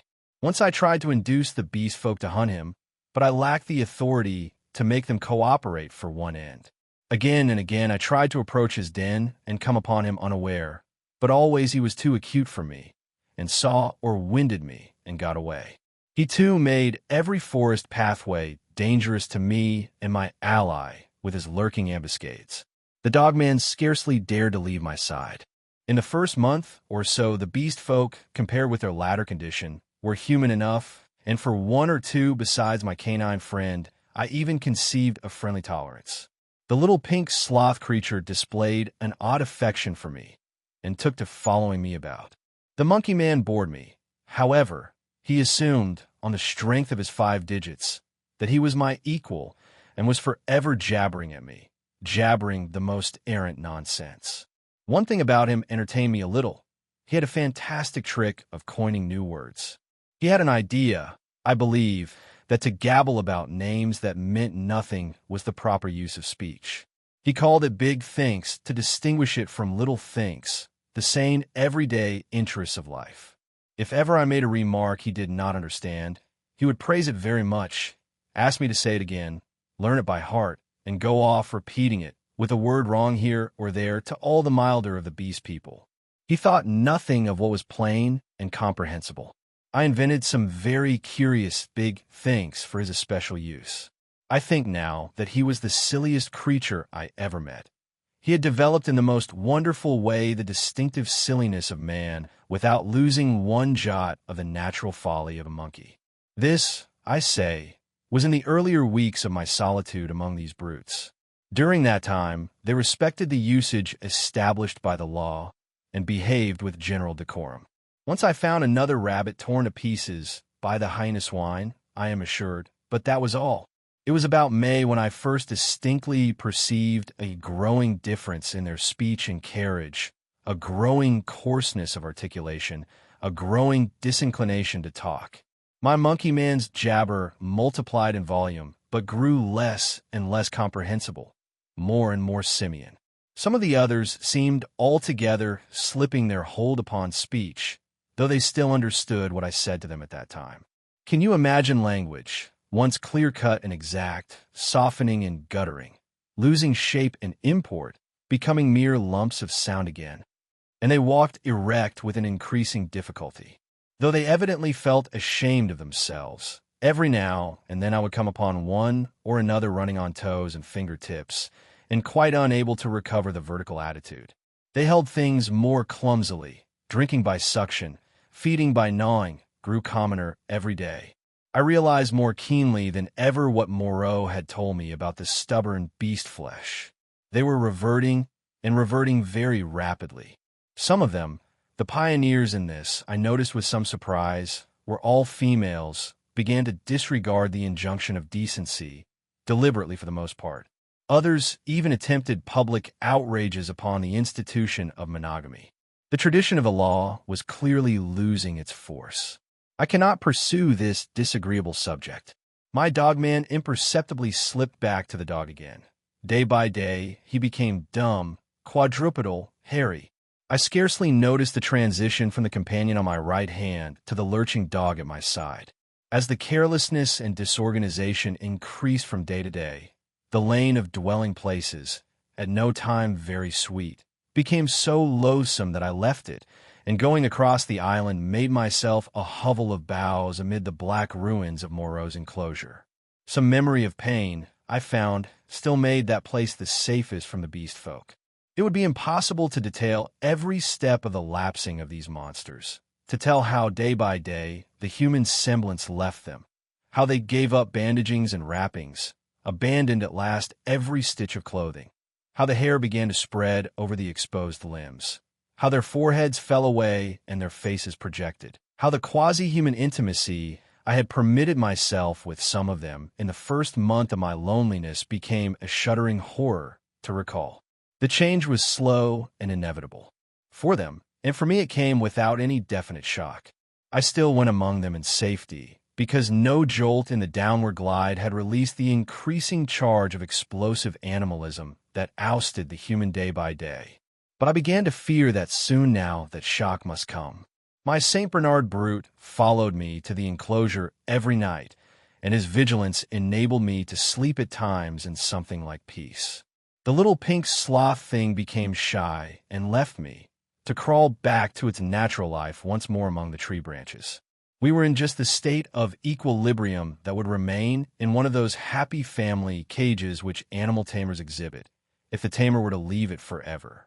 Of course, these creatures did not decline into such beasts as the reader has seen in zoological gardens, into ordinary bears, wolves, tigers, oxen, swine, and apes. There was still something strange about each, and each Moreau had blended this animal with that. One, perhaps, was ursine chiefly, another feline chiefly, another bovine chiefly.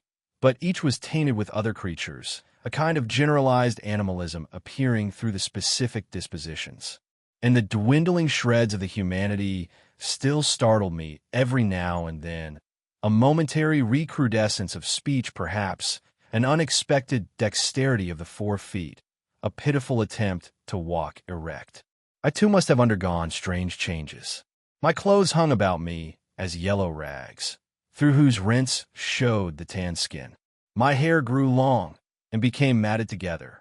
I am told that even now my eyes have a strange brightness, a swift alertness of movement. At first I spent the daylight hours on the southward beach watching for a ship, hoping and praying for a ship. I counted on the Ipecacuanha returning as the year wore on, but she never came.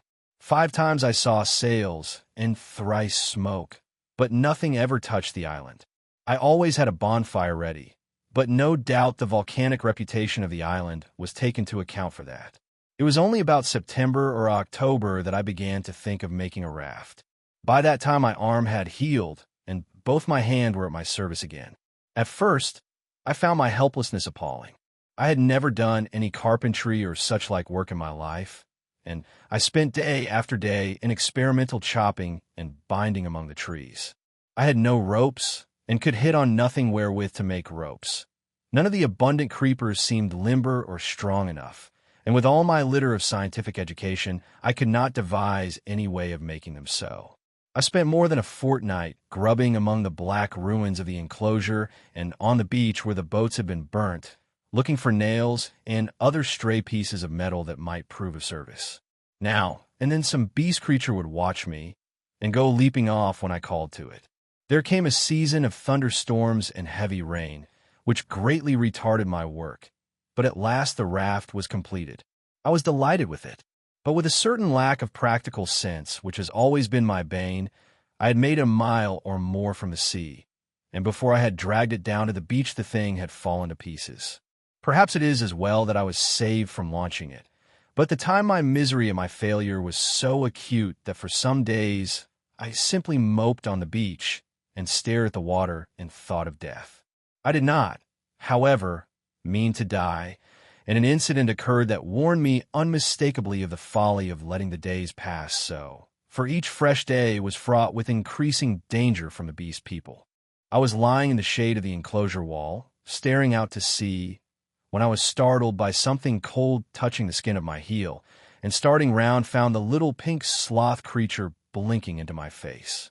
He had long since lost speech and active movement, and the lank hair of the little brute grew thicker every day and his stumpy claws more askew. He made a moaning noise when he saw he had attracted my attention, went a little way towards the bushes, and looked back at me.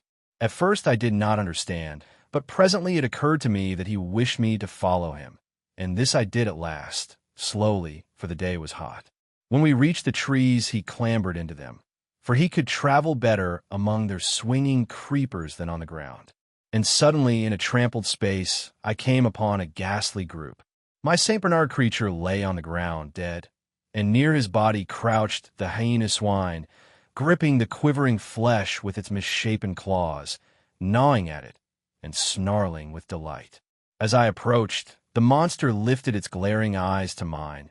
Its lips went trembling back from its red-stained teeth, and it growled menacingly. It was not afraid and not ashamed.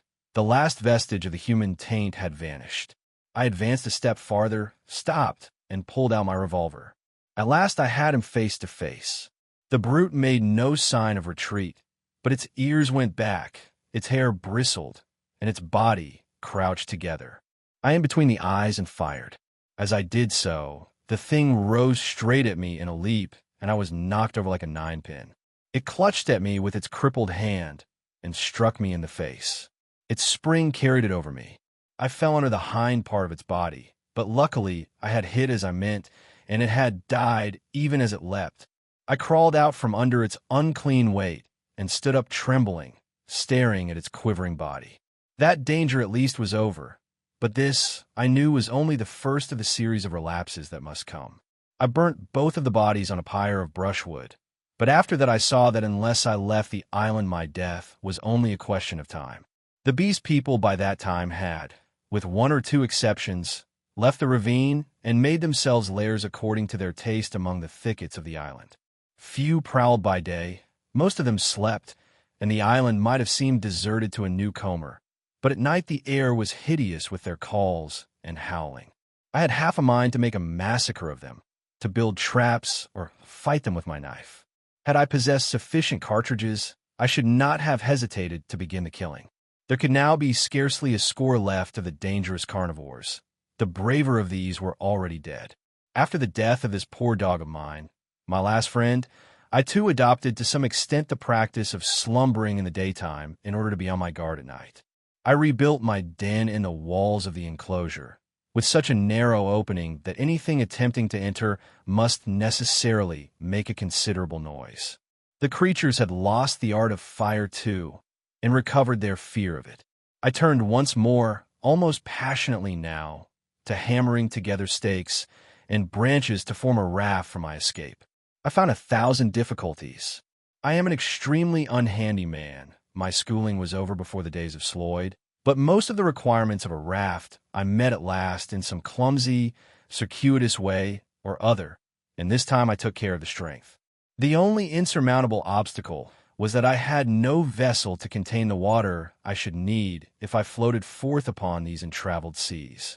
I would have even tried pottery, but the island contained no clay. I used to go moping about the island, trying with all my might to solve this one last difficulty. Sometimes I would give way to wild outbursts of rage, and hack and splinter some unlucky tree in my intolerable vexation. But I could think of nothing. And then came a day, a wonderful day, which I spent in ecstasy.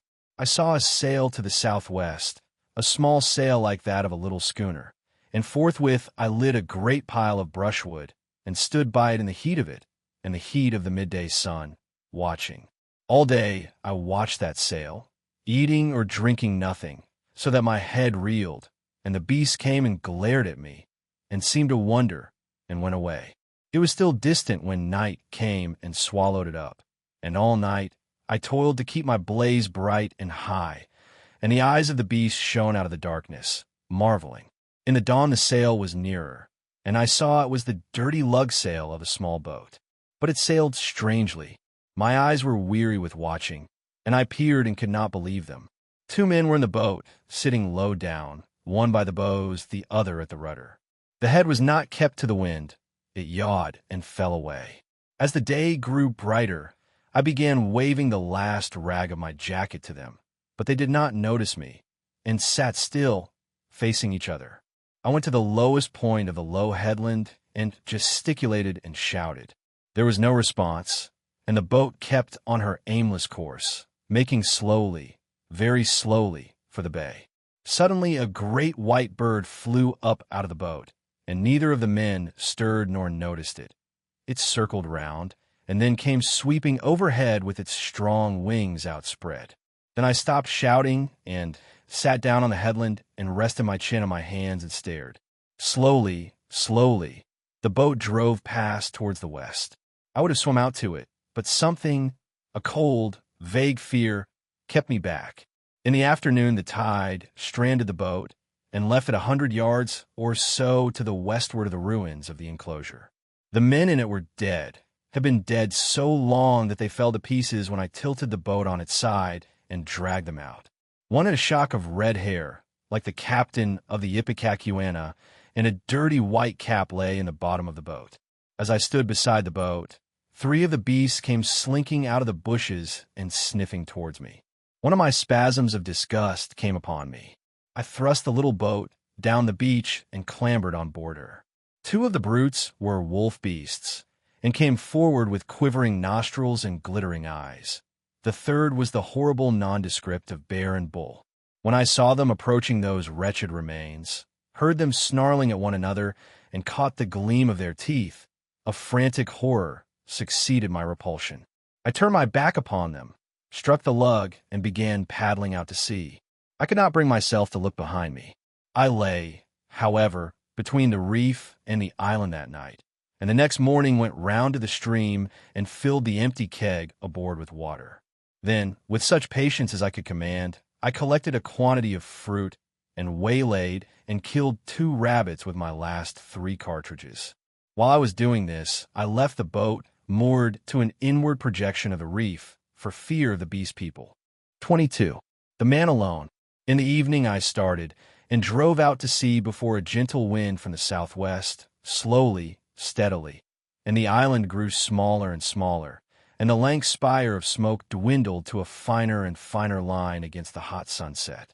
The ocean rose up around me, hiding that low, dark patch from my eyes. The daylight, the trailing glory of the sun, went streaming out of the sky, was drawn aside like some luminous curtain, and at last I looked into the blue gulf of immensity which the sunshine hides, and saw the floating hosts of the stars. The sea was silent, the sky was silent. I was alone with the night and silence.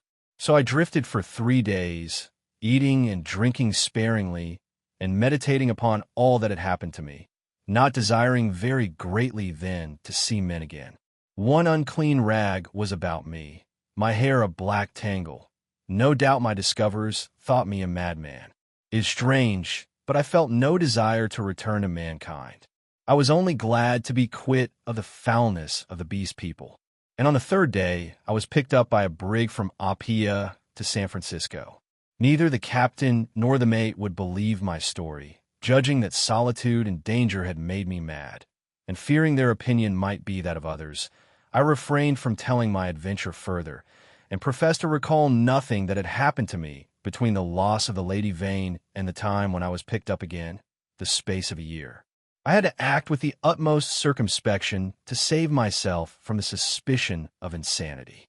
My memory of the law, of the 2 dead sailors, of the ambuscades of the darkness, of the body in the canebrake, haunted me, and, unnatural as it seems, with my return to mankind came, instead of that confidence and sympathy I had expected, a strange enhancement of the uncertainty and dread I had experienced during my stay upon the island. No one would believe me, I was almost as queer to men as I had been to the beast people. I may have caught something of the natural wildness of my companions. They say that terror is a disease, and anyhow I can witness that for several years now a restless fear has dwelled in my mind, such a restless fear as a half-tamed lion cub may feel. My trouble took the strangest form. I could not persuade myself that the men and women I met were not also another beast people, animals half wrought into the outward image of human souls, and that they would presently begin to revert, to show first this bestial mark and then that. But I have confided my case to a strangely able man, a man who had known Moreau and seemed half to credit my story, a mental specialist, and he has helped me mightily, though I do not expect that the terror of that island will ever altogether leave me. At most times it lies far in the back of my mind, a mere distant cloud, a memory, and a faint distrust. But there are times when the little cloud spreads until it obscures the whole sky. Then I look about me at my fellow men, and I go in fear. I see faces keen and bright, others dull or dangerous, others unsteady, insincere, none that have the calm authority of a reasonable soul. I feel as though the animal was surging up through them, that presently the degradation of the islanders will be played over again on a larger scale. I know this is an illusion, that these seeming men and women about me are indeed men and women forever, perfectly reasonable creatures, full of human desires and tender solicitude, emancipated from instinct and the slaves of no fantastic law, beings altogether different from the beast folk. Yet I shrink from them, from their curious glances, their inquiries and assistance, and long to be away from them and alone. For that reason I live near the broad, free downland, and can escape thither when the shadow is over my soul. And very sweet is the empty downland then, under the wind-swept sky. When I lived in London the horror was well nigh insupportable. I could not get away from men. Their voices came through windows. Locked doors were flimsy safeguards. I would go out into the streets to fight with my delusion, and prowling women would mew after me. Furtive, craving men glanced jealously at me. Weary, pale workers go coughing by me with tired eyes and eager paces, like wounded deer dripping blood. Old people, bent and dull, pass murmuring to themselves, and, all unheeding, a ragged tale of gibing children. Then I would turn aside into some chapel, and even there, such was my disturbance, it seemed that the preacher gibbered big thinks, even as the ape-man had done, or into some library, and there the intent faces over the books seemed but patient creatures waiting for prey. Particularly nauseous were the blank, expressionless faces of people in trains and omnibuses. They seemed no more my fellow creatures than dead bodies would be, so that I did not dare to travel unless I was assured of being alone. And even it seemed that I too was not a reasonable creature, but only an animal tormented with some strange disorder in its brain which sent it to wander alone, like a sheep stricken with gid. This is a mood, however, that comes to me now, I thank God, more rarely. I have withdrawn myself from the confusion of cities and multitudes, and spend my days surrounded by wise books, bright windows in this life of ours, lit by the shining souls of men. I see few strangers, and have but a small household. My days I devote to reading and to experiments in chemistry, and I spend many of the clear nights in the study of astronomy. There is, though I do not know how there is, or why there is, a sense of infinite peace and protection in the glittering hosts of heaven. There must be, I think, in the vast and eternal laws of matter, and not in the daily cares and sins and troubles of men, that whatever is more than animal within us must find its solace and its hope. I hope, or I cannot live. And so, in hope and solitude, my story ends. Edward Prendick. Note, the substance of the chapter entitled Dr. Moreau Explains, which contains the essential idea of the story, appeared as a middle article in the Saturday Review in January 1895. This is the only portion of this story that has been previously published, and it has been entirely recast to adapt it to the narrative form.